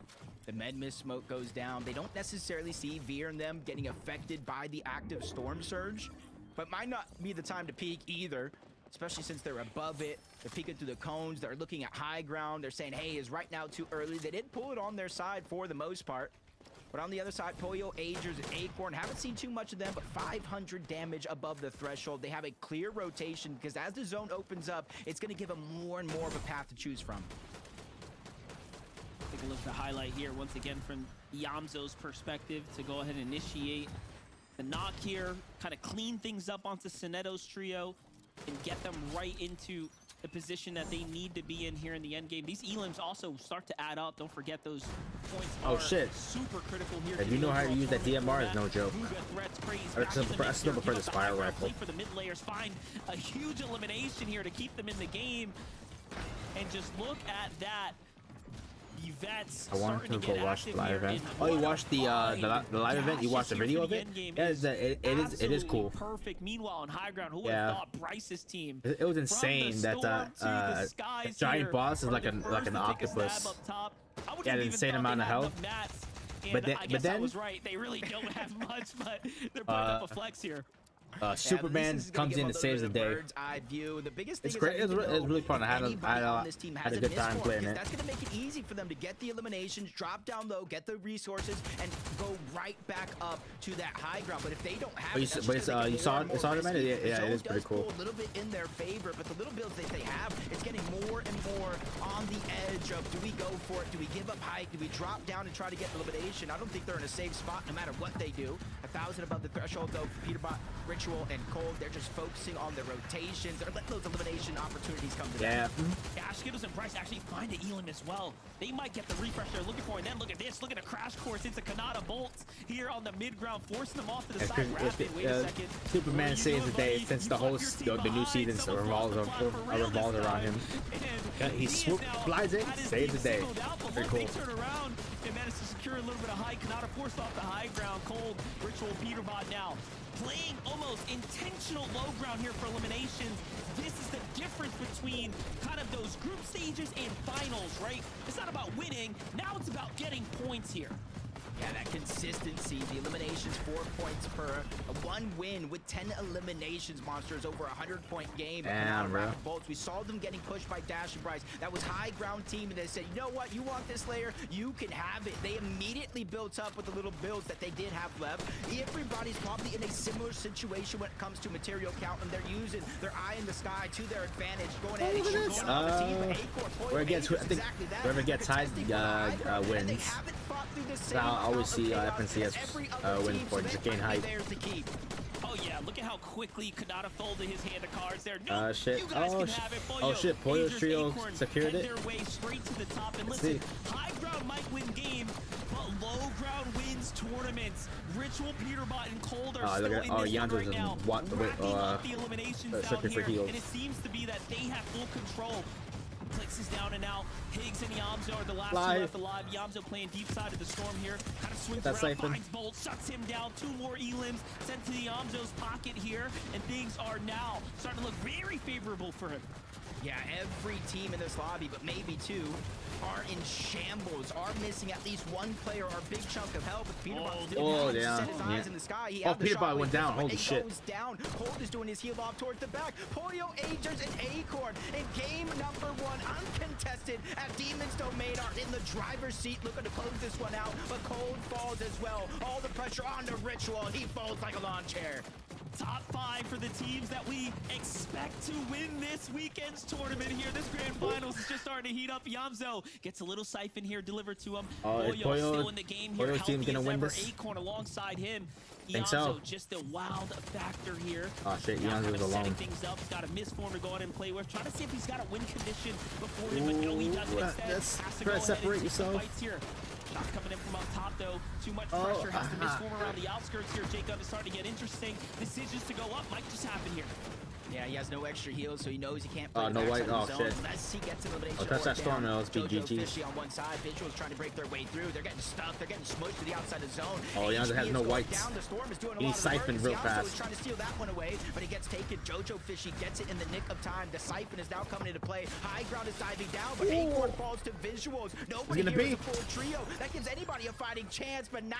Not in Ager's house. He Hey, ends yeah, that run Pollo rather Shield got quickly. this. Forces Pollo got outside of the zone for Braids to play that heal off, and he only has a med kit and possibly some storm sickness on top. Timing is going to be crucial as Braids is trying to make that last-ditch effort into the zone, but he's I in knew a it. 1v2, and Agers put that final nail in the Damn. coffin. A 10 Pollo Shield, elimination game wins first number game. 1 for the Major 1 champs. When they took height, they only had 3, and all of a Crazy. sudden, that Yeah, like I said, endgame chat, whoever came gets height, whoever boiling down gets pretty height, quickly. Talk about a game can that win this. heated up.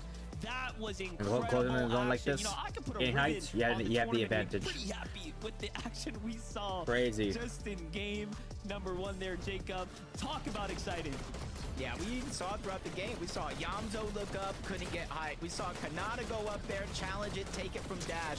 And then at the end, they waited for that perfect moment. You almost got to give all the credit to Acorn, the IGL, even though he did go down here, making it a little bit close. But he was the one that probably made that perfect call that turned their game around and eventually turned it into this. The 2v1 Braids, even with all the builds in the world, did not stand a chance against Agers and Pollo. The Major 1 champion strike first in game number 1. Zeke, what are your thoughts? That's it. Tournament's over. Pollo's better than Peterbot. There I said, okay, see you guys in Globals. See you guys there. Bye.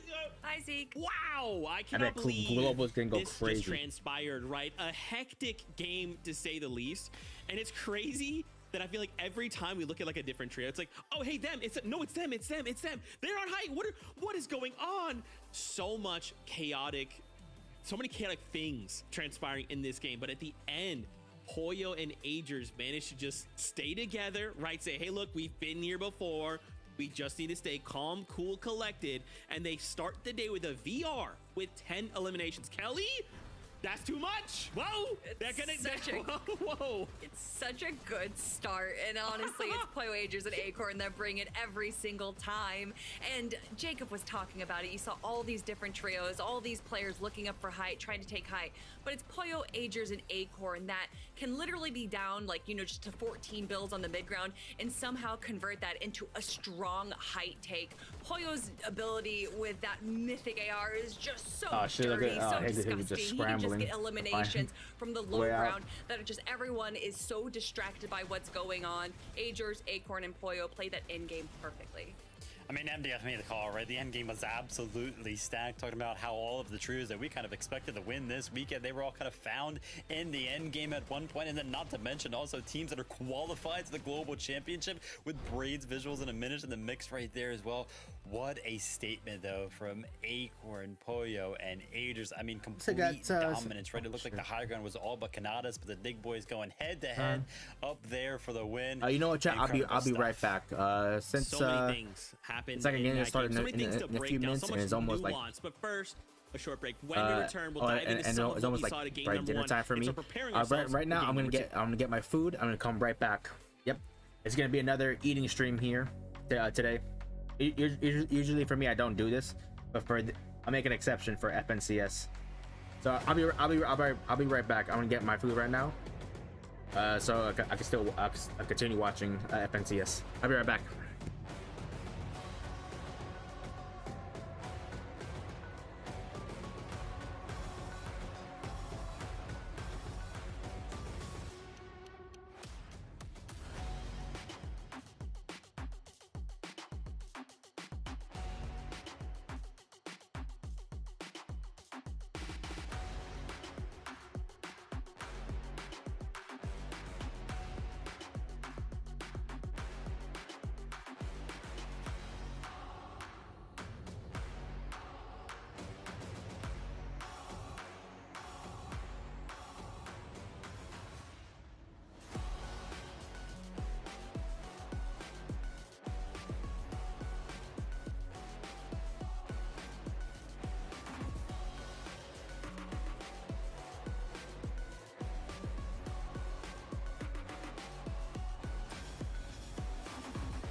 All right, chat, I'm back. Ever pull like Kelly? What? What do you Welcome mean? back, What do you mean everyone, by to the FNCS. I almost danced, but I stopped myself. All right, welcome back. I know you're just kidding. I know you're just kidding. One. I cannot I'm believe back, the chat. I got my Acorn food. Angels get themselves a victory royale. Yeah, for me, it was insane. 10 I rarely eliminations as eat where well. you know where I There's other stream. things that kind of Because I developed in that last have a game. separate We room, like wanted a to dining room highlight for here that. Clixie, But for Amzo, this, and I'll Higgs. make an exception for this. What was crazy about For, that is the fact that this case, Zoe had to kind of FNCS. solo clutch there toward the I think the end last time I game. ate on stream And was I like mean, 4th of July. I feel like every time I feel like I see Zoe I'll make an doing this exception. in the end game, he's always, especially when he's solo, he's always See? clutching like this, right? I don't know that I've ever seen a situation where it's just him and it's like, oh, we're gonna see something. Oh, he's eliminated. It's always like, bro, how is he in top 5? Like, what is he doing? You know, we talked about this at the start of the show, that if this trio could just make it, all of them alive at the very end, that victory royale is within their grasp. For me, but so many times we see them make it down for me, to I got either some a solo or stir-fried duo. noodles. But honestly, if there's anyone that's gonna be a solo clutch, you want it to be on chicken and the vegetables. Amzo. He's so smart and he's so fast with these plays, and that's Pretty- part of the it's reason really why good. we see them currently in 6th place right now. Obviously, Because not the I'm best starving, place that they haven't want to be. eaten- They did get a 4th place I finish think I haven't there, eaten like but since lunch. you know, 5 more games Oh, to go for today, it was like 6 more dinner time games for to me go now. for tomorrow. Clicks, Higgs, and Ziamzo. This is just the So start of yeah, their I got stir-fried noodles with chicken this and game was vegetables. just a return, right, to be Amzo. This is exactly what we saw in Major number 2. The solo clutches is what actually kept them in contention out of Yamzo to actually win the FNCS. Of course, we all know they got second by just a couple points, and the difference was absolutely crazy. But Yamzo, the solo clutches during that major, what made it so close. Listen, you know, Exet kind of put out this piece earlier this month, or a couple of weeks ago, whenever it was, you know, he was like, hey, listen, you know, is Clix the best teammate you've ever played with? And he was like, no, Yamzo is. And we were kind of seeing why he believes I know that it would taste a little bit more better if I added salt. I try not to eat too much salt. Dude, it's so difficult, right? Just I gotta watch out for how much pressure is on, like, in that situation, in grand finals. And it's just like, I'm trying to cut down on my salt. Weaving, changing layers, finding elims, making it the top 5. Crazy stuff. Let's also talk about Peterbot, Cole, and Ritual in this game. So they're still uncontested, right? That's great. We kind of figured that would happen, and that's great. I love this positioning from the trio, though, right? Being in that front low, they just have all of this free, like, everyone that's trying to backside rotate, it's just free pickings, right? Yeah, especially when you can see that they were a little bit low on mass right there. So while everyone else is kind of peaking high ground and kind of fighting for it, they're able to stay kind of in the back of zone, actually towards the side a little bit, where everyone else likes to stay in the front. They're able to kind of get these angles on all these players and grab elim after elim and refresh after refresh, which is what they desperately needed in this end game right now. Cold, Ritual, and Peterbot did such a good job on the low ground, and to have 2 exotics onto Peterbot has to be a crime. Vivid, that's just so sick. I mean, yeah, this trio looked like they were actually going to win it. Like, I loved the position they found themselves in the mid ground. Like Z kind of mentioned, they were able to just look back towards everybody kind of rotating in, pick up so many refreshes. I was like, wow, this looks really good for the trio. 30 seconds go by, we come back. Peterbot has no shield, but he's looking up at a high ground right, lands that pistol shot up there, knocks 2 people off black. Oh my God. A quick question. I know y'all like to watch my Fortnite and Marvel Rival streams. I wanted to ask, like, if I were to stream like single player games, would y'all still watch that? Like single player, for example, like you know, The Last of Us or The Witcher. You know, any particular, any single player game. Because I do want to stream more of those. Of course, while also streaming Fortnite and Marvel Rivals. I'll want to balance. I'll balance them.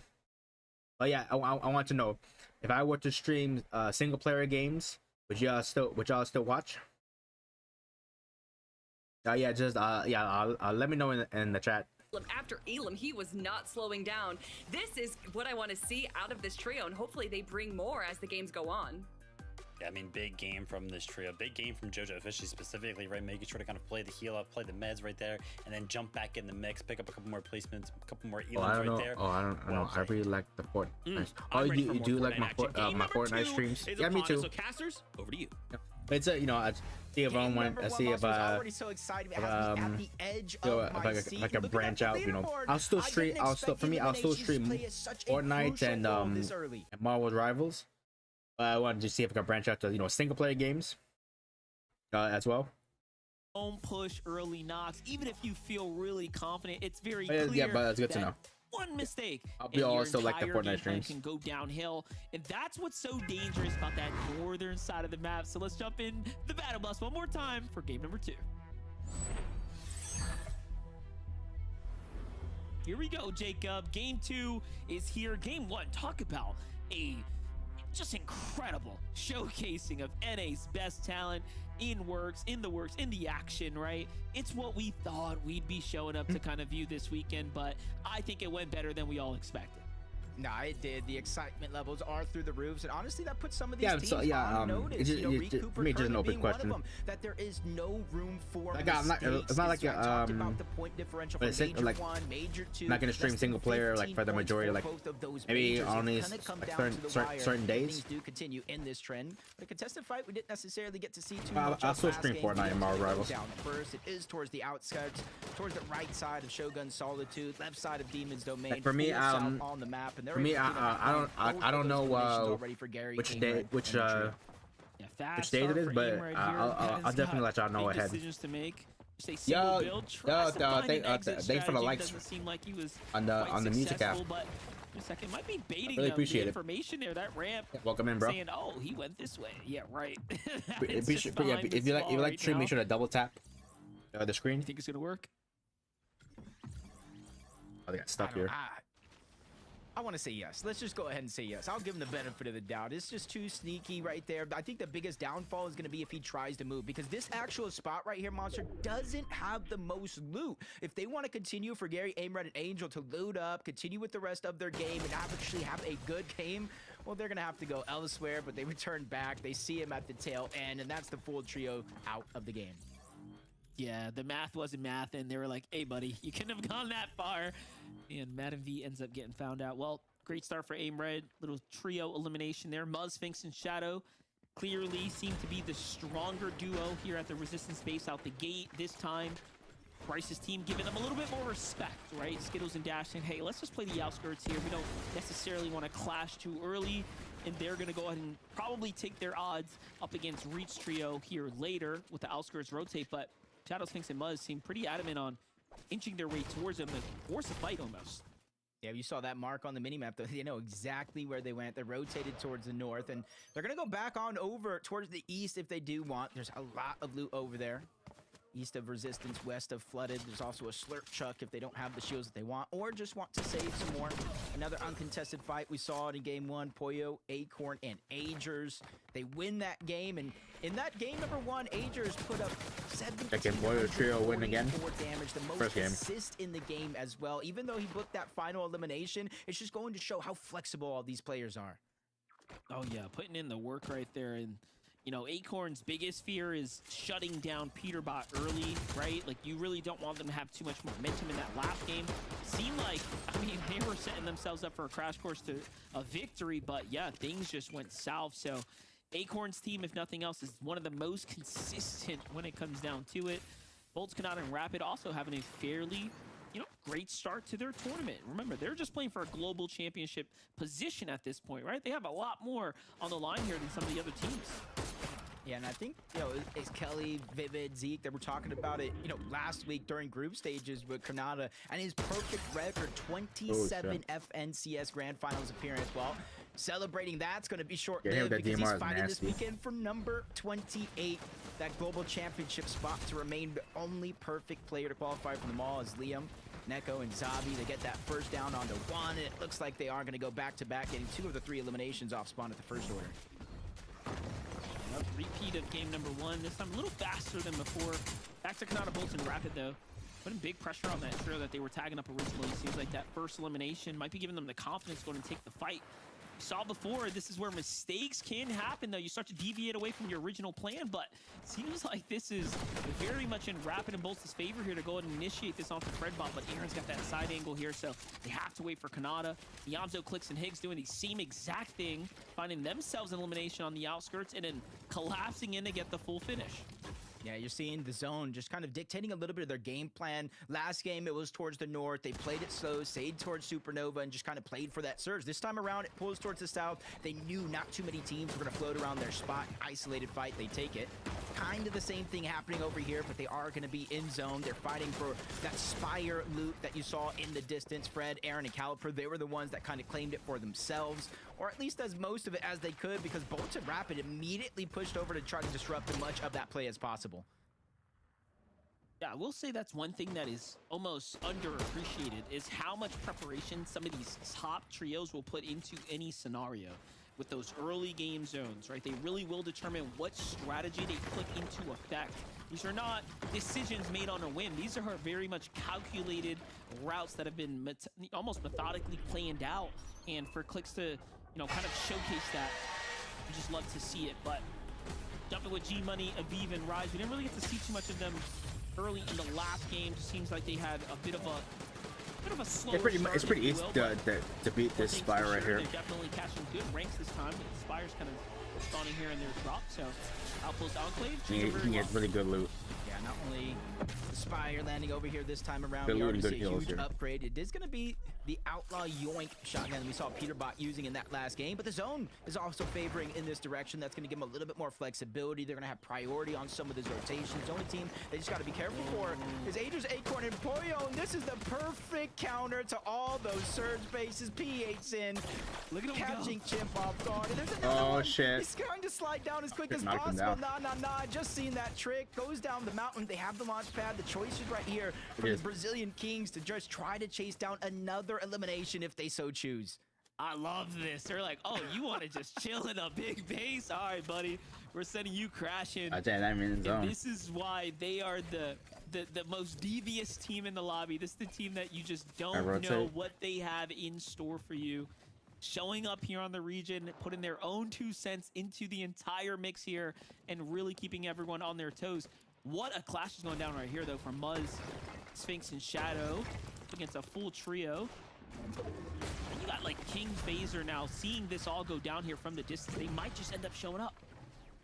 Yeah, and you got to remember, Reet and them rotated out of this position as well, so probably everybody licking their lips saying, I'll be right back, chat. I'm gonna get some more food. They're fighting in the distance, and no matter who wins that fight has to continue to rotate in us. This is what I'm wanting out of this position. I think Mud, Sphinx, and Shadow, and their counterparts of Scuffy, Monty, and Core realize what's going down here. They cannot continue to play this because it's too much of a risk. Both teams choosing to disengage 2 different directions, play this one out because this zone continues to pull towards the south. It just makes it more and more of a dangerous position to keep yourself in. That's the caliber of just accuracy right there. We'll play some Muzz, putting that big tag there to kind of open up, release the pressure. This is another look from PH Zin, the chop down. Go ahead and find Chimp. Sinetto sitting cam on the other side here. Just 8 points earned in game number 1, so a lot of time to make up for here. I love how players find tricks like that. They find so many nifty tricks, and that one's more known, but if you guys are wondering, if you dash into the launch pad, it kind of launches you forward, gives you the launch pad effect. You can open up the parachute, and you don't go as high, which means you're not as easy of a target. As you see some of these geysers being used, but they're going for alert play right now, sir. Taki, Ishao, and Vert, Seek, Donnie, and Joji, both teams kind of going at it, but one of them's kind of preoccupied with getting Surge across the map. We literally just saw this from King Phaser and PH Zin. Yeah, I was going to say, they seem pretty distracted right now. And I mean, I feel like if you're the team playing Lurk on teams at these Surge bases, you have a huge advantage to catch players kind of out of position here, but I think they make a little bit of a mistake here not to jump on them when there was just 2 in the base, but they're going to be content to kind of hold it down. I think they're almost giving the soft signal, say, hey, look, you know, we didn't get the elim. You guys can move on. Don't worry. We don't want no beef here. It's all good. And they're resetting their HP pools now. That was an accident, man. We didn't mean it. Just keep on going. And this is the thing right here, because you saw the zone pull far to the south yet again. There's a geyser. You could double geyser, cover distance, but neither team has a chance to use it. Osid says, let me go for the high ground. They're not going to leave. Let me try to push them out. But it's also being a risky situation, because if they don't go ahead and try to disengage, they're going to stay and fight you. Am I gonna put forts? For me, that chances of winning the heal off goes out the window. Interesting. They're forced to medmiss here because I think I think I'm gonna watch FNCS for the whole stream. That's gonna be one big key medmiss down. Here comes the redash. Let's go ahead and get ready. Donnie's team now had more than enough For me, I time think I'm done playing for the day. Now I'm just gonna watch FNCS here. Kind of finishing things up this time onto Skittles, Dash, and Bryce here. And Bryce trying to hide, but they ultimately will end up getting racked up onto the point threshold. Aoxy, Pikes, and JoJo leading the elimination counts, though, and continuing to do so here. That's the momentum kind of in the sails here for our Group 3 stage. Kind of Game 1 winners. Could be their season. Hey, it could be. 11 eliminations, third place. Second place on the leaderboard after placing third. Kind of beating out straight through eliminations, and now we're kind of getting a taste of how they're actually getting the job done. It's these early game fights. This one might be a little bit more risky. Remember, game 1 pulled north, and you see 3 teams in this location, even at fourth, all of them lurking slowly up the side of the mountain. It's not going to be as easy to chop down as a surge base before, but they're just okay, man. Thanks for coming by. Just drops down, tries to leave, and they run into them. Game 2 feels a little different, though. It seems like teams have almost threw the bases out the window and said, no, we've had enough of that. And they've almost changed their strategies to those that have kind of based up in the general area. Cyclops, VLS, and Ace Cube still forced on the defensive. Starting to gas out here. Just a couple more 100 material counts left here. Shit. Meanwhile, Calipper, Fred, Aaron inching their way up to the top, likely to try to clean up the fight as it resolves here in the coming moments. They gotta be careful. They're getting lurked on at the bottom of the mountain as well. The lurkers are being lurked. 2 teams fighting up above. One of them actually disengaged. Cyclops, Bleaks, and Cube. Eoxy gets shot at by the third party, so he's gonna have to rethink that situation, and that causes a little bit of commotion underneath, because now that lurking team's position has been revealed, and with one team disengaging, that gives an opportunity for another 3v3 to go down at the top of the mountain. Yeah, JoJo's team's now officially downloading that information there. Aaron seems to have been cracked by the team in the distance that they were trying to lurk up, and they almost seem forced to take this fight here. I have to assume they haven't really gotten a chance to get big damage in. JoJo finds Fred there. Fresh builds. I'm surprised he didn't just go for it. Saw a little bit of hesitation there, as likely the team's trying to decide, what are we going to do here? Take the fight, play it slow. Narrowly missing that opportunity thanks to the dashes, but JoJo takes one of his own. 3 HP elimination. Kind of needs it for the Siphon, but he's getting tossed, turned, flipped upside down for a moment before he actually gets knocked. But 1 HP. Aaron's trying to live on a prayer, but Pikes, Aoxy, they know how much damage is there. They're trying to continue to go through these builds and try to finish this one up. I think it is a 2v1. The other one did get knocked out. Caliper's going to have to fight this 2v1 the best that he can, but they're just going to drop down low, realizing, hey, we have a 3v1 advantage. If we force this res, we're forcing him in a position to either res, we keep the 3v2, or fight us in a 2v1. And they do get the double pickup, so they'll be 2 times as fast here, right onto the wall. Oh, damn, we have to cancel it, but Calipper finds a monster retag. 200 in the head. The Siphon comes through. That's the finish onto Aoxy and Pike Steer. How did this all just unfold so quickly? Now it's all up to JoJo. Clearly, JoJo was fired up, though. He's the one who initiated that opening elimination here. Double res on both sides. Talk about a full reset. Well played for Calipper. You gotta give him super props for that. Yeah, this just does not get any easier for JoJo officially. They need to figure out a way to swap some ammo. He has 2 shots left in his Sentinel. You got to make sure those shots count if you're not going to go ahead and re-up with your teammates, as he's looking all around the side of the mountain. Information. Anybody else lurking around, because that was what just happened to them with Aaron and Caliper sneaking up on the side of the mountain. Now they're being extra careful. 2 builds left, though. All this investment to take this early game fight did not turn out how they hoped. You know, I'm thinking that right now pressure setting in as well, right? Reality saying, hey, wait a second. We're almost 100 points in the tournament. There's no way we drop game number 2 right now. We just got to get this reboot going. We've gotten damage. We've done enough here. We actually don't need this fight. And luckily for them, Aaron Caliper getting distracted by a whole nother team trying to rotate in from the side of the mountain. Cannons Crossing, Shogun Solitude. That's going to be Causer, Scare, and I think Magma on the other side. Yeah, they're just And they sitting know, there. they just saw that team up there. They were hoping they already rotated out. Wait, but it nobody's. is Oh, in they go zone. away. And just the hard part Oh, for shit. both of these teams, Aaron Caliper and Jojo Fishy down below and his duo, is how are you not only going to get your teammate back up, but get the resources you need, because this whole side of the map is going to be stacked with teams taking those mountain ranges. You can see it. 172 and then 131. Just straight perfect shots by Caliper to keep him in the game. Masterfully done for them. Way to really fight your way through here. The final stage. That's just proof that teams deserve to be here. Monty, Scuffy's, and Coldo. Little cancel on the reboot there as they kind of wait things out. Another team floating nearby. Seems like they're the first to claim this reboot here, so should just be a couple moments before they'll get a chance to go and play this pickup. Peterbot and Cole's team on the move right now. A lot of action here. Yeah, you can kind of see where they're rotating from. Their initial drop spot of Brutal. And that's the thing about Brutal, is you do not have to move early on in the game. It's relatively center, so even if it does pull south, you can kind of get served and all the teams rotating in as they find that open opportunity onto Gray, get the down, and immediately beeline it over. Preston takes some damage, and that gives them a little bit more information as they pick up that second elimination. That was only 2 players on that trio live, so they're all sent back to the lobby to watch and figure out what just happened. Talk about like material count they much needed. That's a full kind of pickup for this team. Early refresh right there to really give them momentum to keep pushing here and now. And this time they have a lot more damage. Last time we were here in this setting, they had about just 100 above, so things for sure going in their favor here and now.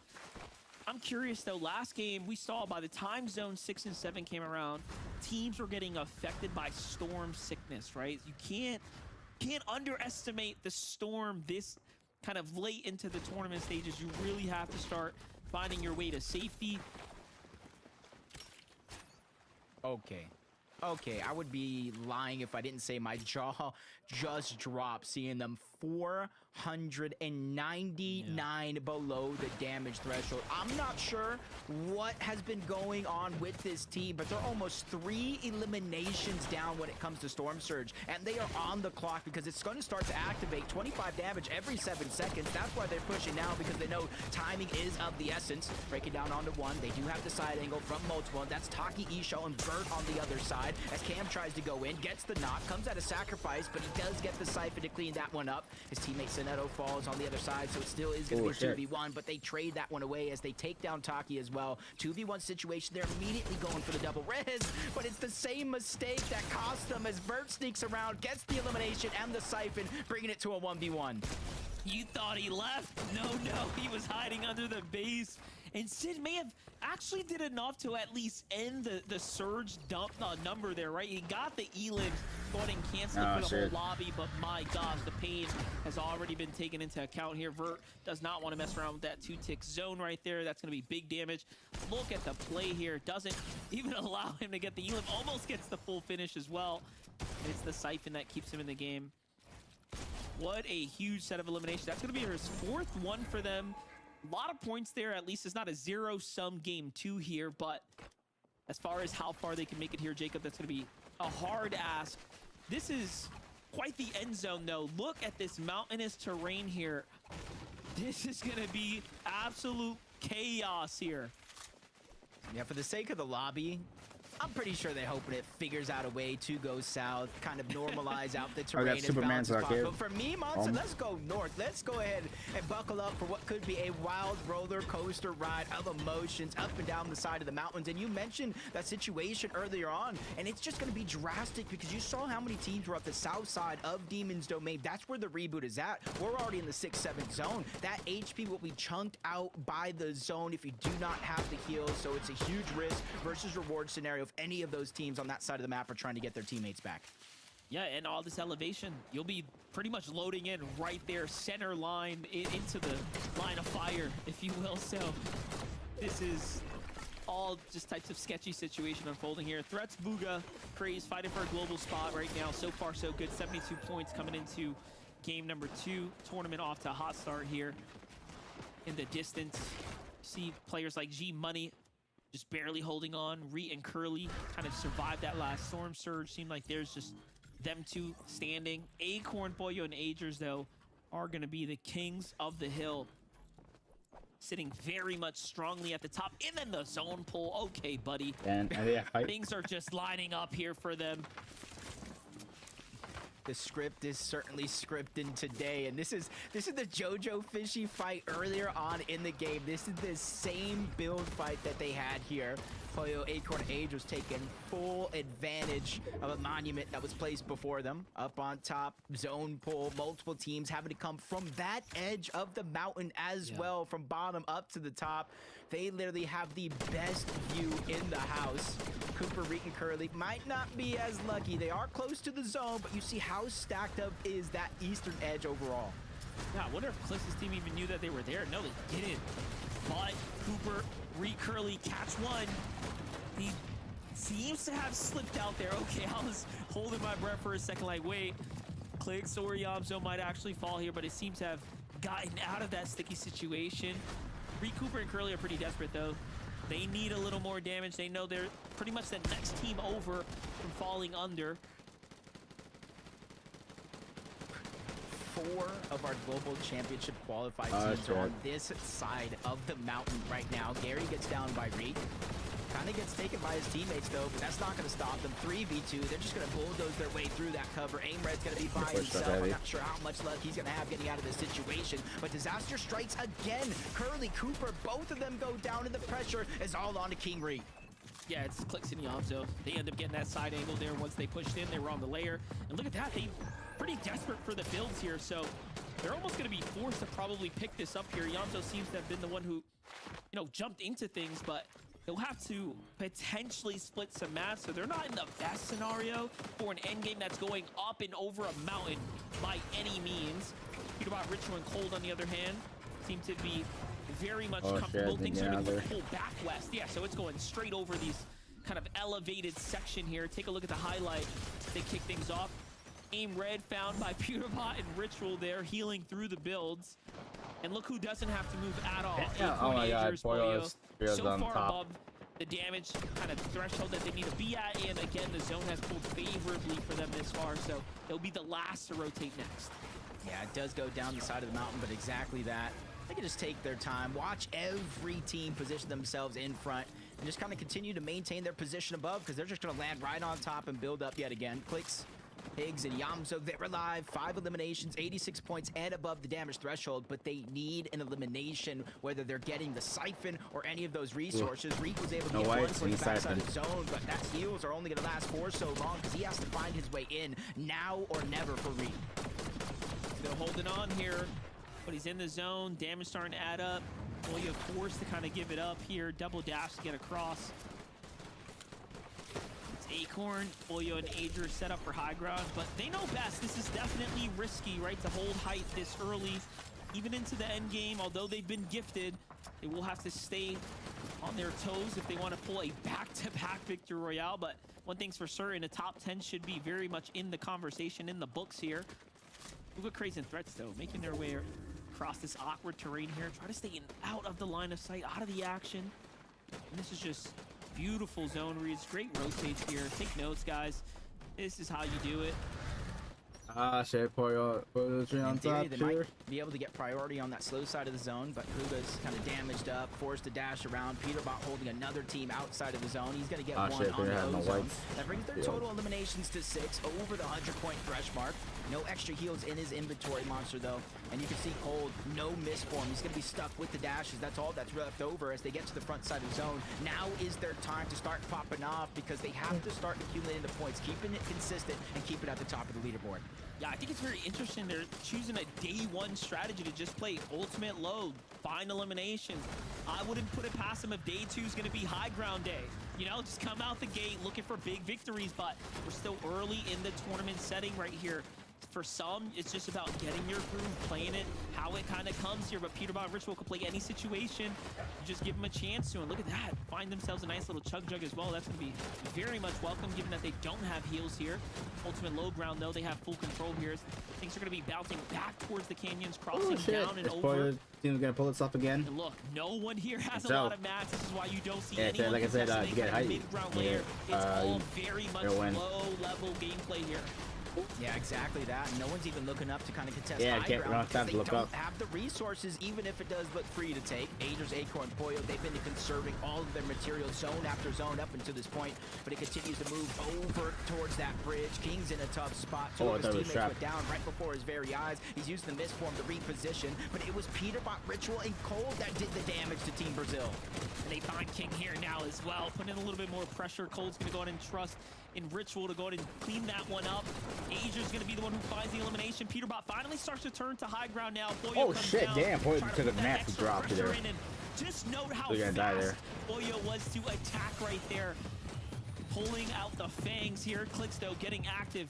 Med misplay, love to see it here. G-Money just trying to stay alive here. Aviv looking for a side angle, too, but nothing's going to come and be available. Instead, it's Cold who snipes that elimination. Another one for Cold, Peterbot and Ritual here. Yep, 30 on that chug jug. He knows it's not a lot, but it could be just enough. He even finds one more use onto that misform, but shots coming from the side, so he has no choice but to move forward. That's Higgs, that's Cliz, that's in his warpath as he continues to fire down, but turn around rapid. He was able to get that first down. Bolts is able to get two. Peterbot, Cold have just been dismantled, leaving Ritual by himself, but he's able to get a spot in his own as he runs out of mats. Clicks is going to fall there as well. He tries to play a medkit Like play that, in the zone. It's Bolts who's last standing here. Kind of misforms around the side. Higgs is still standing as well. Fourth place now, sees Ritual here. Tries to go for a big one. Finds a tag, but he has to get the finish here. This is all or nothing. The first whip, but the follow-up was good. Boyo, Agers, and Acorn are here to stay, though. Looking for the second victory royale now, Jacob. Again, another win. Boyo's team won again. Monster games, a 10 Holy shit on a roll. as they do it again. That is exactly it. You know, you're not watching I'm a right back. rerun. We're trying to 10 build my food. elims in back-to-back Yeah, games. they won again. 105 points again over that 100-point mark. They've scored more points in these two games alone than any other team probably has combined, and that just shows how dangerous they actually are. That just shows how practiced they actually are. And it just goes to show that you cannot leave a team like this uncontested. And this is why they are so scary as a team. One of the most consistent trios to ever do it. I mean, Acorn surprises us time and time again. And then you just have Agers really earning his weight right here, fighting alongside Boyo.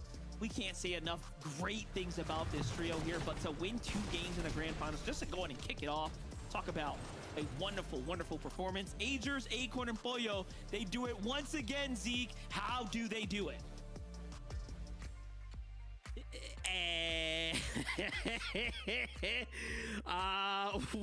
You know, when we talk about consistency, this is the kind of consistency we dream about. Back-to-back victory royales, 10 eliminations. Guys, they are far ahead of everyone else. Oh my gosh. Guys, where do we even begin? We were sitting there watching this game, and it's like, in 7th zone, we're like, oh, look at that. They're above everyone. Oh, look at that. The zone pulls favorably for them. They don't have to spend any mats. They're just sitting on high ground on a mountain, 1,000 above Surge. And they have a medallion. I mean, Kelly, they had it all this game. Yeah, I mean, from their start to getting Rift Island to this smart positioning of themselves around Zone 8 to build up the tower on the peak of the mountain. The zone pulls in their favor. They're able to control high ground. And Vivid at one point while we were watching was like, yeah, no one's going to even try and take high ground. There's just no shot. And no one did. Yeah, I mean, obviously their position was really, really good. Coming off the mountain, you can establish high ground pretty easily with that. But it was like, yeah, right around that zone 7, zone 8 mark, the zone's kind of pulling up to that mountain and then going on the other side of it. It just made every single team that was not Acorn, Agers, and Pollo in complete shambles. I mean, everybody had to invest not only materials, but then all of their heals because they're getting shot in the back from all the other players rotating. Like, it just created such a mess amongst every other team because of how that zone pulled that I was like, yeah, nobody has the mat economy or the heal economy to even look up at the higher ground. And sure enough, Acorn, Agers, and Polio kind of walk away with that one uncontested up on the high ground. Oh man, and you gotta feel too like they knew that so early on, right? Like the moment that you started to go over the zone and we go like north, and it's like, oh look at that, none of you guys have anything. You gotta walk up here and look at our big storm base. Like, oh my gosh, that was 2 games. Let it also be known we've not gotten a heal off 2 times in a row. Shout outs to NA. Let's keep that going. Wow, Pollo, Acorn, Agers, an extremely strong start out of here. Don't forget, they've already qualified. They're just playing for money. They're playing to make sure that we go to globals. Their drop spot is uncontested because that's what we're trying to accomplish here. My gosh, we're gonna go to a break, okay? Because I need to take a breather. When we come back, we'll break down more of what we saw out of that game. Don't go anywhere. We'll be right back.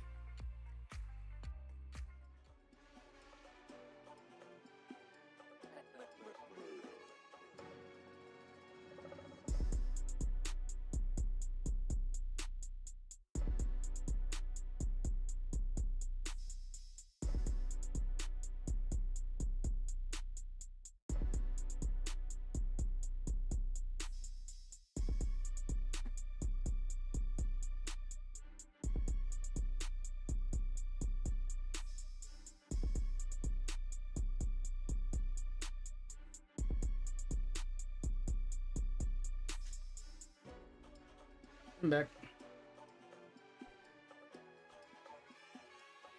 At 2 minutes, 2 minutes left.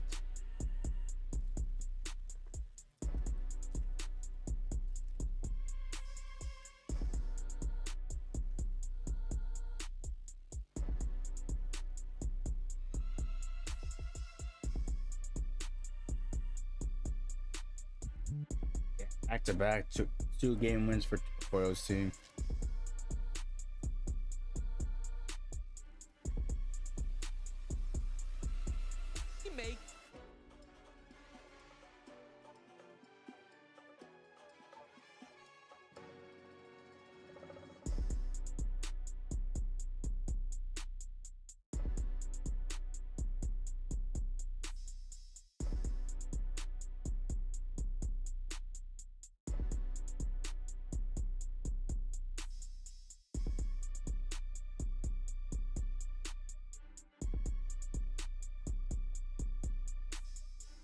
Yeah, I appreciate everyone watching my stream. Yeah, be sure to like, double tap, follow, subscribe, and all that.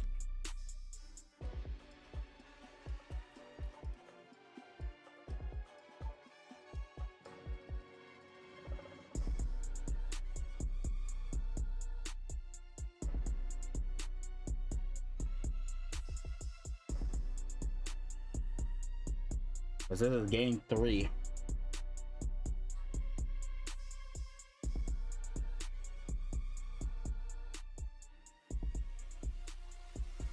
I don't know why I like that. My camera always out of focus.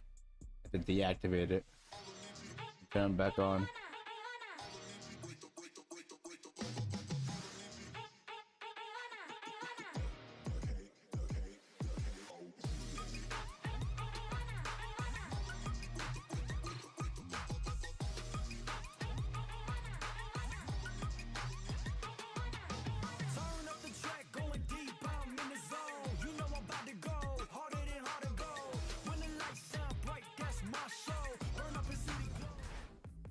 Pollo really took that song very seriously. He went harder than harder goes and got 2 victory royales and 10 eliminations back to back in the first 2 game grand finals. I'm still in shock, but it's fine. It's cool. Zeke will recover eventually. Let's talk about some other trios that performed crazy good in this last game. Clicks, Higgs, and Amzo. Higgs, what are you twice? They won, bro. A solo clutch out of this last game. 10 elims from the trio. 2nd place? What is going on, Kelly? I mean, if you have watched this trio over the last few weeks, you would not be surprised to see Higgs being able to clutch out this solo ability. He's done it so many times, but honestly, what we've seen out of him specifically over the last season, he has just had so much growth. There was a lot of questions as to if he was locked in. There was a few times where he just wasn't ready, wasn't queuing up for tournaments, but he has turned that around. We have seen him just download the game to a T, and he is now showing what his ability can be once he's locked into the game. This is one of those games where it's like, okay, this is going to be an unfortunate one for them. They're stuck on the side of this mountain. We started to look at clicks. He had literally 0 builds at one point. I was like, oh man, they're going to fall down the leaderboard after this game. And then there they are in the end game somehow. I mean, just incredible stuff. That's what champions are made of, right? That's why they play so well in some of these FNCSs, because they can make the most out of games where it seems like they shouldn't be able to.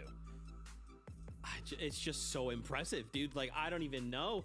We also have Peterbot there in 3rd place, right behind Clicks, Higgs, and Yamzo. 4th place, 9 eliminations from them as well. Dude, I just in the fact that we're still in zone in 5th zone, right? We're sitting on the front side of the zone. Had that pulled differently, this would have been a completely different story. But the fact that it doesn't, these guys just know how to operate. The moment that some new information is presented, hey, here's a new zone pool, hey, there's 2 different trios in this corner after you rotate out and they're all fighting here, hey, Peterbot, you wanted to shoot that guy really fast, go ahead and get an impact right here on the spot. I don't know how they just force the Fortnite RNG in their favor, Kelly, but they do it all the time. They are so prepared as a trio for whatever situation the end game comes down to, but I almost wonder if it's to a fault where they are so confident in their playstyle that when they see another team on the low ground, they go for the aggression and then they miss out on other trios like Bolts right there, being able to get the elimination onto Cold and Peterbot. I feel like the worst enemy to Peterbot is Peterbot himself. When his confidence allows him to think that no one else is going to be looking for them and no one else is going to be attacking them, that's when they tend to fall a little bit. I've got to say, it's kind of crazy, right? We take a look at the big 3 of the region. Agers, Acorn Play, obviously in 1st place after their 2 incredible games. Clicks, Higgs, Yamzo, and Peterbot, Cold, and Ritual around 150 points. After such 2 big games from Acorn, sure, you'd feel like they'd be further behind, but no, they're putting up incredible games by themselves as well, kind of staying in the contention. And there's just this big gap from 3rd to 4th and 5th, where we see Kanata, Rapid, and Bolts down there as well, and Booga, Threats, and Craze. Both of those trios, by the way, we talked about, okay, they're going to qualify to the global championships throughout this weekend, but yeah, Kanata, Rapid, and Bolts, it's great to kind of see them make it into the end game throughout both of these, right? Obviously a big improvement this game with the 3rd place and 4 eliminations. Yeah, even with the loadouts being a little different than what we typically see from Kanata, Rapid, and Bolts, they're still able to handle this kind of low ground aggression. Bolts playing so smart on the low ground there, just making such great peaks, getting eliminations onto some pretty big names. And Bolts has just done such a good job. We talk about players being locked in. I don't know if I've ever seen such a transition of Bolts from the start of this year to the end of this year out of any other player. I'm so sorry. I'm laughing really hard here because we were told to talk about Rapid, Kanata, and Bolts, and they whispered into my ear, and Vivid picked it up instantly, started talking about it, and then Mickle literally said, "Wow, Vivid's the Peterbot of the broadcast," and I just lost it. Anyway, we got, sometimes we break Zeke. It's fine. We're gonna go back to the action though. Game number 3 is ready for us. Casters, please help. Just go to you. I gotta agree though with that statement. He is probably one of the best. Vivid, don't go anywhere. But this is game number 3, Monster. This is where things are starting to heat up. There's almost a 60-point lead over 1st and 2nd place. Yeah, you would think we're about 4 games into the tournament with how much Acorn has managed to pull through so far, but this is what you expect of that team. And you sit down, you look at the content that Acorn puts out when he starts to really think and dissect the way things work at a high-level competition. They have no doubt in their capabilities of taking home another championship. Well, it sounds like that game is ready, Jacob. Let's get on.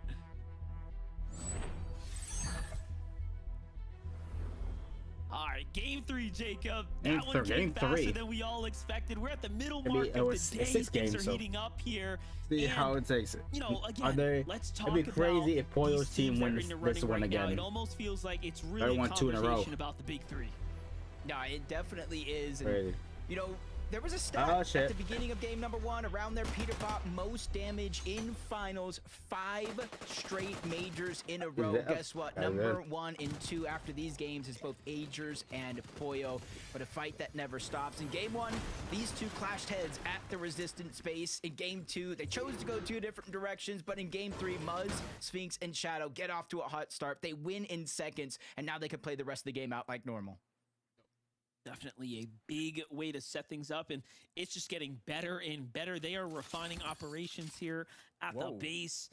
On the other side, though, someone has now officially decided to show up and contest. We thought they might have been showing up before, but seems like they were saving that play for a little later into the tournament. And with how much of a lead they had, Agers though puts up a fight, but already now 2 sides are If down. Agers wins, It's a Agers 2v1 down. here for Acorn. Acorn hit up as well. Oh, shit, He tries maybe to slip Acorn up next. the side. Metmus comes down. He gets a little bit of a tick there. Oh, Some Pollo- HP, but he's got Pollo's no dead. heals to work with. This No is not fucking looking good, way. Jacob. Oh my gosh. I feel like Bro, the and they whole just won 2 lobby games. Just got a sigh of And relief. they dead off We're 1-2. talking about the gap, in the the third 60 game. points, the terror of back-to-back Bro. games. Well, that That's has the come to an end here third in event's game right there, 3. bro. For them, they have just reached the halfway point of day number 1. And now that they got a feel, they can talk about it. Roughly Yeah. 25 or so minutes, Monster. They can They figure just out won now 2 that we're being games. contested, we can go back to what Now we they're dead, practiced. and then You know what's crazy too is they're like dead in Acorn off is spawn. known for like these day 2 big day tournament returns. Very rarely does he have a strong day 1 start, and I hope we're not seeing history repeat itself here when it comes down to that trend on average. But it's Zaire who kind of kicks this one off. You see the opening eliminations there, and then they'll finish up onto Acorn. What a huge And the momentum emo shutdown. them. Yeah, and you gotta imagine, if you see that in the feed, Monster, what does that do for you? How much confidence does that give you, whether you're Clix's team, Kanada's team, Peterbot's team? I feel like it kind of puts you on a whole nother level in terms of confidence. Liam, Neko, team that obviously has been extremely confident time and time again. Very nice little kickoff there. He almost resets the fight there with elimination. Baits him into the angle, but Jig Jr. coming through, finding elimination. I don't remember who that third team was that initially landed here in the triple contest for game 1, but I think they got the right kind of mindset. Even though this was our drop spot leading up to this, we planned for a triple con, and that side of the map, there's so many corners, so many places to hide, nooks and crannies, that I kind of agree with trying to change up that drop spot instead of hitting your head up against the wall over and over and over again. As Cold Ritual Peterbot uncontested at the Brutal Boxcars, and we're seeing how they set up. While one kind of farms up all the metal at the actual location down below, 2 people set up 2 different towers and start to fire off for Surge. Huh? Human's Domain heating up here, Jacob. I saw them on the map, you know, I wasn't too sure what was happening here with Zonda, Power, FN, and Blue. Like, if it wasn't Acorn's team, right, getting cleanly contested by Cyrus and Zaire, like, it probably would have been Zonda's team. It was like, hold up, what's going on over here at the Demon's Domain? Yeah, They are just the Demon's Domain is There's a like third gone, team but there, they just Cyclops in them. they put it up Also, for Demon's Domain, FNCS 4 competitive. teams in game 3. Trying to claim Demon's Domain, they want that medallion, the extra shields, the Mythic Spire. There's just so much you can get. And the freedom if you go to get that Foxy Flood Game Zone, if it does the island spawn over there as the Amzo, Higgs, and Clicks, they're getting more and more aggressive. Instead of setting up their surge bases on this side of the map, they saw how empty and open the space was, so they now realize they have to go back to their normal strategy of fighting for their surge on the northeastern part of the map. I mean, answer me this, Jacob. Do you think it's because, like, oh, we see Acorn's team get team wiped in the feed, let's make a move?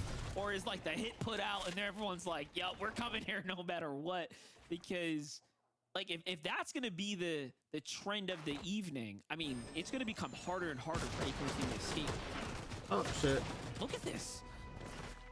How did we not initially see this? Where did the 2 other teams even come from in this fight? And the one that originally won it, Naps, got taken down by Vleeks HQ and Cyclops forcing his team to disengage. Then you still got Power Blue and Zonda. And then what is this? Jojo, Aoxy. I don't see Pikes just yet, but a fifth trio at Demons? And we're landing It Demons. seems like the bounty is up for this medallion here. Cyclops, Flex, and HQ seem to be the kings of the hill right now. They've got things somewhat under control, but there's just so much happening here in the vicinity.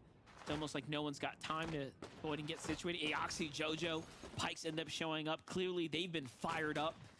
You know what they're doing in the early game, and they're likely, again, trying to fight just for what this drop spot has to offer. And as someone who loves Fortnite, my only question is, who has the medallion at this point in time? We saw Naps go down. That was the original team, but did he have the medallion? Because his team did disengage. Good luck for them trying to get the reboot card back. Zonda gets third party on the high ground, forced all the way down below. He's going to get taken down by Aoxy. His teammate Power got taken down by Cyclops, so two different trios picking on one. And Jojo holding down the other team as well. Shots coming in from the high ground. Flex, HQ here just going to keep them almost pressured down from even supporting their teams. And Jojo's looking to clean this elimination up here, but seems like Blue's going to go ahead and fall to the other teams up top. Found it, though. We know who has the medallion now. It's going to be Oxy, Jojo, and Pikes. And honestly, Monster, with how good they have been playing so far, I know it's only been 2 games, might be a little bit too early, but I feel like that's a huge boost in confidence. They can choose to either continue to fight towards Demon or kind of rotate out. They have some of the best loot in the game right now. Maybe they're just missing the Mythic Spire Rifle, but hey, can't get too greedy in some situations, but it does look like they're going to continue to push towards the center. On the other side, things a little bit kind of simmered down here in the distance. Visuals of Minish Breeze kind of watching the action unfold here. They're probably thinking, hey, what all happened to our usual setup? There's no one here to tag out. Players have almost collided into one another. Hey, but that's a blessing. This is a blessing for Agers, Acorn, and Poyo to go down for Minish, Visuals, and Braids, because Agers, Acorn, and Poyo, we saw it all throughout the group stage. I believe Kelly broke it down like 4 out of the 5 games that they did play. They went for this island. They got that loot. The medallion was in Poyo's hands. And now that they're no longer there to contest it, Visuals, Braids, and Minish have a chance to really make something of this game. And we saw Reet in the feed early on. That one elimination was on a King, Phaser, or PH Zin. Don't know exactly which one, but whoever's watching, that's Monty. That's thank you. If you're watching, by any chance, if you're watching me on Twitch, there's some exclusive Fortnite drops. Third trio kind of lurking on the outside. My stream right now. All you have to do is just watch my stream, and you'll get those Twitch drops. You know, I was looking at it's exclusive. Total points there as well, just 21st place. So a lot of teams just struggling here as the time kind of begins to develop here game after game. We've seen so much action from them, but not enough end games here. My Twitch channel is kind of twitch.tv / Broco with 5 underscores. Pretty content right now.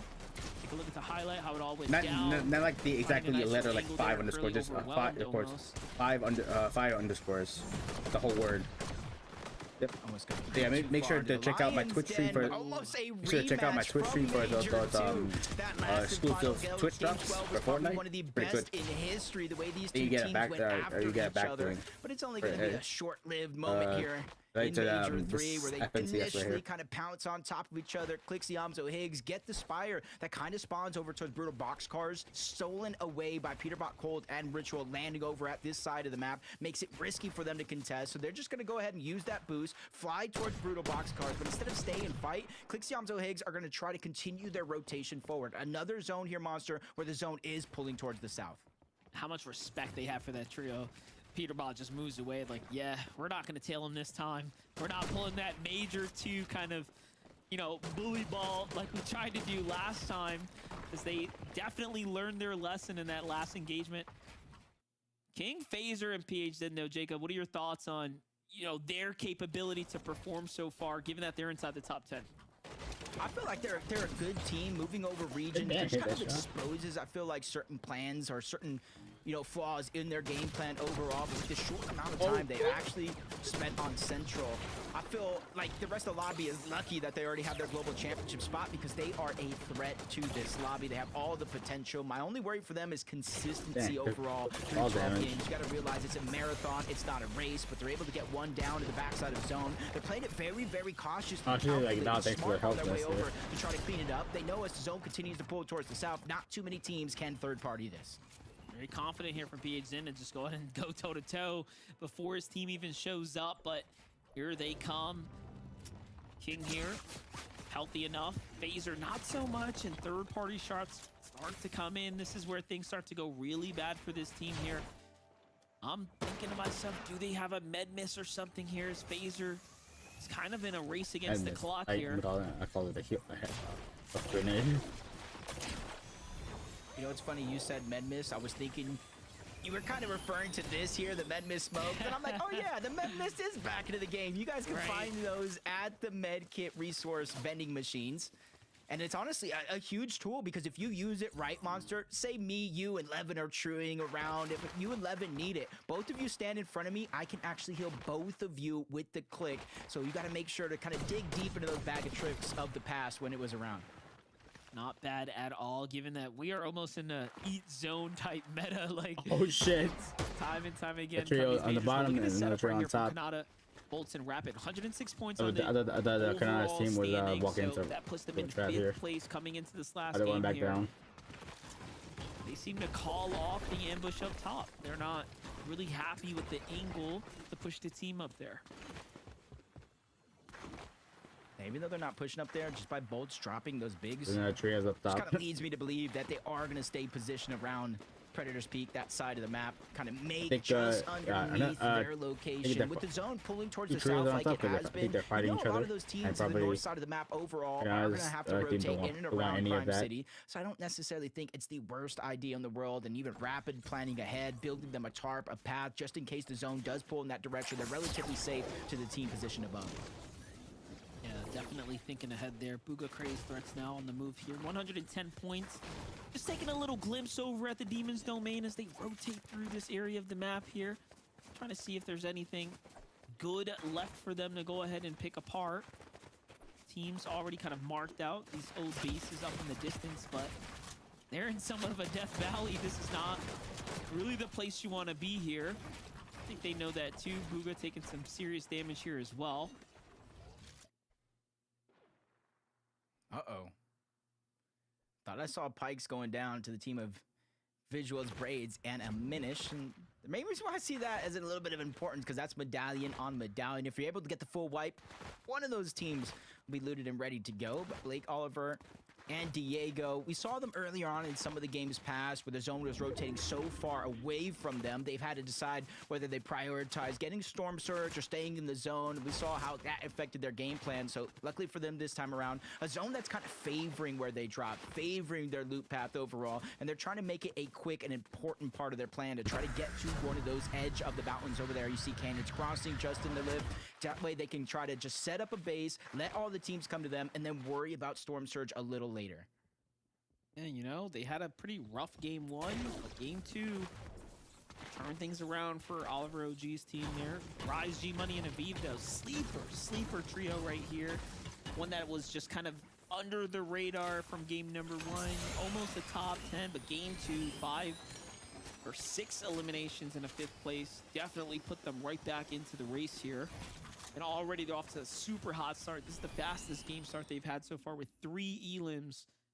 So they're not going to be really worried about Surge if we had to put a bet on it. Iamzo, Clicks, and Higgs on the move as well.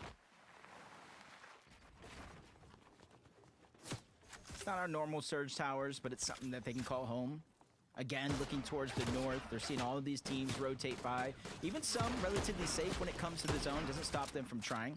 In the distance, you see the island as well. Those visual grades and diminish that were up there for quite a long time. You got to imagine they've kind of rotated off. And that's the thing about the island is you don't want to be one of the last teams there having to figure out a way down. Just kind of leaves you open to taking so much damage. Aoxy, Pikes, Jojo, Fishy. I did see him get knocked in the feed. Glad to see him back up and in tip-top shape because I do believe this is the team with the Demon's Domain medallion.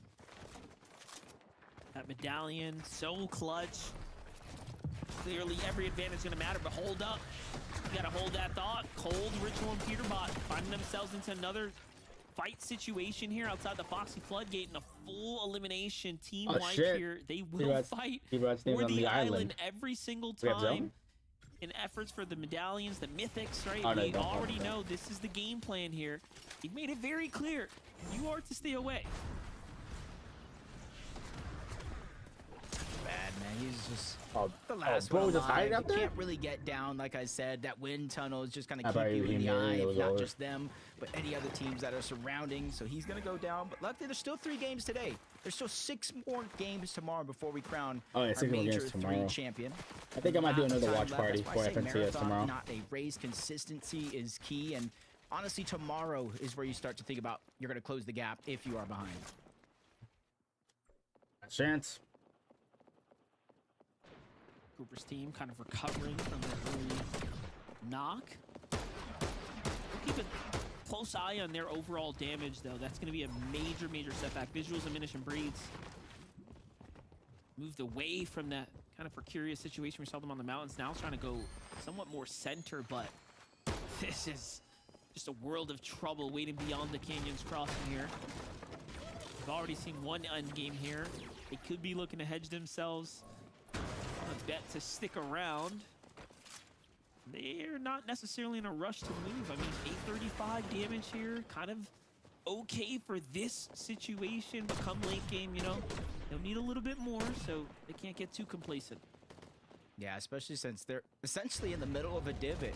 Mountain ranges behind them, mountain ranges in front of them, to the east and west as well. As he continues to pull on over, Phaser, King, PH Zin.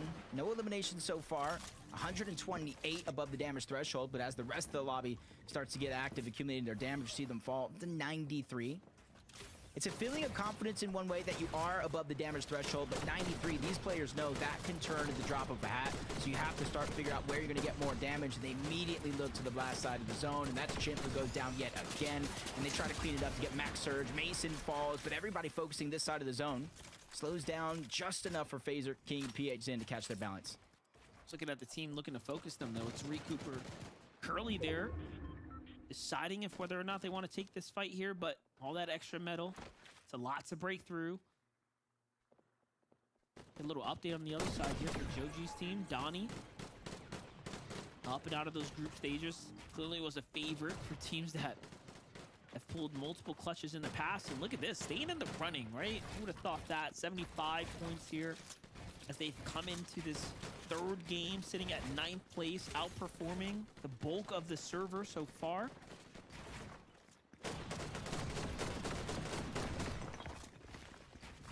Kind of target teams down below. 438, just staying proactive, even though Pikes does get down by cold. Not sure if that was far away or up close, but remember, medallion on medallion could be the potential. It could be what they're after. Chat, I'll be right back. I gotta hit. I'll be right back. I gotta hit the bathroom. Away, that medallion kind of keeps you marked on the map the entire time. And yes, it's Pikes, Jojo, Fishy, Aoxy outside of the zone as well, and they immediately get the down and move on over to try to clean it up. Haven't seen anything in the feed just yet, but I do wonder. Phaser, PH Zin, and King once again now in somewhat of a bad situation here on this next rotate. This time is Muzz's trio looking at them. It's Reach team off to the side. Clicks there on the mountain. These are great teams, and they know when to join in on the server focus. And then Phaser's team also below the surge. So even these elims can't keep them alive for now, but counter tags there are going to buy them a little bit of a window. But it's just too much of an onslaught here happening now. And down they go. Oh, it's so bad watching that. But when you're the chosen one, Monster, you're the chosen one. out of the lobby and clicks Yamzo Higgs in a similar spot. Active surge every 7 seconds, 25 damage. They're trying to utilize the Medmist smoke, keeping the HP high. They're trying to keep Yamzo alive, but I do think he's seconds away from getting cleaned up overall. Storm Surge still dictating the game plan of Clicks and Higgs. 34 below. That's just one shot. Doesn't matter what weapon, but Bolt steamrolls his way in, takes down Clicks, and sets his eyes onto Higgs next. This is such a good team. Bolt, Rapid, Kanata, and they take down Clicks. This is just unfolding in the wrong way for them right now. So bad here. Look at how it works out for Bolt. That wall somehow was his. How do they even have that much control over this general area? It's all up to Higgs now. This is an actual huge moment right now for Higgs to really prove, you know, how valuable he is to this team. But 470 damage to make up for that much damage is not going to be easy by any means. I'm thinking he's got to make at least a 2x2 here.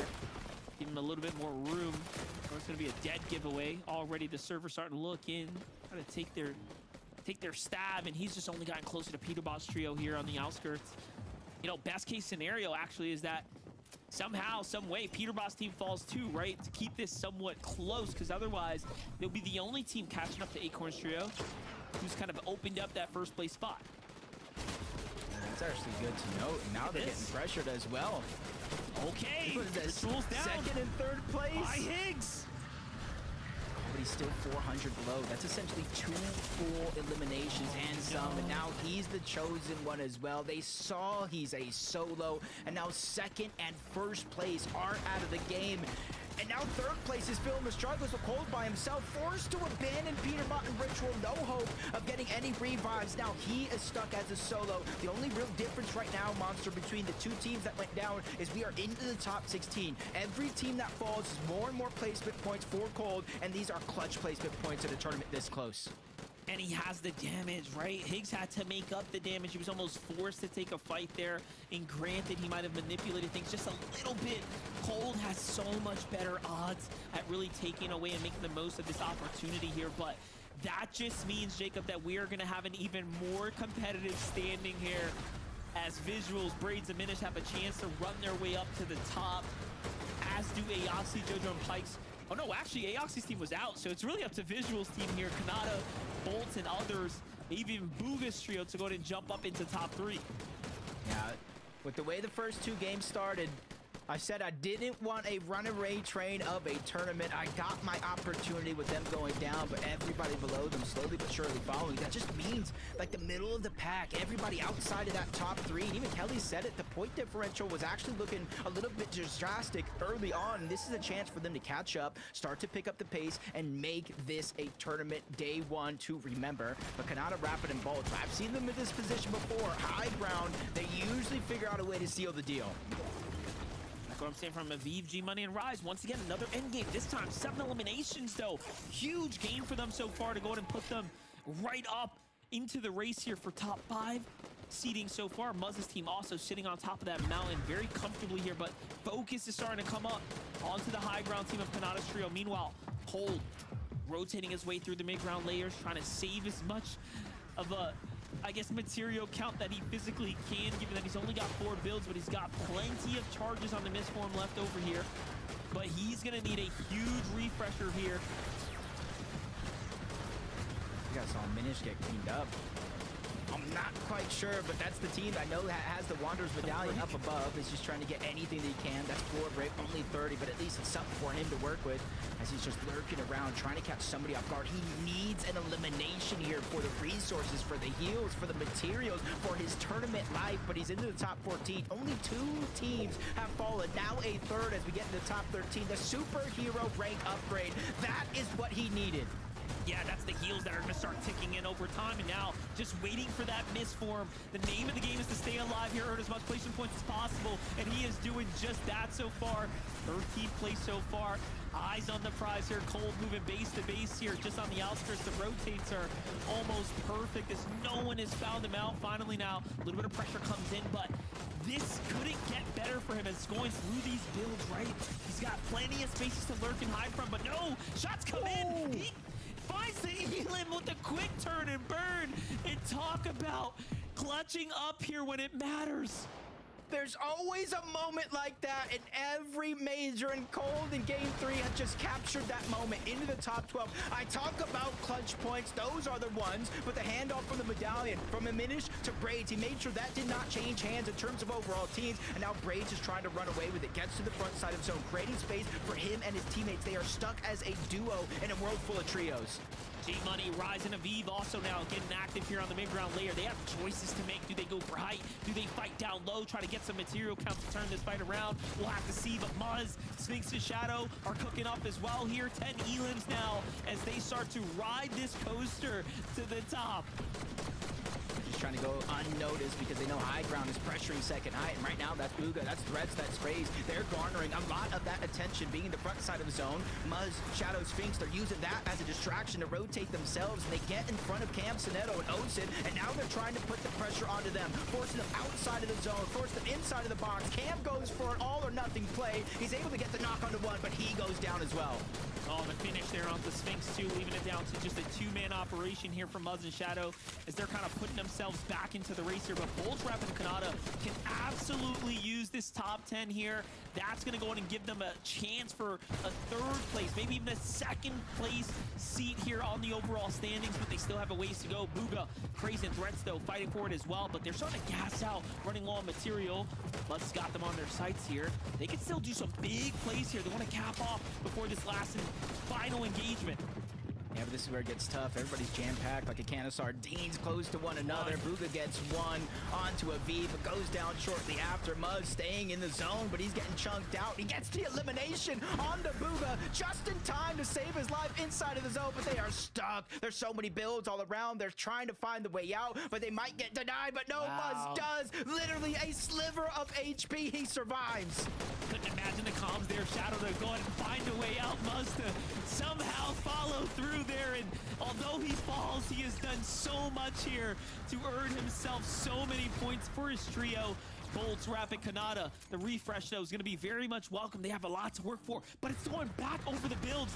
That means that it is not a free endgame here. Bolts still fighting for it, though. He doesn't want to give anyone a chance to go ahead and stop and heal. Rapid's gonna fall. Kanata's up top trying to play the heal off here. Braids escapes out with the misform here, but it's gonna come down to the tag. Bolts falls to the Zorm there.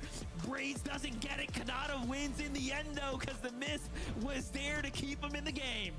And they keep the trend of double-digit elimination wins alive. That is an 11 elimination victory royale game, and it kind of goes in tide with what they've been doing so far. Game 1, 8th place. Game 2, 3rd place. And now Game 3, they got that first place locked up.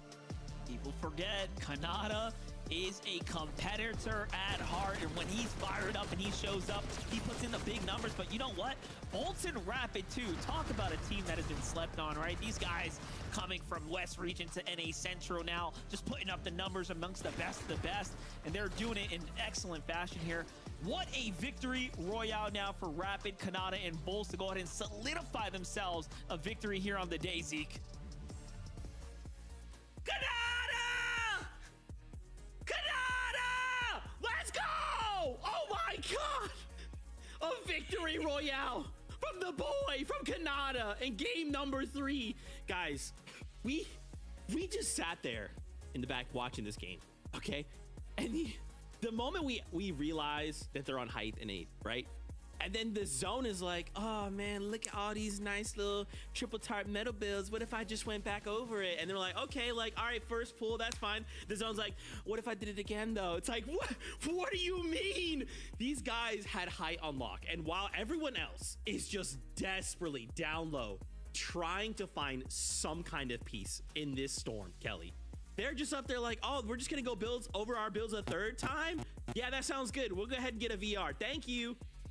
They were in 5th place after game number 2, and we saw some of our big teams, 1st and 2nd, going down early there. I know after that game that they are going to be shooting up the leaderboard, and although Kanata and Rapid played that game, played high ground so perfectly, I have to give a shout out to Bolts. His ability to leave the rest of his team, go into low ground, and still somehow have no one look at him, no one even attempt to get an elim on him. He is just him. Bolts, time and time again, can show that he is ready for the grand finals and wants to get his team not just a ticket to the global championships, but he wants to get them that first place spot. Yeah, I mean, this high ground play, it's all made available by the fact that this trio went ahead and took out Clix' trio, right? Clix and Iamzo go down. A little bit of struggle with the Storm Surge right there. So the eliminations were picked up by Kanata, Bolts, and Rapid. Of course, when you go ahead and pick up those eliminations, you're going to get the refreshes from another stack trio, right? Another good trio who's, of course, going to have some things for you to work with, right? So they just have so many materials, and it's so funny, right? Because we're watching the game happen, and Zeke's like, how were they just tarping with all of this metal? Well, that's because they just had all of the materials that they needed from picking up another one of our top trios right there. And man, let me tell you something. Game number 3, Major 3 in 2025, that one might need to go down in the history books because the implications on the leaderboard, Zeke, I don't even know. Bro, we know what the leaderboard looks like, but Fortnite fam, gotta go to break. I know, it's fine. When we return, we take a look at the standings because, as Vivid said, the implications here are crazy. Stay tuned. We'll be right back.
Yo, what's up? I'm back from the bathroom. Oh shit. Damn, it took too long. Game 3 is already finished. 2-1 though. Yeah. Apparently, if you go to the bathroom doing your business, it can feel like hours.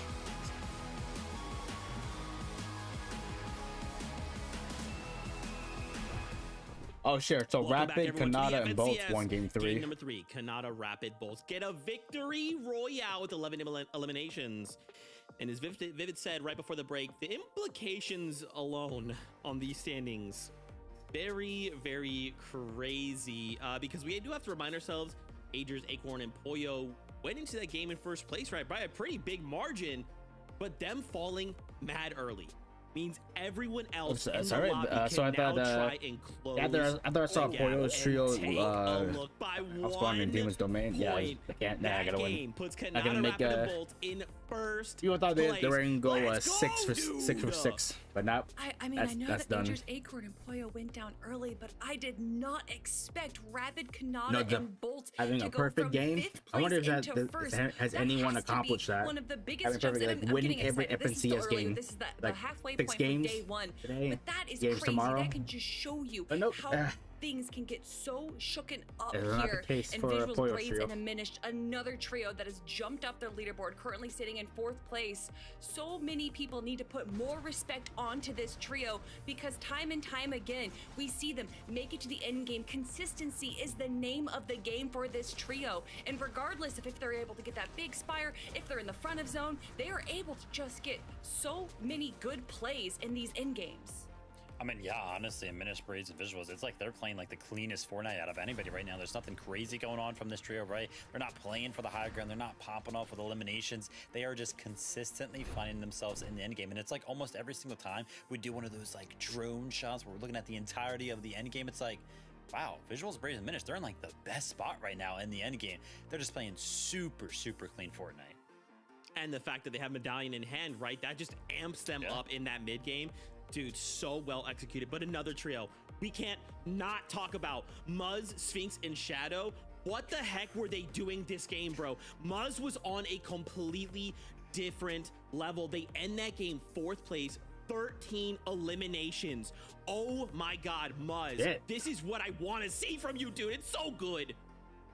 This is what we all wanted to see out of this trio. A little bit of a slow start, starting up with 18th place, then getting 11th, but jumping up that placement. Muzz, Shadow, and Sphinx with so many eliminations. I love to see it. This is the Muzz that we know, but can he replicate that over the next 3 games today? I mean, even being contested on spawn, right? I think if we were to start a stopwatch from when all 3 of them landed to face the other 3, it was like, felt like 7 seconds and the whole trio was wiped. Finding those early eliminations was key for this trio for sure. Talk about early elims, guys. Peterbot, Cold, and Ritual going down a little too early, right? Once again, we find ourselves in a solo clutch situation. Still though, 12th place rather, with 7 eliminations. Even in a situation where Cold is put to solo clutch, I love that any one of these members, if they're put in that situation, they'll still clutch, right? So they're still hanging on to that 3rd place. No, it's, it's always usually the Peterbot show when everyone talks about the trio. They literally just call Peterbot as a whole. But Cold, there is a reason why people regarded him as one of the best players for the last 2-3 years now. And to see him be put into a solo consideration and still be able to pull out those plays, that's why Peterbot picked him up at the start of the year, right? He's one of the best. Oh my gosh. Guys, I want to talk more about so much, but we have to go back in the game, okay? Game number 4 is ready for us. This is now the halfway point, okay? 3 games left to go before we wrap up day number 1. So casters, all right, 3 more games. Wait.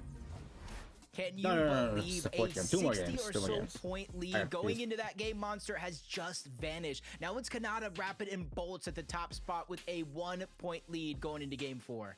Yeah, and you know what? Cold could have actually gone a little bit further. You saw Storm Sickness kicking in at the end there, really putting things into perspective of how these early game kind of sitting in the zone, taking fights. I bet no pro has accomplished a perfect game, winning every single game in FNCS.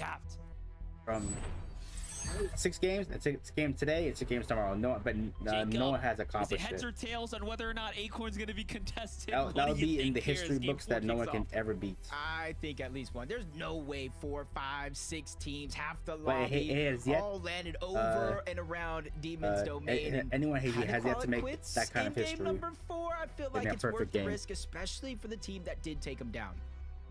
Yeah, and then think about how other teams got to actually play with Demon's Domain, loot, territory, medallions, right? Everything that comes that's a record no one can beat. It's untouchable. It allowed even only teams one like Visuals and Braids to go and take it very, very far. But only one. What a start to the tournament series. One pro player duo trio. It seems like can make that happen. Get to breathe to see another day for you here. I want to say that because FNCS they fluctuate from duos to trios. They know now that they have to stay absolutely on their P's and Q's here. They got to loot quick and move quick.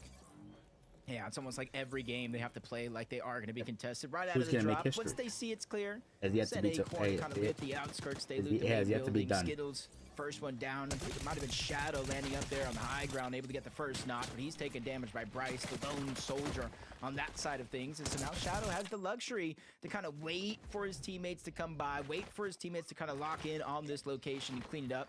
Bryce is now out of everything. No bigs that are left. Yes, no small ammo. He is going for the revive onto Skittles, and I do think he is going to be able to get this one off. But what do you have to fight with? Yeah, absolutely nothing. I'm also trying to just figure out, how does Shadow touch down so fast before his own teammates even get there? So clearly he is way ahead of the drop right now as far as how this all worked out. But Bryce picks up Skittles here, forced to kind of retreat now with really little to nothing. But we all know this team's going to be trying to seal the deal here.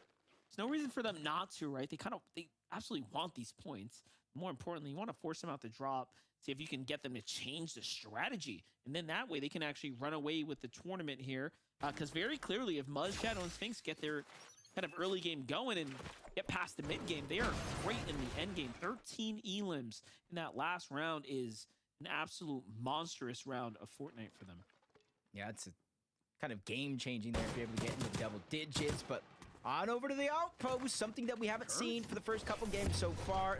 G-Money, Rise, and Aviv going to be contested by Curve, Josh, and Tyler. And this is honestly something before this major got a round of fight that we all thought we were going to see. Curve and them chose to kind of go elsewhere. Flooded Frogs without Muzz in the grand finals, having to go through LCQ. They said, hey, might as well go up there. Muzz qualifies, said, uh-oh, things have to change yet again. They go to the first order base. They don't like it there. Triple contested, and now they find themselves at the outpost fighting for their lives. Good damage onto G-Money, but a 3v1. Curve gets taken down to the full trio wiped off the map.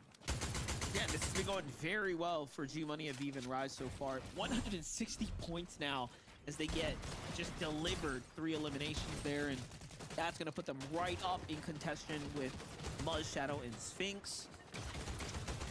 That's what you want, right? If you are just clearly outclassing, you know, your opponents on the drop time and time again, it's such a catalyst, right, for your tournament position. Talk about looking for a catalyst, though. Higgsy, Hamza, and Clicks almost seem like they're trying to make up for lost time here, rotating fast into the pump power, not looking to give Cam's trio time to breathe. Even trying to sneaky angle onto Sinetto. That one's going to be given up. Can still fighting for that piece control on back, and what a change up of game. They've just been getting more and more aggressive, Clicks, Hamza, and Higgs, each and every game that does pass by. That storm surge that we thought we were going to see from the whole north side of the map, there was a whole wrench in that game plan. Reed's on the hunt, Muzz on the hunt, Clixiamzo Higgs now forced to fight box to box. Bringing shades of majors 1 and 2 back for the teams that do land on this side of the map, just kind of giving a little bit of risk reward scenario, and that's it right before our very eyes. Yamzo is going to be the first one dropped out of this fight. Definitely a tough position to be in now. You know, they took the risk to come here and take the fight, but Sinetto, Cam, and Sid, they're not a team that's on, 0 points, right? They're at 96 points. They've been having quite the tournament day in the race for a top 10, but Higgs now kind of call out of position here, forced to misform. Clicks playing the distance shots, but look at Sinetto. Quick to tag here, not looking to breathe or allow Higgs to get a moment there. And he cuts him off again. And they are just playing really good Fortnite here. And this might be the first mistake we see come out of Clix's trio. Yeah, and almost by the looks of it, Higgs just down below, not even building to protect himself. He was probably out of materials overall. And we're seeing how they got the drop onto Yamzo. He kind of played back, tried to go ahead and heal, but the wood build. Sinetto just melted through those with their Spire, gets that first knock. Clicks disengaged. They all played as individuals, and now Clicks kind of stuck by himself. Did I see Acorn, Poyo, Agers, Cold, Ritual, and Peterbot? They know Agers, Acorn, and Poyo love to go for this island. Them out of the game means Visual Braids and Minish were able to get it last game, but this is a new game with them alive. They are going for the lurk. They're trying to take down second place.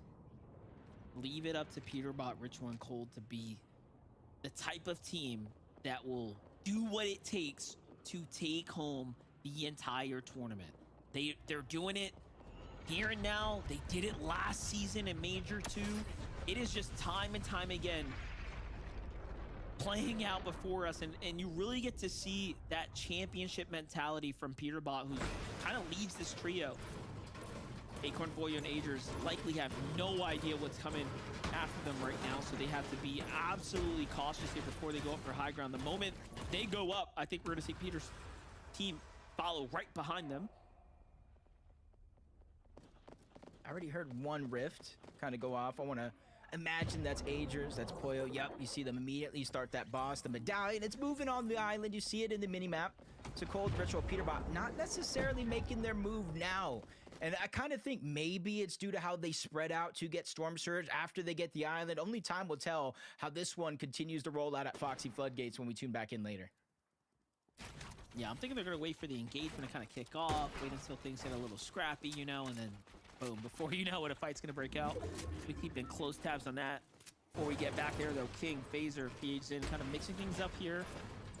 Playing the Surge Mountains, looking to see if they can exchange with anyone here in the distance. Seems like King isn't getting too lucky so far. Meanwhile, inside the storm, Shadow, Sphinx, Muzz doing exactly what they do best. That's running through Dash's trio once again right now, coming out on top. They are now 4 for 4 game after game, whether it be pushing them out of the drop or winning it outright, just in the lead. Cooper's trio, though, getting closer and closer here. Look at that. We find Bryce as well. Oh, Cooper's team's coming in, though. Thanks for the follow. Right between these two. Shadow, Muzz, Sphinx kind of stuck underneath. They finished up that elimination, but basically gave away their position to Curly Cooper and beat position up above, appreciate it. Down. Gets a little tricky now here welcome with to that the kind stream. Of elemental house Watching that's on already there, FNCS the Fortnite. environment where they can hide in, not really waste materials, not really give up too much of their location. So Reek, Cooper, and Curly are really gonna have to start to make that decision. Do we stay here? Do we hunt them with the zone pushing away? They might have to start thinking about that instead. Craziest part is that if Muzz's trio just decided to pounce on them, they were so lit up just from the storm, right? Like kind of traversing the territory here. And even now they haven't stopped to go ahead and med kit up. So I wonder if they're going to go for just a late med miss. Shadow, Muzz, and Sphinx though want nothing to do with this. They have a long way to the storm as well. So it's right about the right time to go in and get out of the storm here. Yeah, just like last game, they're going back on over to their POI. They did take some damage. You see HP is missing, so they know where the scraps is at the resistance base. You saw the bunker underneath. They got at least one superhero rank upgrade already, so there could be a chest to unlock underneath. As we tune back in to Clicks, he was able to get Yamzo back up into the game. No word on Higgs just yet. Maybe having to venture on over, get the reboot card, playing as safe as possible, and try to get that second chance. But the biggest downfall of it all, even though they are going to get the reboots, is the damage that they accumulated for Storm Surge out the window. They're going to be so far behind, like probably the last team in the lobby. They'll be the last team as far as overall damage is concerned so far. Scuffies, Monty, and Coldo not looking too good for this team as they kind of get a little bit of an exchange. Seems like they managed to buy themselves some time, but the other team also resets here, so not rewarded with any points. It's going to be a full-out dud. Meanwhile, we knew it was going to happen. Just give it a little bit of time. Cold, Ritual, and Peterbot seem to successfully ambush Acorn's trio here. Yeah, they did get the elimination onto Acorn as well, so they do have a numbers advantage here deep into the zone. Agers on the other side. Cold just making sure to stay with the rest of his team, and now they have their eyes set on the Poyo up above, 3v1, but Poyo, he knows not to stay too long in that position, drops down a few layers, but he's quickly getting chased around. Luckily, he was able to hide where he's at just a little bit, reunite with Agers, making Cold, Ritual, and Peterbot kind of second guess what they're doing here. And you got to think about it. One mistake, and Poyo's going to chew you up and spit you out, and it'll be a 2v2 before you know it. Peterbot goes toe-to-toe with them. They go for the breakout. Tries to misform around, cuts off Agers here. And this is high-level gunplay at work. Peterbot known best to just hold his shotgun, track you through the walls. But other teams are putting in their attention to the matter here too. And look, this is what we talk about. All of a sudden now, they're forced to kind of reset here.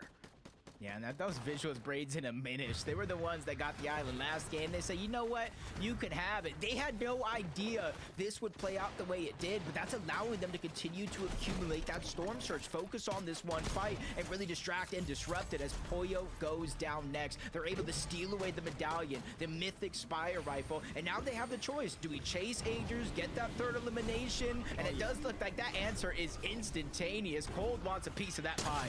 Oh, shit. He's going straight after it. Peterbot's there to catch him, though.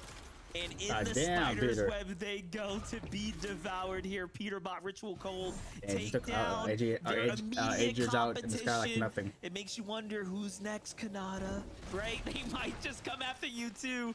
Here's the setup, though. Yo, oh my god, Acorn walked in that one, bro. Like a book, Acorn comes right into the facility. They knew he'd come here for metal, and it was all she wrote. I wonder how long overall. How long? Because they got there quick from brutal boxcars. They hid in there. They didn't really have resources, a ton of materials. They were trying to farm underneath, but they knew they had to stay quiet. That's one of those long games that played off perfectly for them because they got one of the dangerous teams out of the lobby. They get their Demon's Domain loot back, even though they no longer land over there. This is looking like one of the same song and dances we've seen at Tournament Past. Just also, you really think about it, like, this is what preparation looks like. You may think they're not watching your VODs. You may think they're not doing the research on you for when the time comes, if they have to go ahead and, you know, pull that play out the hat, if you will.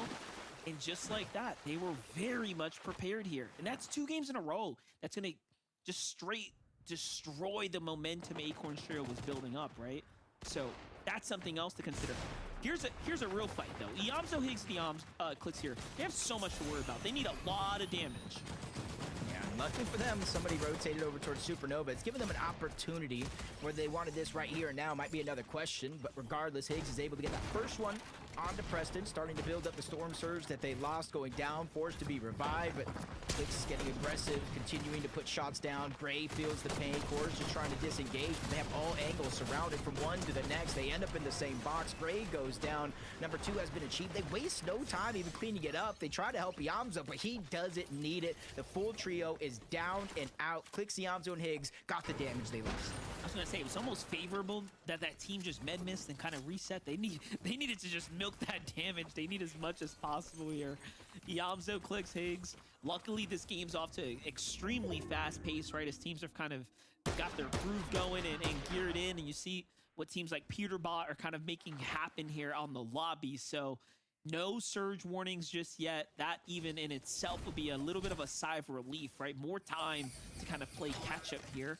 For Vive Rise and G Money, though, winning their early drop. Again, no pressure from the surge has just allowed them to go ahead and play very comfortably and kind of stick to the script here. Yeah, them being contested, which normally some people kind of look at it as like a death sentence of sorts. Them, they kind of look at it as just a different opportunity. Get the early surge, do exactly what you said, opens up the flexibility. And this is kind of the same path they took in the last game, even though it's a little bit of a different zone. Because of the bunker, there's extra heals underneath if you have the superhero rank upgrade, and you can use that rift. Depending on where the zone goes, depends on how safe it actually is, but more times than not, we see teams wait until the last possible moment, drop a Medma smoke, heal up, and then travel through the zone where everybody else has it cleared out. I was gonna say, it's probably almost, you know, perfect for G Money's team that they get hero rank A off the drop as the elims, but then just the way they play it out with the spires and whatnot in the vicinity. So that's actually a little bit of a game changer for them in its own. So keep tabs on them to see how consistent they can be. Overall standings there, though, as you can see, Acorn is not in this game here in game number 4. Now back-to-back early elims. Meanwhile, Seek, Joji, and Donnie, what can they do here? 131 points, not too far gone. You have enough time inside of the top 10. Continue to try to close that gap because you're not going to win the tournament here on day 1. There's only 6 games here, 6 games tomorrow. You just want to put yourself as high up to that first place spot on the leaderboard as possible. Keep the gap as respectably close as you can, so that way tomorrow you're not having to force all out elimination top placing games. You can kind of play slow and steady to try to win that race, and that's what you're seeing across the map. The gameplay kind of changed from a lot of these surge bases towards the north to just a little bit more aggression early on. Blake, Oliver, OG, Diego. A little bit of a mountain position right here. Trying to fish for tags. Oliver, OG solidifying the resource, getting them back in the game, and they've kind of found themselves their new position. Off to a great start for them right now. 750 above is an excellent position to be in right now in zone number 5. Look at this, Chimps trio rotating on the outskirts as well. We might get a little bit of a clash to happen here shortly. Peterbot, Cold, and Ritual double back to this island. They got Muzz's team underneath them. Clix's trio on the move right now. Oh, it's in zone? They just can't seem to catch a break away from these top dogs, essentially. You're seeing like a whole night and day difference. 1,000 damage. Oh, Peterbot has cores DMR. Threshold. Peterbot with his medallion, landing shots, 150 plus damage. And he has a medallion too. In mere seconds across the map. Just kind of closing down every opportunity every other team has is starting to build that confidence. I'm not sure if that one is going to be in the zone either. I think that one's just off the edge. They're going to have to start to rotate in eventually. Flex, slow lurking right now. They see the team here. This is perfect. They wait for them to get on the zip line, target the one in the back, and a full elim, instant misform in. Players now caught and eliminated there. More points for them from well behind to 1,200 above, by the way, Jacob. I don't know if you caught the glimpse right there, but they are back like they never left. That's what you like to see with teams like this, you know, taking control of their own destiny. Mistakes will happen. I doubt anybody can ever say they've played absolutely perfect in a tournament before. It's only how you bounce back from situations like that, and they did more than just bounce back, because they're also at 185 points, keeping it close in contention with the top side of the leaderboard. Game number 4 here. This is where you start to close out the day, and kind of where you finish kind of dictates the amount of confidence you have going into day 2 tomorrow. Look at that, taking no risk. They're gonna misform up and over as well. You see what happens when you take a zip line. You never really know. Sphinx, Shadow, and Muzz. I like this positioning. Oh. Don't like what I'm seeing with the overall damage. Muzz here to go and make up, starting to pad the meters here. This is the make or break exchanges that'll really separate you. That'll haunt you if you don't find them, because things will turn before you recognize. Hold up, though. A lot of shots coming in here. This is an excellent opportunity for them right now. Ooh, Clix's trio jumping on this as well. Not that they need to take that fight, though. They want a position, possibly for elims here. On one hand, that's like 4 eliminations, 52 below the damage threshold for Mudge, Shadow, and Sphinx. But then I start to think about those exact eliminations. Those are a contested fight. There's no shields off the drop, 300 damage. Yeah, they might have got another elimination after that, but very, very similar scenario on to Bryce, where he had no HP, he had no shields. So don't let those 4 eliminations fool you. They have not been able to get a ton of damage. Even Reed Cooper and Curly rotating away, denying some opportunities there as Clix, Yamzo, Higgs getting pressured from up above. Mud's team we were just looking at, but Sonetto and Cam right across as well. They let their position be known, and they're the ones outside of the zone. That's not the right move for them, but so far it has slowed down, and they will get a chance to try to rotate out, but it's a relatively low chance because Sonetto goes down to Clix as he tries to rotate out. And once we jumped over, Batman Joe was rotating through and somehow landed right into Shadow's domain. And he cleaned up that elimination immediately. That was about 100 to 200 damage. That was absolutely welcomed for this trio right here. Now the Booga's team's got their eyes onto Sphinx here, who's kind of leading to rotate at the moment. But the South Pool is going to force everyone out pretty early here. Peterbot not looking to take any contested battles at the moment. They just want to get to safety here. The heights. And they're decently well connected because of Visual's Braids diminish underneath.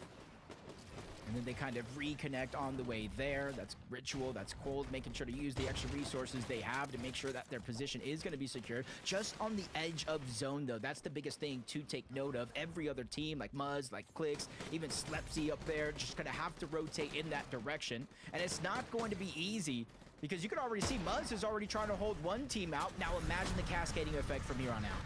Yeah, and the misform starting to run low here. Shadow, Muzz, and Sphinx.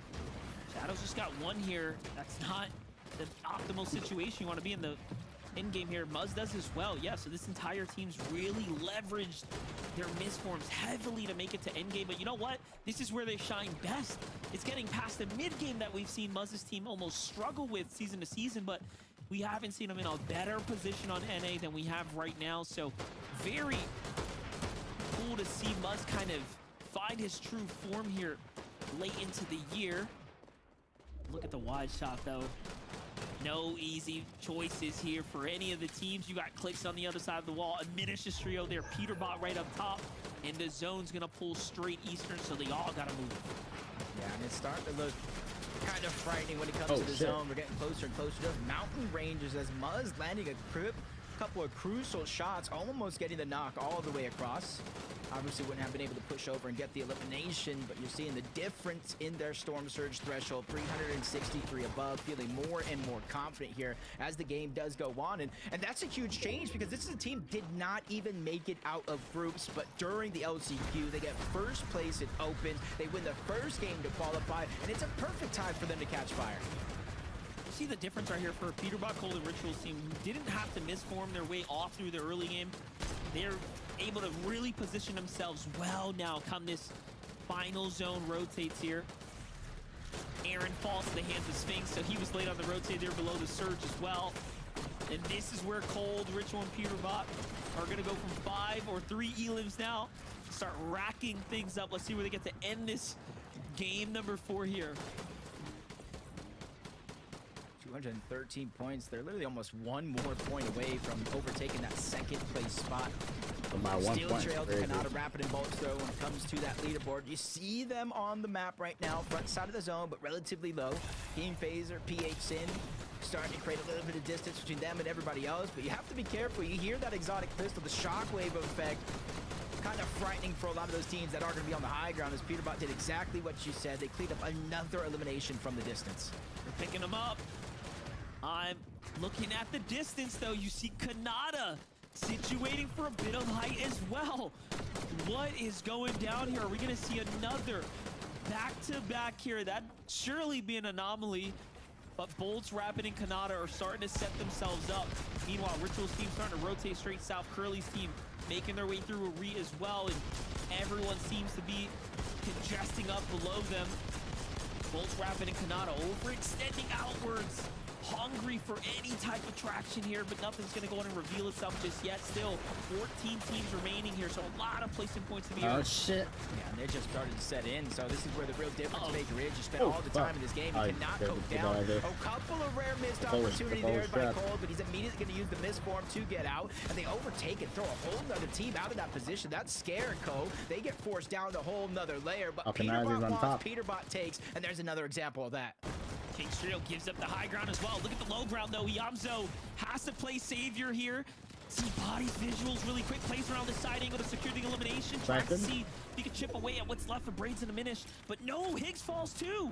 What just unfolded there? Something went terribly wrong there. Now Yamzo forced to play this one out by himself. We've already seen Yamzo do this before, clutch up the big points in the end game here, but placement points are going to be absolutely critical for him. Booga, Threats, Crazy, staying as consistent as ever. Also, oh shit, on track here, Jacob, for another big game. I stay on top. Exactly what they need. You saw the probabilities. Teams qualifying for the global championship.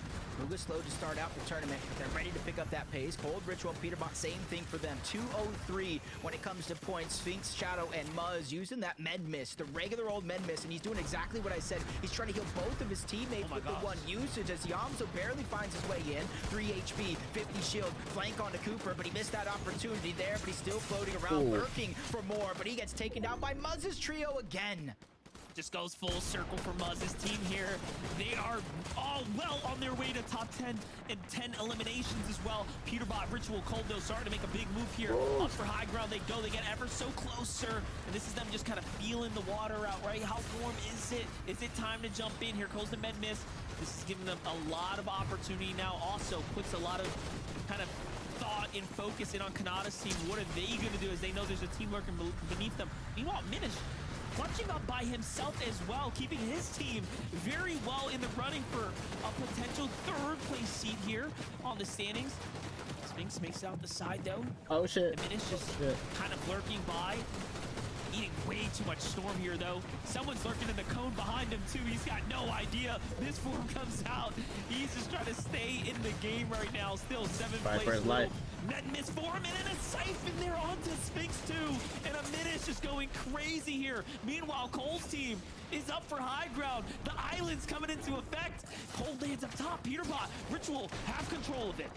And they already have that elimination cleaned up onto Kanata. They've overtaken it. Booga Threats and Craze are the ones trying to threaten underneath. Bolts Rapid, they're the only duo left in this game. Everybody else is trios, and they're flying around the threat of the island. The full trio goes down, but they claim another one as the knocks continue to go through. Rise is trying to interrupt this play. Booga's scrambling around. He steals away the high ground. No builds left for Peterbot, but he's still ready to take that challenge. Down goes Cold. Up he goes, but down again. The teeter-totter of emotions as Peterbot gets cleaned up. Booga falls as well. Craze's trio is all out. It's G-Money. It's Aviv. It's Rise. 3v1 situation. They have heals in the Chug Chug. They have bandages just in case. But what does Ritual have on the other side? That's going to be the difference. But his med kit gets canceled. G-Money makes the play. Him, Rise, and Aviv clutch up with 12 eliminations to win game 4. Couldn't have called it better. A big game now for Aviv, G-Money, and Rise. Fighting their way up somehow. Just the most surprise win ever, as we didn't even see them lurking there on the low ground. They came into this game in 7th place, neck to neck with Booga Threats and Craze, and they've overcome all of the immediate competition to pull in a huge victory royale, and that surely is going to bring them up to top 5. Jacob, look at that end game right there. It just couldn't have written better for them. Yeah, they were kind of focused on the mid layer, the high ground. Meanwhile, G-Money and V Rise said, go ahead, you guys can take it. We will be the ones that steal it away when the dust settles. Game 4 goes to them with only 2 games left. Are you excited for more, Zeke? Dude, you know I'm always excited. Oh my gosh. Rise, G-Money, the big cheese of the victory royale. That has got to be the most chaotic game we've seen today. Oh my gosh, the changing of the hands, the fact that at the end game there we saw like 6 people on the low ground, just everyone just like hello, you know, like, oh my gosh, I just cannot believe it. And with 12 eliminations, guys, this is exactly like the jump start we need, right? Suddenly finding ourselves climbing up those standings. They have got to feel so good, and with 2 games left, you know they're amped.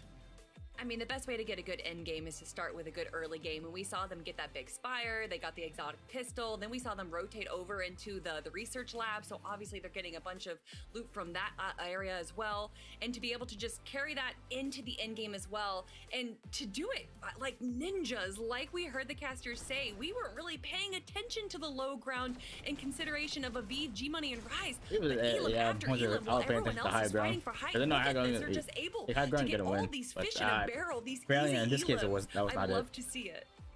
Yeah, I mean, it's crazy, right? Game number 1 had that fight for height just a little bit, right? Kind of created some chaos. And then games number 2 and 3, they kind of slowed down. Boom, game number 4 happens. We probably had like 4 or 5 height changes throughout the game. And Rise is just sitting there calling, hey guys, they're going crazy up above us. We'll just chill down here, look up, and pick up all of these free eliminations and the victory royale. Well played by that trio. 14th, 1 elim, 5th, 6 elim, 6th, 8 elims. Now a first place with 12 eliminations, 261 points from the trio. But where does that place them on the standings after this short break? We find out.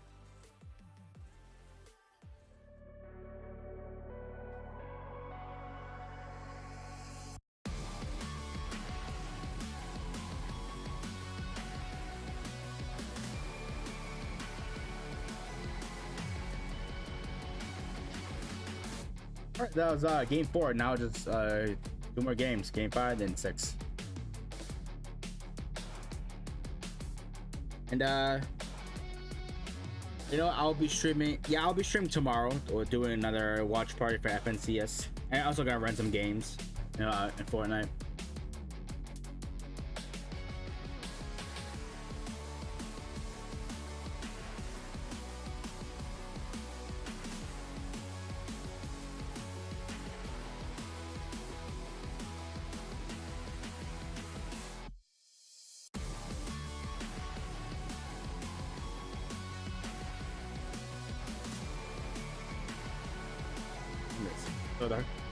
So game 1 and game 2, Pollo's team won. Game 3, Kanada's team won. Now game 4, it's our Rise's team.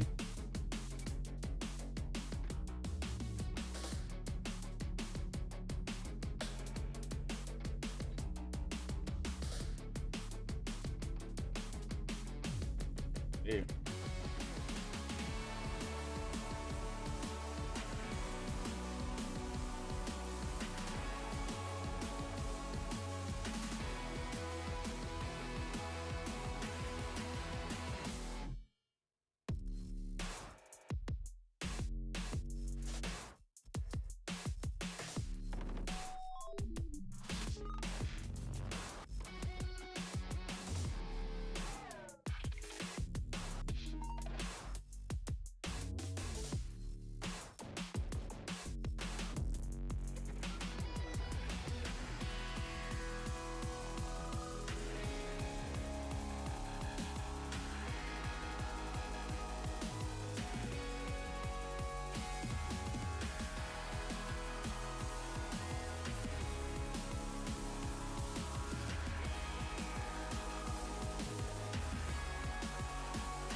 Welcome back to the FNCS, everybody. Yeah, chat. I think after this FNCS is done, I'm gonna end stream.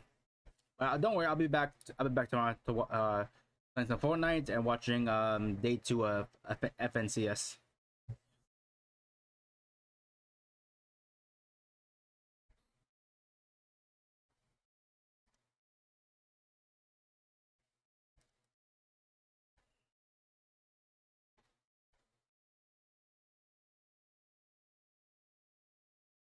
I said no, it's just gonna be Peterbot and Pollo at the top. Oh, it's crazy. Damn, it's crazy. Peterbot's 50% there, but my gosh, what an impressive showing from points. the trio.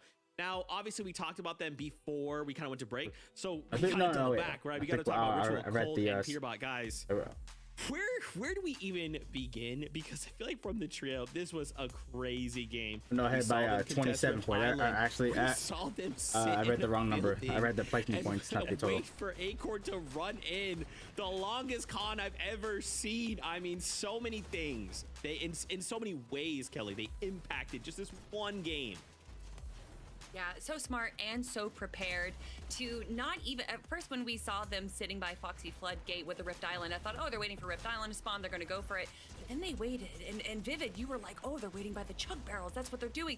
And sure enough, once they claimed Rift Island, Acorn drops down. They must, this is how you know that VOD reviewing and practicing and just watching what your opponents are doing, less of what you're doing, just can benefit you so much. And then obviously converting that into a high ground control at the very end, but obviously so much chaos was going on that even Peterbot, Ritual, and Cold can only control so much the end game. But what a game to play. Yeah, I mean, that's their best game so far, right? Picking up the second place right there for the trio. I almost won it. Honestly, I feel like, you know, taking down Kanada's trio, if they would have done that a little bit more cleanly, then I think they would have went ahead and won that game right there. But as soon as they went ahead and took the higher ground, Booga and Craze, of course, playing spoiler up on the higher ground right now. And I gotta say, Zeke, the leaderboard is honestly a little bit more crazier than I feel like we're really kind of talking about, because it's like we kind of came into the lane and it's like, oh man, we're playing right now with 6 trios that are qualified to the global championship. But right now, that spot is only rolling down one time because of Peterbot in first place, second and third place right now. I mean, dude. Oh, sorry, Zeke. It's just an 88-point difference between first and 8th place, which I don't know if we have ever seen it be that close. We'll see like 1st through 4th be really close, but just look how close, and look at all of the names that are here. This is NA Central. These are the biggest names that we have in NA, all fighting for the top. This is no longer about, you know, oh, is it Peterbot versus Pollo, or this is about who is the best in NA, and everyone is showing up right now. And even just look, Kelly, right? 7 through 4th place, only 10 points, right? 15 if you look all the way down to 7. Like, this is like such a close race, even down to 8th. I'm sorry, I apparently can't read, but my gosh, this competition is so unbelievably close. Of course, they're Canada. I don't know how they continue to find themselves in these situations, right? We catch them in this like surge base in 9th, and then suddenly, boom, they've got high ground. And though they didn't have eliminations, they clutch a placement in a 4th place. Like every single trio, it feels like is like maximizing. It's like, hey, you know what? I'm in a situation where I'm not going to be able to make it, but this far, they're like, cool, I'm going to do everything I can to just get every single point I can with what I have. It's just every trio is executing at such a high level right now, Kelly. I'm losing my freaking mind. I'm losing my mind. Yeah, I think we all are right now. This is what we wanted to see, and honestly, only NA can bring it. The trios know that they had to put on a show for everyone. They want everyone excited for the Global Championships, Vivid, and right now, I am super excited.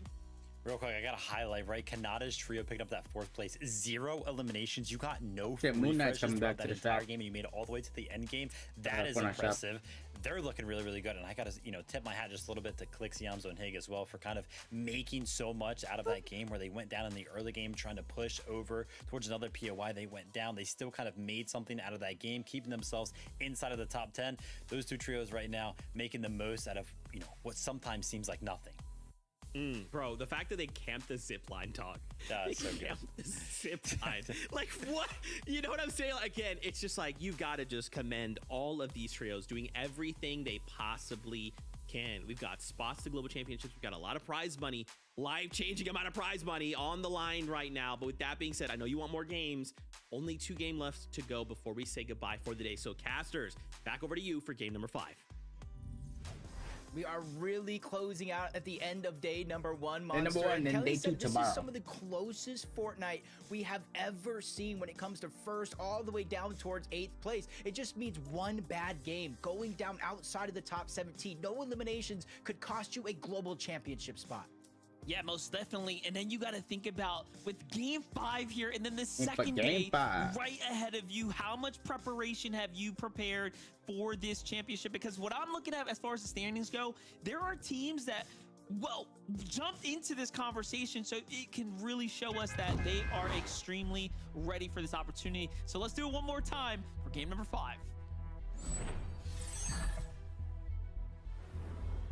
Major 3 finals, game 5 is here. There we go. And it's ready to begin. Jacob, I want to pick the conversation up where I was kind of leaving off there with all of these new teams. The spot's right here, still goated. My spot. Rise, Rapid, Canada, Bolts. It gave a good loot, it just seems full like shield, they've come with their A-game and quick escape with the launch pad on the boat. Championship handover for Major 3.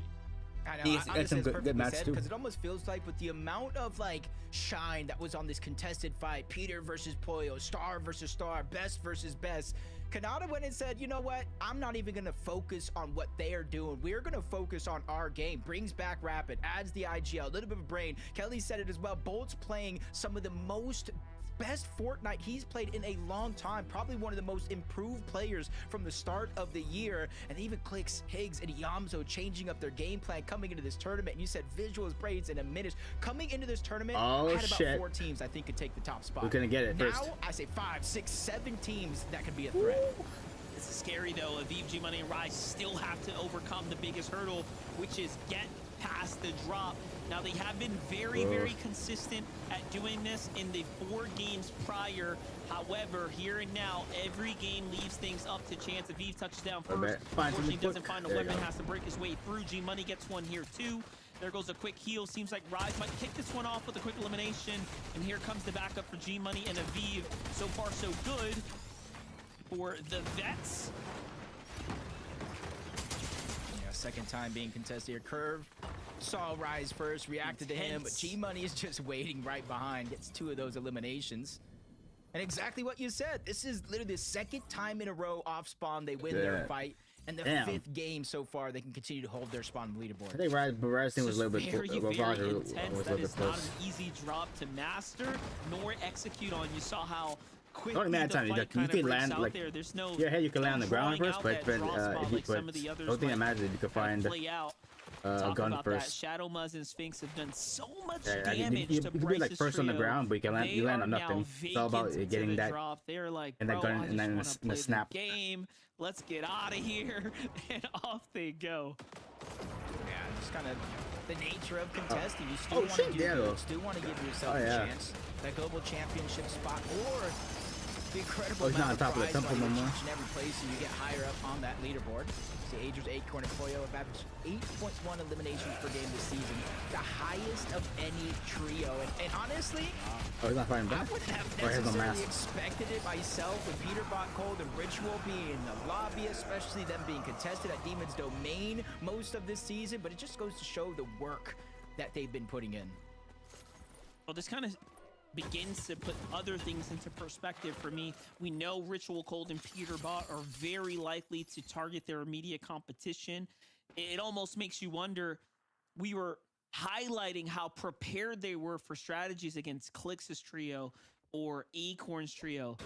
But I don't know if they had Kanata, Visuals, Booga, Muzz, right? These teams on the menu for like, what do we do when those teams are hot on our heels and have the capability or the ability to be the next champions of the Major 3. So these next couple games, I think, are going to be extremely dynamic from Ritual Cold and Peterbot, and we might just see them revert back to whatever their original strategy was to take the lead and run home with things. Yeah, I just want to add to the importance of these last two games, because right now we're talking about how close it actually is, 1st through 8th place for the most part. With 2 games left, all it takes is one mistake to kind of throw you out of that contention. Utopia City, they're not necessarily just fast farming, but you're seeing the strategy of Booga Threats and Craze, how they're able to get the loot out of these buildings so quickly. And coincidentally enough, by chopping out these buildings later on in the game, if the zone does come to Utopia City, that's one less place for any team to creep around and hide. Yeah, and I think they usually leave one for themselves, you know, like, all right, we're going to chill here. But this time, they're just scrapping it all down. Talking about Rapid. You see he's setting things up for later into the game. But yeah, this overall performance from Rapid and Bolts, man, this is a team that have, it's really a duo, right, that have, I feel like, stuck by one another for maybe 2, maybe 3 years at least of history worth of competition. We've seen them alongside one another. Kanata just clearly has made the best choice in kind of upgrading his trio here. Kind of going back even to what's familiar with the return of Rapid. But again, you see kind of the strategy of a lot of these uncontested drops. One player immediately goes up, tries to start to build that Storm Surge. The other two farm up, they get the loot, they get the extra heals, they throw it to the bottom of those ramps. That way there's not too much danger of trading off those shots. And you're kind of seeing how other people on other sides of the map, they don't have the luxury because of mountain ranges. They're not able to get up, set up their own surge bases. They literally have to go box to box, take a little bit of a risky fight in a risky scenario in order to try to get their damage. Aim Red uses his misform. All he's really trying to do is get closer and closer to his teammates, so that way disaster doesn't happen. Era's team, kind of the one that has made it past the early game, had a couple opportunities to earn placement come the mid game, so they're very much kind of in the tournament, middling amongst the others. Still looking for that breakout opportunity. HQ, VLEX, and Cyclops doing the same exact thing. Their strategy, however, slightly more consistent overall. But these are the teams that are definitely those X factors, right? You let them loose in the mid game, and you never know. If they're below the surge, they give up a good fight. Yeah, sometimes when you almost have nothing to lose is when you almost play your best. Kind of surprise yourself at times. As Donnie, Choji, and Seek, Shining Spam, they rotated towards the north at kind of hoping the zone would go back to where it was in game number 1, but it is pulling on over to the western side this time. So they look back, Taki, Isho, and Bert, a team that they know positions at the north side of the map. Just a quick couple of shots, get information, maybe even try to see them disengage and rotate on out, kind of get a feel of where their pathing is going to be, because they do have a lot of open space towards the south that they could utilize that the other team does not. So far, game 5 looking to be business as usual. Yeah, about to get shot up. Even for Peterbot, Cold, Ritual here. Like we mentioned, when they have the lead, they tend to kind of ease up. Meanwhile, looking at the feed. Oh Not shit. looking too Oh, good shit. for Reef there. Oh, We'll crap. give a little update in a couple moments. First, though, Peterbot will have to kind of recover here. Forced early med miss, so exchange not going too great for them. So I might be crazy, Monster, all right? So feel free to call me crazy. Say maybe I'm thinking too much into it. But have Peterbot, Ritual, and Cold been changing their outfits every single game? I think they have been. But you know And what? that to me is huge because you know how players like to kind of target players, that their outfits, they know exactly who is who, rotating where, especially depending on what portion of the game it is. This is definitely kind of keeping teams on their toes in a little aspect. Maybe not game breaking, but at least it's a difference maker. And not to mention, they haven't been in the same place twice for 5 games now. So you just don't know who exactly you are getting involved with. And that's a whole different factor you have to weigh when it comes down to taking a fight.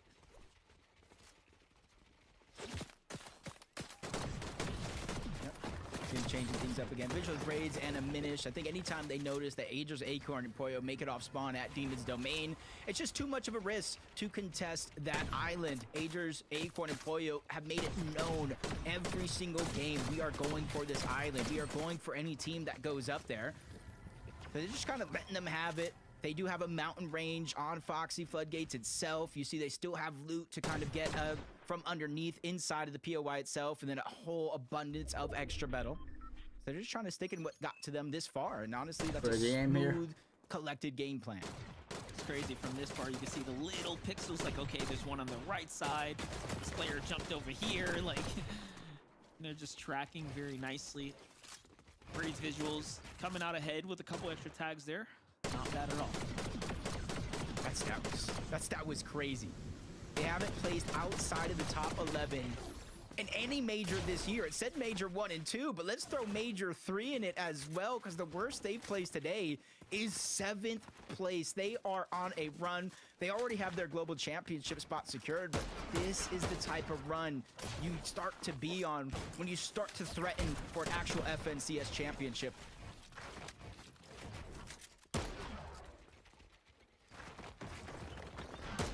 Keeping things interesting for us right now. Aaron's on the press here. Not looking too good for Zonda, man. He's sort of hiding out here. There it is. Wrapping up that team. Full trio wipe for Fredbot, Aaron, and Caliper here over by the Canyons Crossing. Not bad at all. But there's still one game ahead of us. It's not like the group weekends where you only get 5. This is the standard 6 and 6. Reed seems to have been picked back up. Takes his team after getting the knock. Didn't full collapse in. That's one of those things. Almost a lot of players kind of know that in the back of your mind. The distance is too far, especially it's trios and not duos. You get the revive just a little bit faster. Reed, Cooper, Curly probably thought it was something personal between them and Clicks. That's a battle they've been going on from tournament matches to scrims. And so they realize, hey, we maybe made a mistake. We let our emotions get the best of us, and now they can have a chance to kind of pick back up, dust themselves off, play the rest of the day out, build that confidence, and kind of be like an avalanche from day 1 into day 2. You have the momentum and just let it roll its way to what could be a top spot. Oh, shit. Shadow Muzz and Sphinx still towards the outside. This is no different than what we've been seeing so far throughout the games, especially with these South Zone pulls. This is a part of their game plan overall and how they're getting Storm Surge. It's very interesting. They saw their opponents hit the med miss there, and now they're forced to med kit up if they want to take this fight and basically have even terms. So Sphinx makes the call out, and look at that. Initiates, cuts him off, and it's like we've seen this before. It's not looking good right now for Cole here. Sphinx is playing very, very fast. Kind of maneuvering here, but jumps into the spider's web. Doesn't matter. He manages to escape here. The first knock is on their side. Here comes Shadow for the backup. And I really just love to see this team perform well, especially given how much history I've seen as these players have grown over the years, especially with Shadow and Sphinx. It's almost like Muzz is just trying to keep up with the young goats nowadays. That's just unfortunate, though. Muzz, Shadow, and Sphinx, they pushed him out. They were able to get that first elimination. They forced the other two out, but that was enough Smiley and their trio towards the outside. Cold landed right in the palm of their hands. This is exactly what I'm talking about. Didn't even know that full trio is there. And he goes out like a light. Luckily for them, though, I'm not sure they saw his teammate, the lone wolf that's out there now playing this one as a solo. And with his own pulling south, I wouldn't be too surprised if they get him back in the game. Yeah, it's like one of those things, you know, you do laundry, you find a couple dollars in your pocket, you're happy. Yep, that's what it feels like to get delivered a free elimination. Goyo Ager's Acorn, though, sitting back up. Some prime positioning here. Don't be worried. Don't be worried. Go ahead. Oh, I was say Muzz is down. Don't be worried. They're just rotating into zone, and they're letting Muzz go down because they can get the double revive, knowing this is how we're going to save our med kits, save our med miss smoke, and only really use it if they have to. But they did find out Monty kind of sneaking around as a solo. Oh, look at this. Bryce's team finally escaping the drop here. They get to see a little bit more of the sun on the other side of the road here, but BH, Jin, Phaser, and King show up. Let's go ahead and clean up things. Although one may have gotten knocked here. Phaser now forced on the back heels. Bryce is still pretty healthy. King and Phaser looking for the reset. This might be a mistake allowing them to actually get their way back in, but no, they just pick up the card, and I think they're going to go ahead and disengage here. At 101 points, you know, they're still very much in this tournament right now. Saw King choosing to keep the extra heals, the extra bigs that you see in his loadout, instead of that misform. I think that's an interesting decision, but a smart one overall, knowing they have to go ahead and go right back on over to Lone Wolf if they have any hope of getting their teammate back in the game. Dash, Skittles, and Bryce are making that decision to follow them through and through. They know they got that first elimination, so they know exactly what they're looking for, which is an opportunity to get that reboot. Yeah, it's almost like King notices Phaser doesn't have one either, so he's like, all right, we ride. Let's go. And they're just tanking up here, getting ready for the fight. Gotta be careful, though. Fast rotating like this, you can still get burnt. But Bryce, Dash, and Skittles managed to get across without taking any damage. Meanwhile, Osid falls pretty quickly here to the side angle of Cold. This is just outside the brutal boxcars. I mean, guess they didn't heed the warning. Shooterbot did say, anyone step foot in this area, we are gonna push you. Oh, here we go. This is what I love to see. The Superman sprite melts through those builds. Cold gets tagged up a little bit and immediately hits the moonwalk to get back into the box with his teammate, healing up just a little bit. The advantages of being a trio here, separating your opponent. Sinetto up top, Cam down low. He's lurking around trying to get a sneaky play, but while he's lurking around, you see Peterbot feeling all the confidence in the world. He's trying to continue to pressure on over, close the distance. Sinetto gets caught by himself. Cam trying to be the hero, but he gets spotted as well by Peterbot from underneath. He's trying to go up higher and higher, but I feel like his demise is around the corner, barring any miracles. Just a matter of time here. There it goes. Peterbot finds another one here. This trio is cooking with propane. They're at 3 eliminations now. Plenty of damage on the board and more points as they start to pad that lead. Jumping back in with Skittles, Bryce, and Dash. Well, guess what? They have officially dropped the Brazilian legends themselves. King, Phaser, PHN will have to queue back in for game number 6 here. Skittles, Bryce, and Dash find themselves 1,000 damage above the surge threshold there and well on their way to another end game here. But you know, they don't have too many heals, so we'll see if that becomes their biggest hurdle now. Yeah, this is exactly how they found him out. Separated Phaser and King. Even with the dashes, Phaser goes down. Just this quick one pump because of fighting in the zone. And then they drop on the King, and this, the numbers is just too much. Even though he gets a down and a good shot on the dash, they're all 3 there. Just kind of closing out. And that's the thing about Dash, Bryce, and Skittles. You know, we said it yourself. They went from contesting Muzz, actually fighting it, to going on the outskirts, going for different loot. That's adaptability in its finest and right before our very eyes. What's going on here? Forced to stay in the zone because you have how many teams above you? Is it just a single trio, it looks like?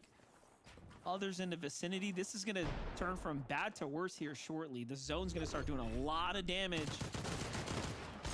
And there it is. The fight kind of breaks off. So, I mean, The clock is ticking here. Probably not liking where they were in terms of Storm Surge. Trying to force the fight while they can. Immediately it turns off and they say, hey, maybe this is something we can handle later. And not as risky of a situation. You said it yourself, a huge lack of heals overall. It just means that they're on the clock when it comes to a fight like that. And if you don't win it, it's just one less game you're going to have to play. And it's only the 5th game of the day. You're going to have one left over. This is where, no matter what has happened in your tournament so far, game number 5 is where you got to start to build that confidence. Good zone awareness there, though, to find a rotate. That's going to give them no resistance. Little update now with Muzz, Sphinx, and Shadow, though. Front side of the other zone here, and they're going to go and walk their way through into some new positioning. I was going to sneak up about it. I like this. I mean, they have the room to kind of work with here. They're lurking around right now, not giving up any audio, visual. Recoup or Curly, they probably know they were there at one point in time, but don't know anymore. And they do have that yoink shotgun underneath. They can pull players towards them to try to get the full box.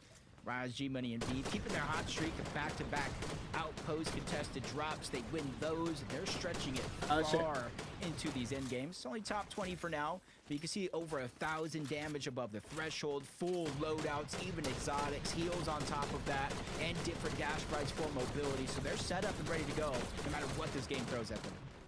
A lot of players coming out of the canyon, crossing deep inside the storm there. That's a surprise. Booga Threats, though, operating as a duo right now. So Lost, teammate in the sauce there, but Noxie lands right in front of the box here. Threats and Booga have to give this one up. 228 points as well. And how consistent they've been so far. This is by far and away their worst game. And then the zone pulls so far away now. You're going to have players like Vera and Noxie who likely need damage. Oh, shit. Looking to kind of press the issue here. Where to go? Booga, though, cleans up Vera. Singular tag. Storm Surge does the rest. Who's left? Noxie. He knows he's got this advantage here. They don't even seem like they want to wait him out. They want to go and push this fight, get it wrapped up quickly. They got to go, though. Yeah, especially since they are a duo on this rotation. They don't have that third player to alleviate any of the pressure on the way over. So they have one of the max pulls on top of that. Timing is of the essence, but Noxie is there by himself. And they're going to continuously kind of look back on their way through this rotation to try to cash them and track them. Maybe try to get the elimination later as Veer does go down. Noxie was able to misform, and that's how he was able to escape. But not everyone has that luxury. Little update with Bolton. Rapid. No Kanata here as well. Okay, so a couple top teams fractured. Down and out. Key players here so far. Acorns trio seems to be pretty healthy. Position right across from Bolton Rapid here. But if there's a duo that can do it, this is definitely one of them who've played so well so far. This game, they were positioned 3rd coming into things. Look at Threats and Booga. Just waiting it out, and they were like, hey, you know what? We want that Elam. We need those builds. Thank you, nom nom. Noxie gets deleted. Had a feeling that was going to happen. 920. And is that them? No, that's a full trio. I was about to say that team that's just on the south side of the map, if anybody is a duo and missing anybody, and the zone pulls towards the north, there is a lone reboot van down there on the south that could come in handy depending how risk reward you're willing to go ahead and take it. As Muzz gets it down on H-Cube in the distance. Clicks Yamzo Higgs, sees a lot of action going down, and they wanted to take part in that one, but that's cold. That's Ritual Peterbot, the ones they're focusing on over in that side of the zone. Even with a med miss smoke going down, it's causing at least a little bit of distractions. Yeah, I think if anything, it's causing a target. They're like, wait a second, is that team weak? No, they're not. However, does end up attracting a couple shots right there. Old Ritual Peterbot survived the storm. 5 Elams right now. Front side of this next rotate here. An extra misform there to work with, so they'll be just fine. Here's a replay of how it all went down. You find HQ's team trying to play the med miss here on the front side of zone, waiting for things to rotate through. Oh, hey, Amanda. They leave them no time. Good to see you back. HQ wasn't even the original down. That's just awareness over 9,000 because it was Muzz that actually gets the elimination credit for that one, but they just get all the spoils of that battle, all the loot and more. As Poyo Ager's Acorn back in the game after Or the games 3 and 4, one of them being contested, one of them being lurked and snuck up on. Not necessarily the moments they thought they were going to have, but in here, this is where you have to start to pick up the pace, make up for that lost time, because they had almost a 60-point lead after the games. This is what's really interesting. You start leaving Acorn's team to their own vices, and they make it to another endgame. One of the most consistent. T-Money, Rise, and Aviv also it's good to see you back as well. Yeah, thanks for coming back On the lobby right now.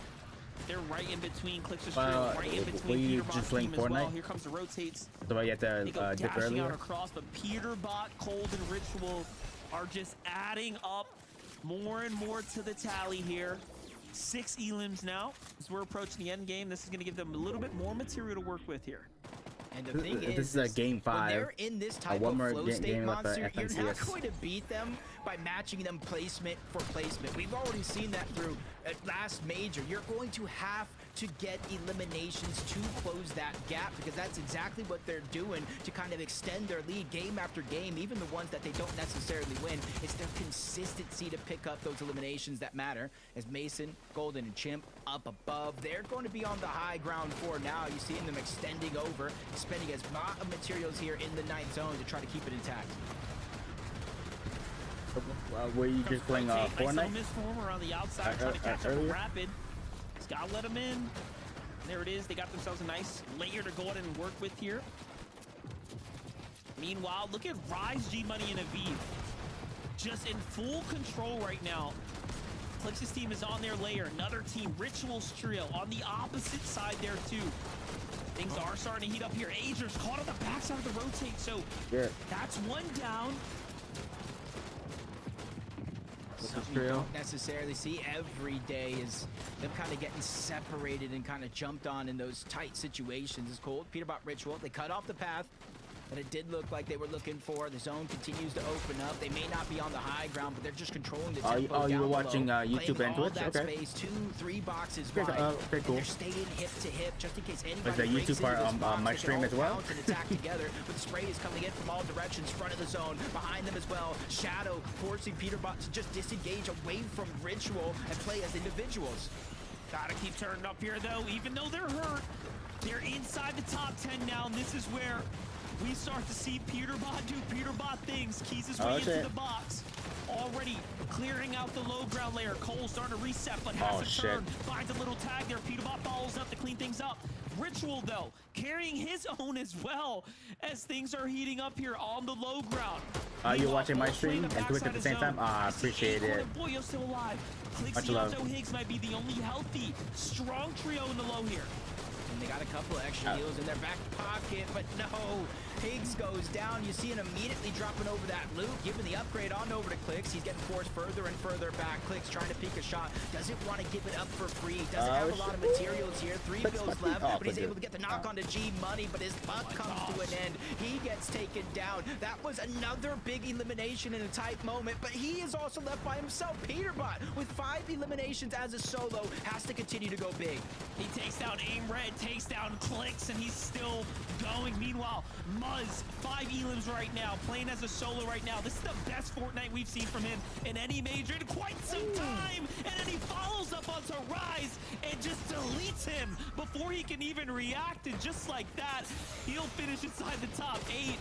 Peterbot still at it though. You cannot count him out, and he is maintaining the lead here on his own, literally putting the team back on his back. I appreciate you sticking around watching. In 5th place Even now, if though, you know if you're tapping the stream.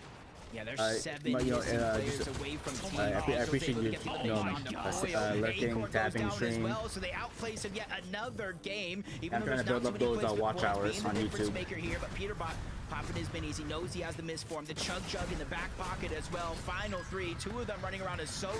Peterbot goes down. Yamzo, the last solo left alive, challenges the 3v1, but it's a challenge he will not win. That's Golden. That's Chimp. That's Mason out of nowhere to win the game.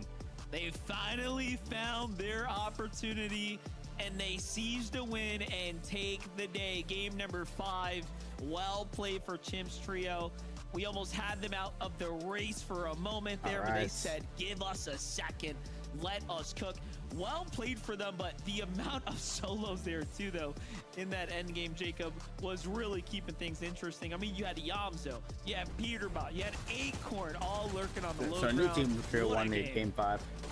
It definitely was, and with all of that kind of chaos you're talking about going down, they just immediately take the high ground and don't really get contested any step of the way through this end game, taking down solos, letting them do the work. And eventually Yamso did go for the challenge, but it's just too little, too late. A big game from them, from 18th place, flying up the leaderboard. Where do they land? Don't worry, Zeke will tell us. I can't spoil it that quick. All right, Jacob. We gotta take a look at the standings after the break. Then we'll take a look. Hold on. My gosh, though, the trio. This felt like the game like 2 ago, right? Where we had the trio on height. They laid out the triple tarps, right? And then the zone just kept pulling back over their builds. At that point, right, it's just on this trio. Hey, we just gotta just be calm, cool and collected. Zoe's down there solo. Peterbot's down there as a solo. They'll clean up the lobby for us. We just got to be there at the end. And that's all they did, right? They really just played this out very textbook.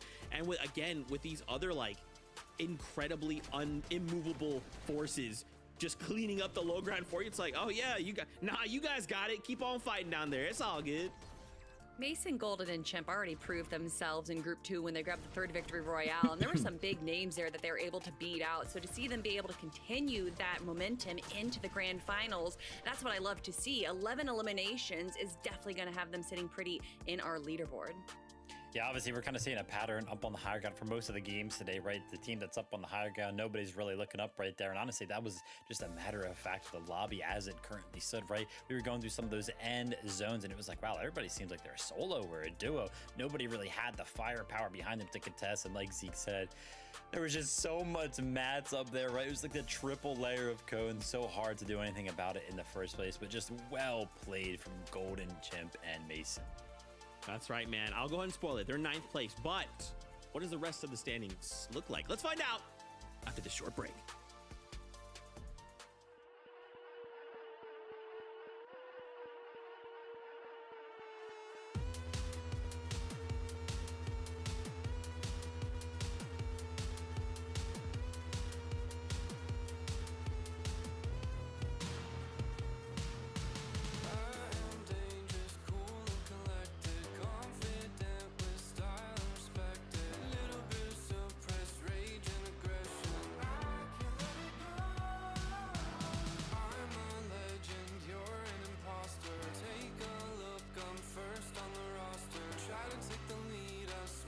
All right, chat. So one more game of FNCS, and then after that, I'm gonna wrap up the stream.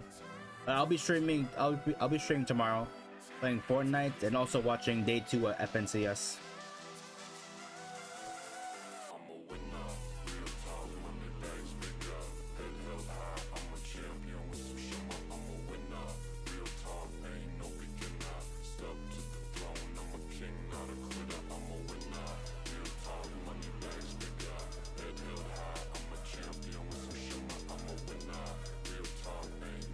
Last game here.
I'll be back, chat.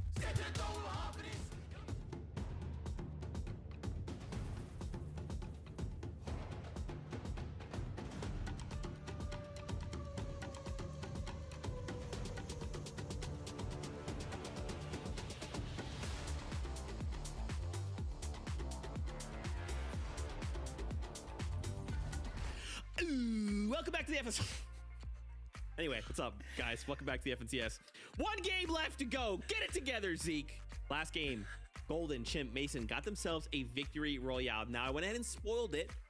They're in 9th place, right? Jumping from 18th, as Jacob called out, going into that game, all the way up to 9th place. Well executed from the trio, but the job's not done, right? We have one more game to go. We've got another 6 tomorrow, but let's take a look at these standings. Guys, the top 3 did not move. I am very concerned right now, especially when we go into that game and Peterbot decides, oh, what's that? Oh, Zeke, oh, I'm a solo. No, what am I gonna do? Oh, I guess I just turn it on, go ahead and get 3rd place with 11 eliminations. Okay, Peterbot, okay. He can't keep getting away with this. He can't. Pulled Ritual and Peterbot Holy shit, Peterbot on top. time and time again.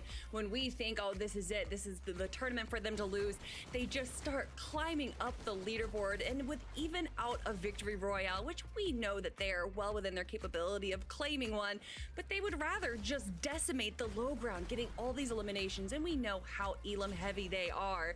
But for these solo clutches to come out, for them to also get these placement points to survive to the very end, Vivid, it's looking a little rough for the rest of the lobby. That looks not going. On the leaderboard right there, they have the most eliminations throughout, right, with 44. Although surprisingly enough, Muzz's trio close behind with 40. But yeah, right now it just seems like this trio is just all gas and no breaks. It's like we tune in with them, they've got enough mass to go ahead and build like a little tarp, stay safe a little bit, but nah, they just keep making the edits on the trios. And I mean, we've seen it happen time and time again throughout, right? They just instantly can lose just a peach. A member or two. And, you know, when that happens, it just seems like it doesn't matter. Whoever's left alive on the trio, you know, we've seen Ritual clutch up, we've seen Cold clutch up, and now we just saw Peterbot clutch up as solos. They just refuse to go down without, like, breaking into that top 5 right now. It's working out very, very well, but that's why we kind of see 0 wins right now. Is because, yeah, they are all gas and no breaks. They're finding the eliminations, but inevitably they're going to have somebody go down. So, yeah, they're not getting the wins, but they are finding so many eliminations, and it's working out top of the leaderboard. I feel like in those situations, like with the trio, it's, I don't know, and you guys are gonna make fun of me for this, but it's like, I feel like they go down to a solo and that person's like, oh no, I'm a solo, and you get like the Grinch where he gets like the smile and the little hair like uncurls, then they just pop off. I don't know what's going on. You know what, you're right. You don't need victory royale if you just walk with 10 plus eliminations per game. All right, crazy stuff. Zeke, Aviv, to add on to that, I think that there is a lot of coordination, a lot of communication that goes on when you're a trio and you have to kind of stick together. So maybe being a solo, you're kind of allowed to unlock all of your chakra gates or whatever that Naruto thing is. You're able to be by yourself and play to the best of your ability. You don't have to worry about sticking with Ritual and Cold or whoever you are as a solo player. To ask, and so maybe it kind of unlocks what are you eating? Ability in Peterbot. Yeah, got some good eats for lunch and dinner. I like that. I'm going to continue to research that. Really quickly, though, Aviv, G-Money, Rise, 2nd place right now. That game, they got 7th place with 7 eliminations. And again, guys, we have to kind of talk about consistency, right? Because if we're trying to stay as high up this leaderboard as possible, because remember, there's still a bunch of trios in this that have already qualified. So we need to make sure we are staying basically within that, let's say, top 5 at all times. This is a really good pace, right? But we cannot miss a beat. We cannot be eliminated off spawn. We can't make a mistake. And I'm just concerned, right? Like, because it feels like these guys are firing on all cylinders. But eventually something has to give, right? I mean, for right now, they're in 2nd place, so I don't think anything's giving just yet. Aviv, G-Money, and Rise individually, incredible players what you eating, chat? Good eats for lunch and dinner. A little bit of a rough start for this season, but slowly, bit by bit, if you look at their placements, for lunch I just had some grilled chicken. And then in the play-ins, they got 6th place, and then they got a victory royale in their group stages. They have been locked in practice for the last few weeks, and it's really showing. And for dinner, I just had some stir-fried noodles. The leaderboard is seemingly right now pretty close together, right? Like everybody's really, really close. And I think the incredible thing is that like almost all of our teams are kind of they look like low ground teams right now, right? Every single time we tune in with them, they're kind of trying to control it's the last game of the moving zone. Some of them are trying to control like the backside of the moving zone. It's kind of crazy how this meta throughout some of these end games is kind of phasing out, where it seems like everybody's playing low. Yeah, that was definitely not on my bingo card, right? With some of the trios in this lobby, I would have thought we're going to see a fight for height every single game. Not the case, but this is the last game on the day, okay? This is where we cement ourselves and we prepare for day number 2 with one last game. What are these trios looking to accomplish? How high will they climb these standings? Let's find out together. Casters, over to you. There's only this last game for the day, Monster. Now, we're talking about a 58-point lead from Peterbot, but let's talk about the global championship spots as well. Aviv's team, Rapid's team, they're already the 2 teams that would be looking at it, but it's about 15 points down from Muzz, Shadow, and Sphinx that are still in that race as well. Yeah, definitely. That is going to be what the real question is at the end for some of our teams here. Well, we get to do it one more time. Let's jump on for game number 6. Okay. Oh, man, do you have... Oh, yeah, chicken baked for lunch. Okay. No. The major drinking finals, Arizona kiwi strawberry tea. Ooh. And we are I remember Arizona iced tea. The $1 Arizona's historical run. Some might say as far as how close the day 1 still surprised they're still going. I think in some places they're still selling Arizona for $1. But I keep seeing some some individual stores are trying to up the price. It's not gonna be no longer $1. But in some places they do still sell it for $1. So I'm hoping that stays the same. We'll do it to them. Texting back Arizona iced tea. Like me when I was a kid, teenager. That's the only one drink I would get. Go along with my my sandwich, which is a BLT, a chips, and I got some tall can of Arizona iced tea. And those are good days. Much on the line. Even Muzz, Shadow, and Sphinx down below on that leaderboard in terms of global championship spots. So I think we're looking at one man.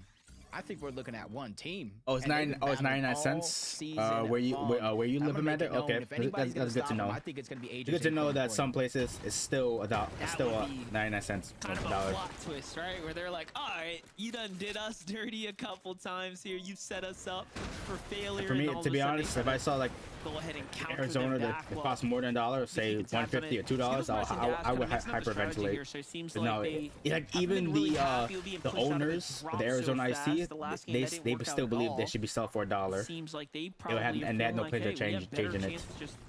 Yeah. Ground here, taking the fight. Sphinx. But it's good to hear that where you live is still $1, still 99 cents. In the conversation, in the running for a win here on the weekend. For that reason, they're not pushing too aggressively just yet. It's almost like those mental games you're talking about. But I did see some action go on in the feed. Our last game winners. One of them does get taken down. That's Mason. Kind of gets back down to the lobby early. Is Tyler, Josh, and Kerr playing drop spot roulette. They find themselves over Outlaws Oasis.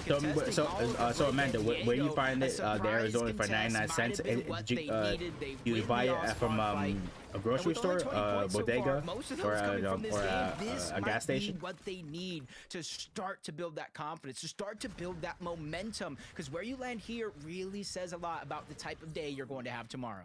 Super rough for Oliver, OG, Blake, and Diego. They have had overall one of the better days that they've ever had in the grand finals lobby start.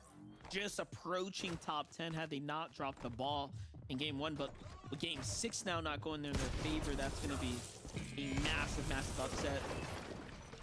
Boyo, Ages, and Acorn likely the only team that could be the kryptonite to Ritual Cold and Peterbot's domination so far here. Oh, from that is still to be said. Stater Bros? Is that a grocery store? Or is that a grocery store chain? I never heard of that. Switch up. I said it already on the other side of the map. A new team contested Diego, Blake, and Oliver OG, which leaves only one thing: Monster, G Money, and Rise and Aviv to be uncontested once more. Stater Bros. Never heard of that. Enclave. And honestly, what better situation could you have risked for if you were them? But it's almost looking at both sides of the coin, because now where's their surge going to come from off spawn? It almost forces them to change up their game plan for a third time today. Yeah, I'm looking at their games, you know, 6, 8, 12, 7 elims. 3 of those coming from the drop is super important. I mean, it's a store 50% chain. to a third of their average elims per game came from the drop spot. So that's honestly a big chunk of their points too. Could be the difference maker that sends a VG money and Rise spiraling down. We will just have to see. It's a market. Okay, Stater Bros. Doesn't change at all. It's a supermarket. Okay. It's good to. It's really good to hear that.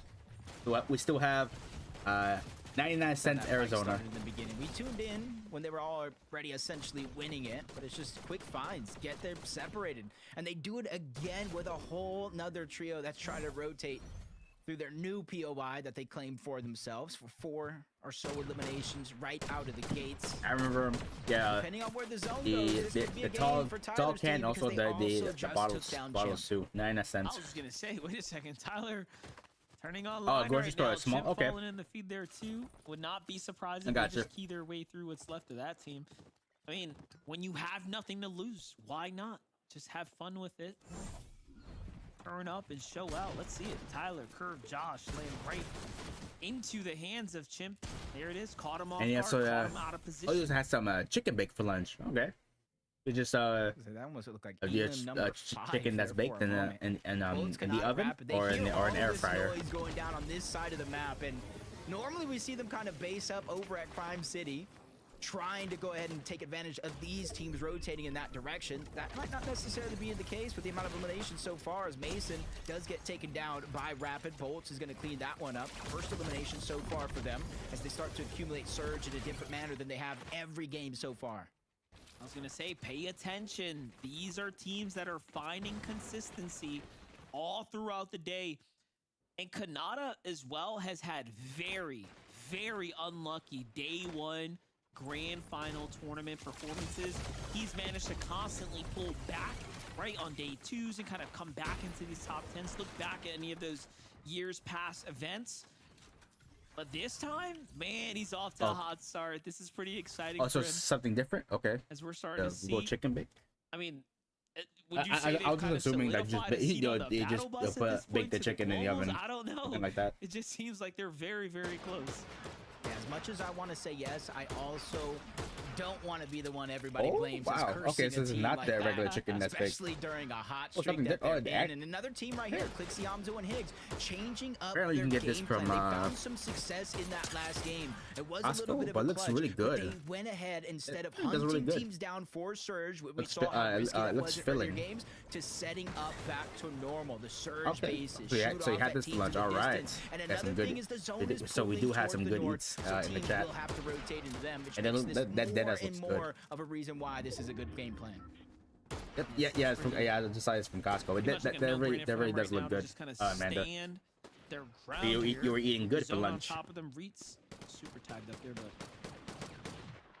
Phaser here finding Tyler and his team on their warpath right now, and see Josh right there in the mix too. No King here. They have an Elam, so it seems like they must have wrapped up a fight against Josh's trio. Found a little trade, but they're going to be the first to disengage now. Looks like they're going back on over to Lone Wolf to get the Yep. reboot. It's in zone. It looks good, but it tastes so good. Might be a little bit too. risky. Chicken bake. But they might have also pushed some teams out. They know not too many players are currently there, especially since they're using those dash sprites to cover the distance as quickly as possible. Next island is going to be appearing, and that does look like it's going to go all the way over towards Pump Power, which is Avert, Ishao, and Taki. I don't know. They already have the medallion locked down, which is honestly to be honest with you, but the way you described, like the way I saw like a picture of your food, Amanda, but yours looks like actually more tastier. I'm not gonna lie. They're really opening to them just yet, though, even though they got this nice elevation.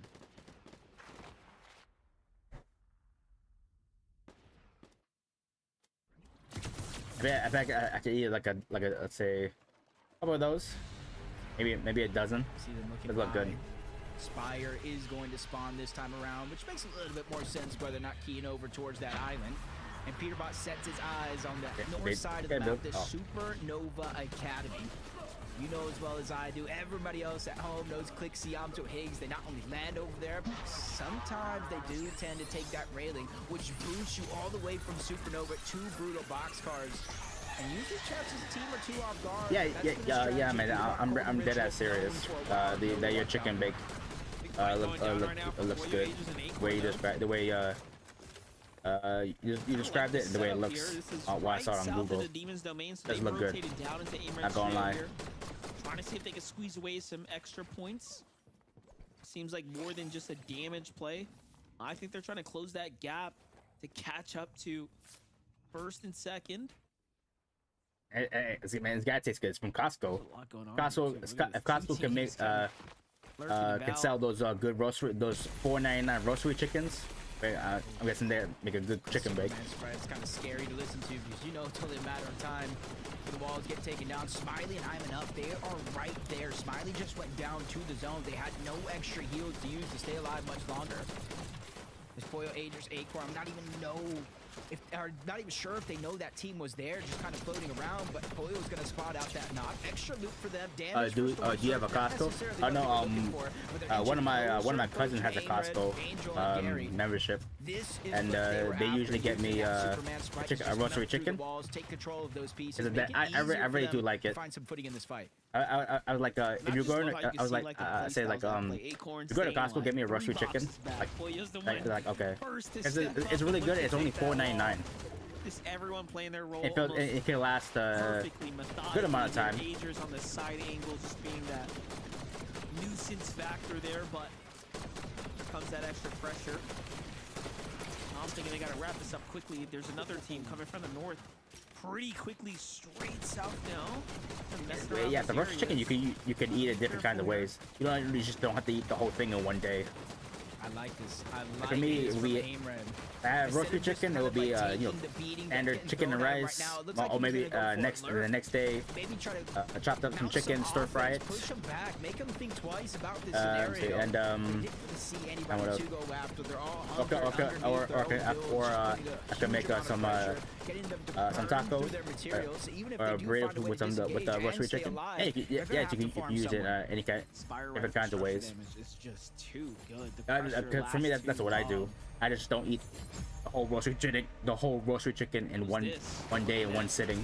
I eat what I have to. Then of course they're gonna be left over. Save some up, and make sure make the chicken last a good amount of time. Good amount of time. Sure, Aegis and Acor might be able to clean this one up, but a new trio showing up pretty quickly here now. I might just do that. I might ask for the chicken bakes. A little bit further inside. Meanwhile, Sleepsy takes the high ground here. This is bad. I gotta taste that for myself. Yeah, Angel's underneath trying to heal, but that's a huge signal that you're giving away in the audio visuals. But with everybody kind of stuck underneath in those builds, it kind of gives that team up above just no real sign of confidence. They're going to disengage on out. Does look like they're still looking for Angel that soloed the audio visuals, but this is how Poyo got caught off guard. Gary, literally all or nothing. Poyo, a rare miss is what costed him that fight against Gary. Just shows you, can't make a mistake. Doesn't matter who you're fighting. If you're in the grand finals, so Costco is a good, way to shop just for the experience. Like, holy cow, there's so much to take in, to look around. With 2 eliminations, I was like, what? Oh shit! Where did the elims come from? They get Noxy down across the map, and G Money was already there. He immediately pushes over and gets the elimination onto Ozone. Oh my, what a sneaky fella G Money is. Just look at them go. How they clean things up here at the Kappa factory. They'll be able to get their pickups going, get them right back into the game. More points going their way now, just making up for the lack of contested early game. And that's how they find their damage. We had some small concerns, some questions about what did they have in store, what game plan they had for making up some damage. They've managed to figure it out. Braids visuals and Aminish are actually playing pretty good. Braids at the top of the damage leaderboard. Something that you've seen Peterbot at top of for 5 straight FNCS finals. No, I did not make a mistake. 5 straight is correct. Just shows the kind of prowess that he has. And now Braids is looking to threaten that one.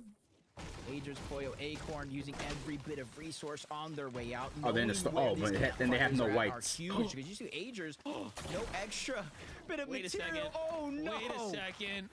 Who just made a mistake? Who was that? Call him out now. Let us know. You cannot do that. That was Oh, they broke the crazy. campfire. One of them broke the campfire. Oh, they just started it. The other one will go down. Acorn should Someone, get one someone on up. Player Team Man. fucked up. Oh we man, gotta check on the that's a replay on that. situation I feel like I would never see a team that experienced in. And in yeah, a they're about to die long in the time. storm. They haven't really left away from Demon's Domain at all. Yeah, I don't really have much to say about that. We all know it was a mistake. Those things happen. Sucks that it happens Yeah, mistake here might and cost now them. when they're kind of in the race, you know, still in the race, but hopefully that doesn't offset their, you know, their mentality, right? Their focus. That could easily send you on tilt. They have a pretty tough day, you know? It's like trouble comes in threes. Maybe that's the third. I'll be right back. I gotta hit the bathroom real quick. Exactly what you're saying. It's such a high and low, facing kind of both ends of the spectrum overall. Back-to-back wins to start it off. Back-to-back games not doing so good. You have a decent game 5, and then again, a speed bump in your journey all along. Bugha, Craze, and Threats. When we look at zones so far throughout this entire tournament, this one in the final game of the day should be the zone that suits a team like Bugha, Craze, and Threats so well. They land over towards Utopia. They kind of set up that triangle formation in terms of surge bases to kind of cap out on their overall surge. And as the zone shifted towards the north, they immediately rotated along with it. And I think this is what you got to do to kind of set yourself up right. And even Craze trying to go ahead and converge a lot of those heals back at their second surge tower. Definitely the way to play it. From the academy down to the pump power, this is Clixianzo and Higgs strategy. No strangers to rotating into this draw spot. We've seen them fight here before, but this time it's for material. They are definitely desperate to kind of secure some metal right now. There's a lot of teams here. Yeah, it's not just metal either. You see kind of all of them lacking in break as well. Liam finds a sneaky opportunity to land some damage on the Yamzo, but Clix immediately jumps on over. He's able to slip his way on out, but they become a little bit of the focus of the lobby on the side of Pump Power. Clix realizing they're trying to disengage, giving them the confidence to try to mow him down. He's able to get the first knock onto Liam. Higgs is breaking through the side wall. He's feeling more and more confident. That knock gave him a little bit of a green light, but I think Reet and Curly are there on the other side as well, so they have to be careful. That was just such a high-level execution by Clix right there. It may have looked like he was going to mindlessly key in, but you saw him just pause at the door, just watch and listen as the lobby joined in the fire, not putting himself into harm's way. And this is just, I feel like, again, the evolution, the growth of Clix as a competitive player is very nicely done. And again, Liam, Xavi, and Neko played very good early game fights. This is a team that does very well in fights, so you have to put a lot of respect on them. And they've been pretty consistent getting up into this stage. Just honestly, when your day starts with a triple contested fight, it's not the most confidence building day that you can have, but you got to be able to close it out to make it so. As Aim Red runs into Acorn yet again. A fight earlier on from Demon's Domain, or at least the south portion. He gets his revenge. Gary falls as well, boxed up. Angel completes the full trio right. Completely different team.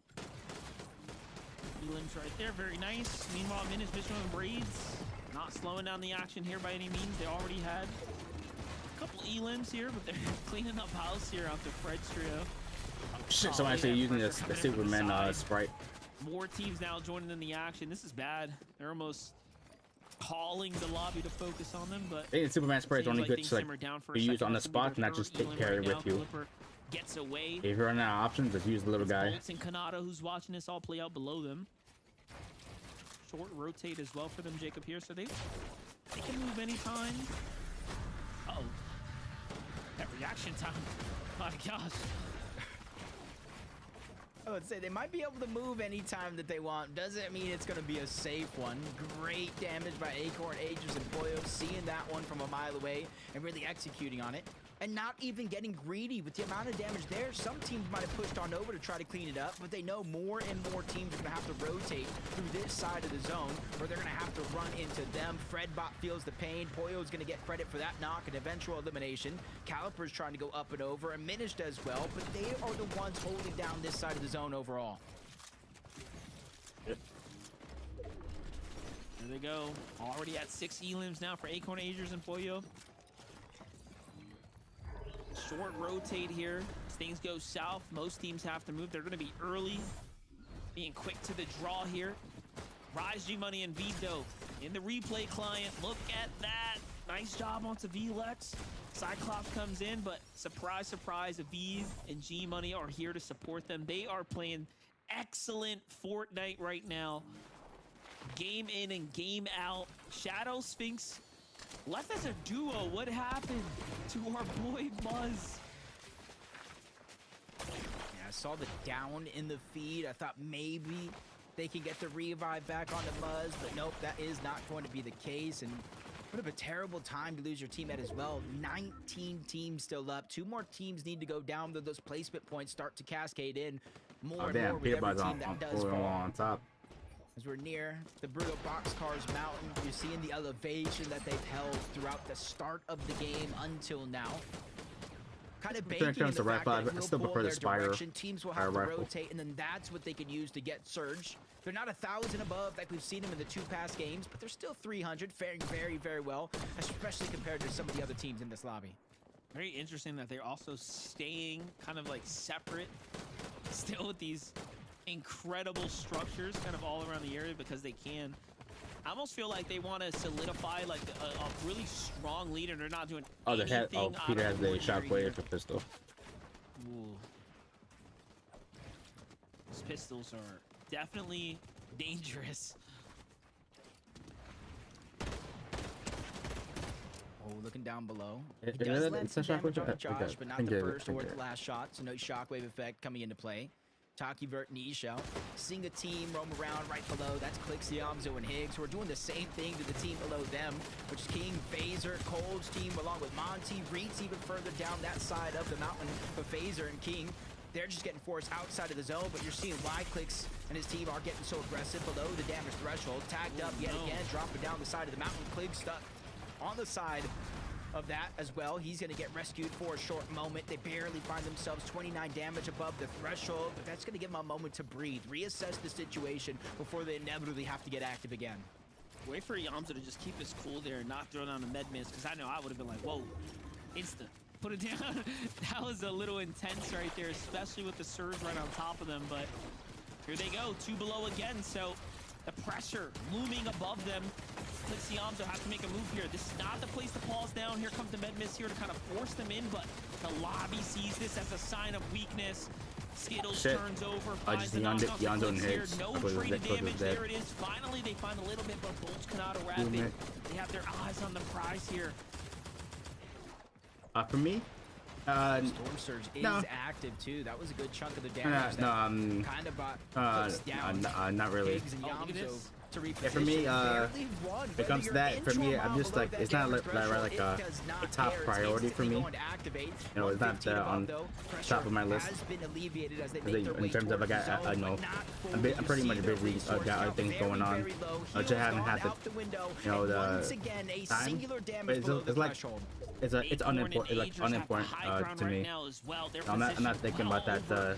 The lobby here, Peterbot Golden overtime. Opted to go into the ultimate low right now. Now up into another box here. They find a fresh trio, force that player out. He goes dashing across. This is still a rotate they have to make here, so they're not in the clear just yet.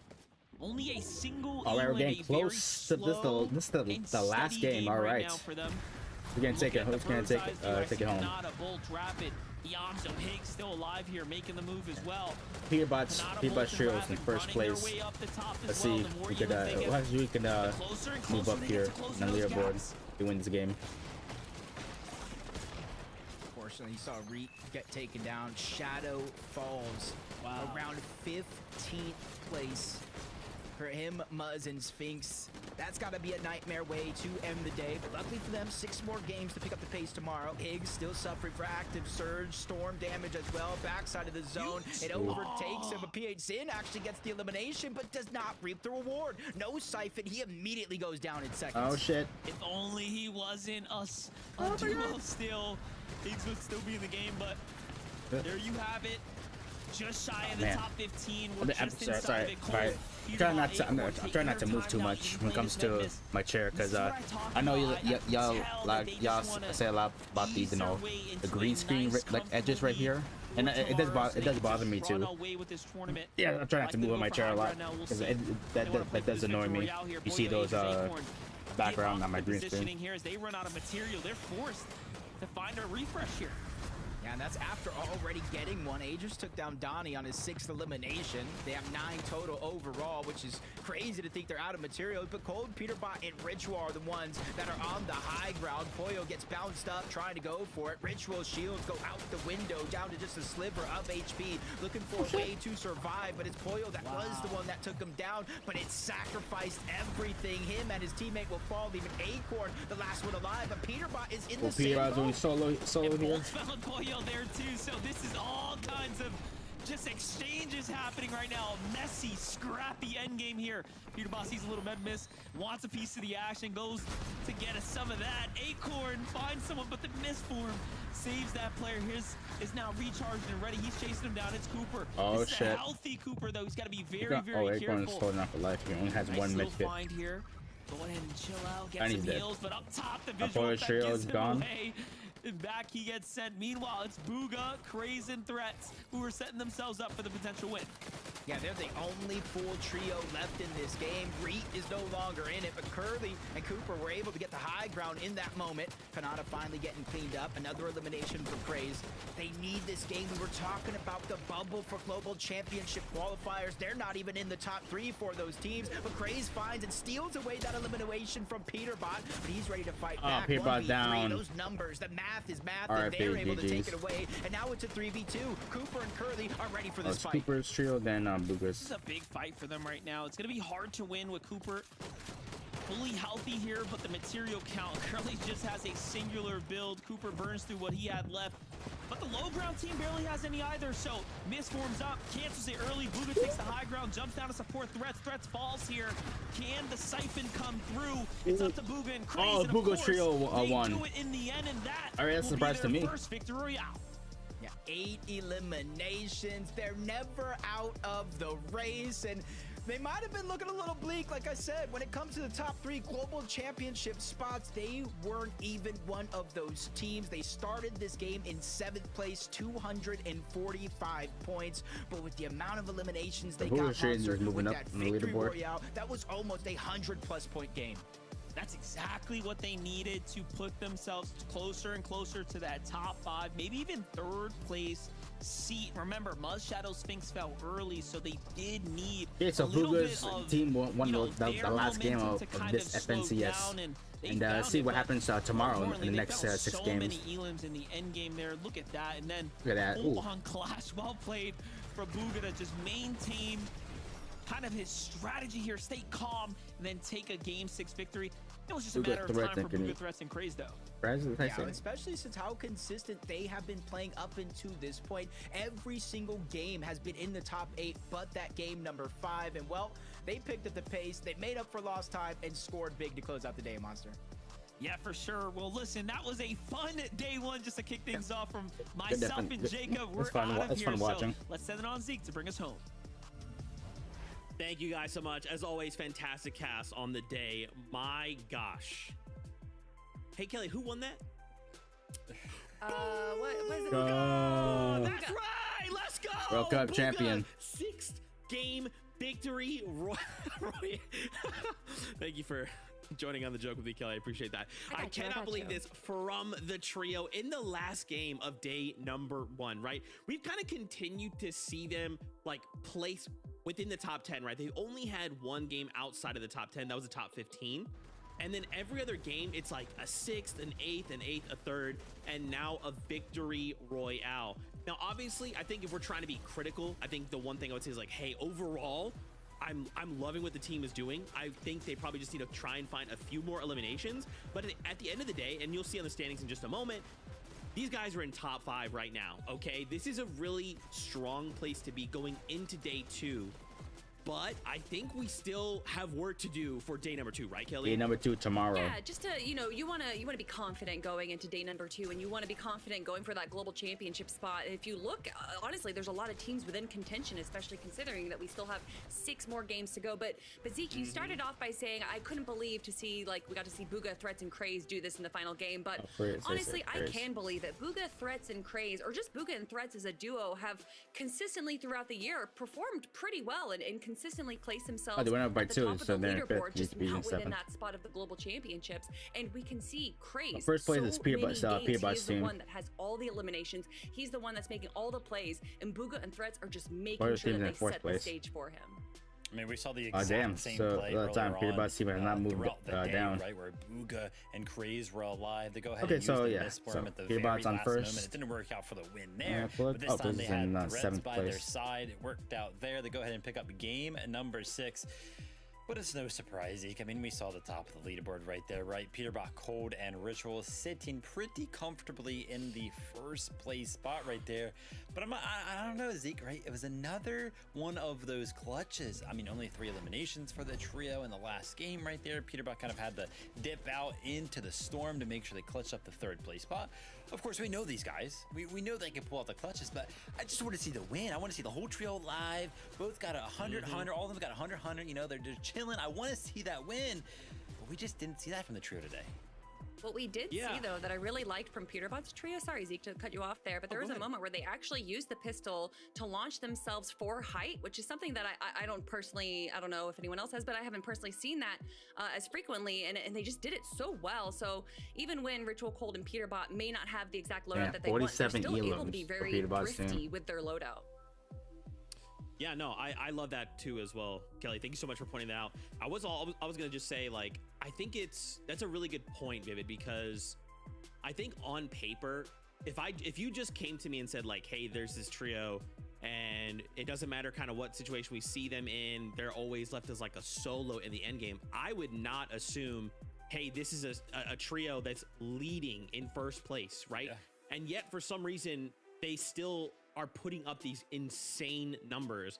I almost like, I wish I could understand or like know what is causing them to be put into these solo clutch moments, because it's like, if we could just figure that out, if you could tell me there's an end game where Ritual, Cold, and Peterbot are all alive and are all kitted, they win that game every time, right? But for some reason it's like, oh, maybe a person dips out or maybe a person takes a bad peek or something, they start to kind of crumble, and then it's always just one of them left alone. So I don't know, maybe something to show up for day number 2, Kelly. Maybe it doesn't matter. Maybe, right, they just keep doing what they're doing and they just end up winning it all anyway. I don't know. I think that they're a very much high risk, high reward trio where they don't necessarily need to have the perfect loadout for heal offs at the end game. They go for refreshes instead. And obviously it's a big question mark. If you're even if you get the elimination, that doesn't necessarily mean that you're going to get the loot that player drops. And so I think that when they go on these aggressives and they're kind of clearing out the low ground, it's so hard to actually focus on what's going on because you're moving around a lot. You're constantly rotating. So I think that's the case. A lot of pressure. We've seen Peterbot dominate more strongly, like what we did from game 2. They do it from height and they kind of condition the rest of the lobby so that they just have it. No one looks for height and then they just control it from there, but they're sticking to the low ground now, Vivid. So I really think that it's these aggressive plays that we know for them to make, and it's just not panning out exactly. Yeah, I mean, obviously playing well, right? First place, leaderboard, hard to kind of critique anything that's kind of going on there, but we know Zeke, second place right behind them. Yeah, man, Rapid Kanata Bolts. I mean, to see them win game number 3 today with the 11 eliminations, rather, such a high point of the competition. And then they just continue to be consistent, right? If we just look at just their placements, 8th, 3rd, 1st, 4th, 6th, 4th, these guys have only placed out of the top 5 twice today. Like, that is so crazy. And when you just kind of look at the spread of their eliminations as well, it's very clear why they're in second place. Now, obviously, they want to win, right? They want to come back for day number 2 and us to be able to say, hey, Peter, who, right? Kanata wants only eyes on their trio. So I'm excited to see kind of, obviously, fantastic first day, what adjustments we make coming into day number 2. I think that the priorities for early and mid game are pretty like on point. I think going obviously for Spires if it's nearby, also these dead side rotations that I've seen them take a few times have definitely put themselves into a good position as to why we're seeing them at the end game time and time again. But honestly, when it comes down to it, is that it's really hard to just be able to be a strong tree on the low ground when there is a dozen people just fighting each other. It's so hard to keep track of it, but looking at this leaderboard, going from 1st to 10th place is a 228 point difference. It is going to be quite a climb for the rest of our players if they want to get into that first place spot.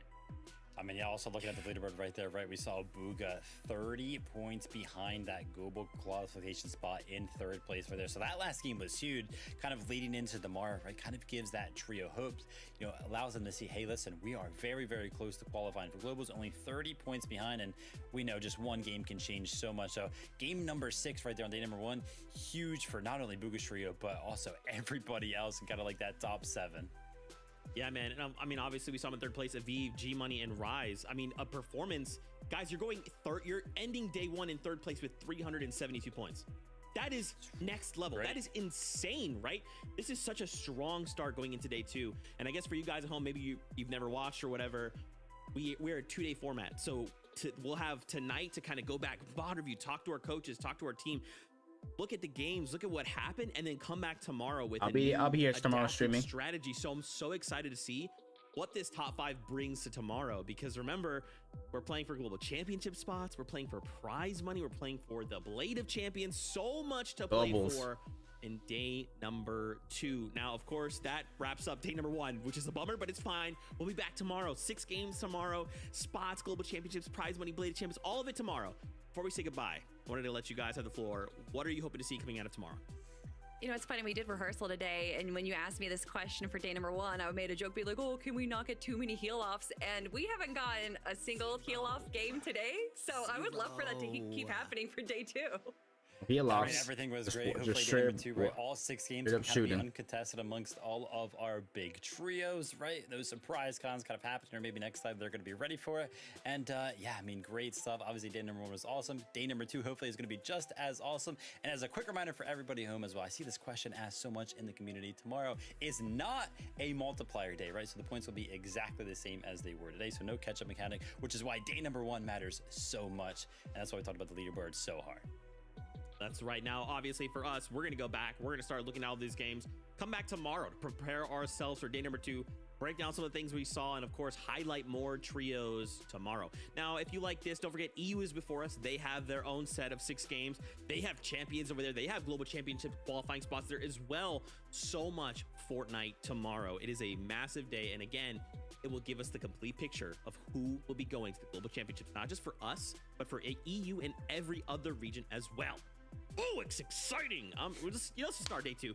Go ahead, start up production, start the games. Anyway, we'll be back tomorrow. Until then, as always, we love you. Keep yourself safe, and we'll see you on that battle bus. Beep, beep.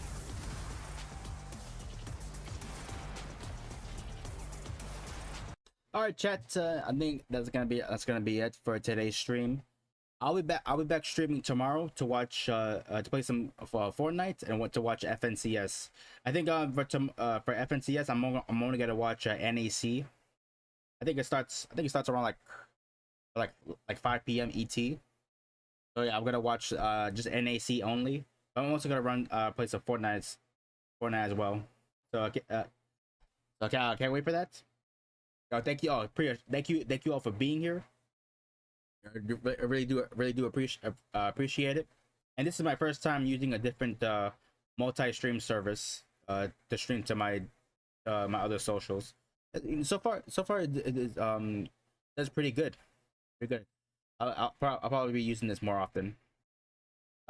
Okay, take care. Okay, take care, everyone. And I'll be back streaming tomorrow for Fortnite and NAC FNCS. Thank you all for being here. See you in the next one. Peace. Love y'all. Take care of yourselves, okay?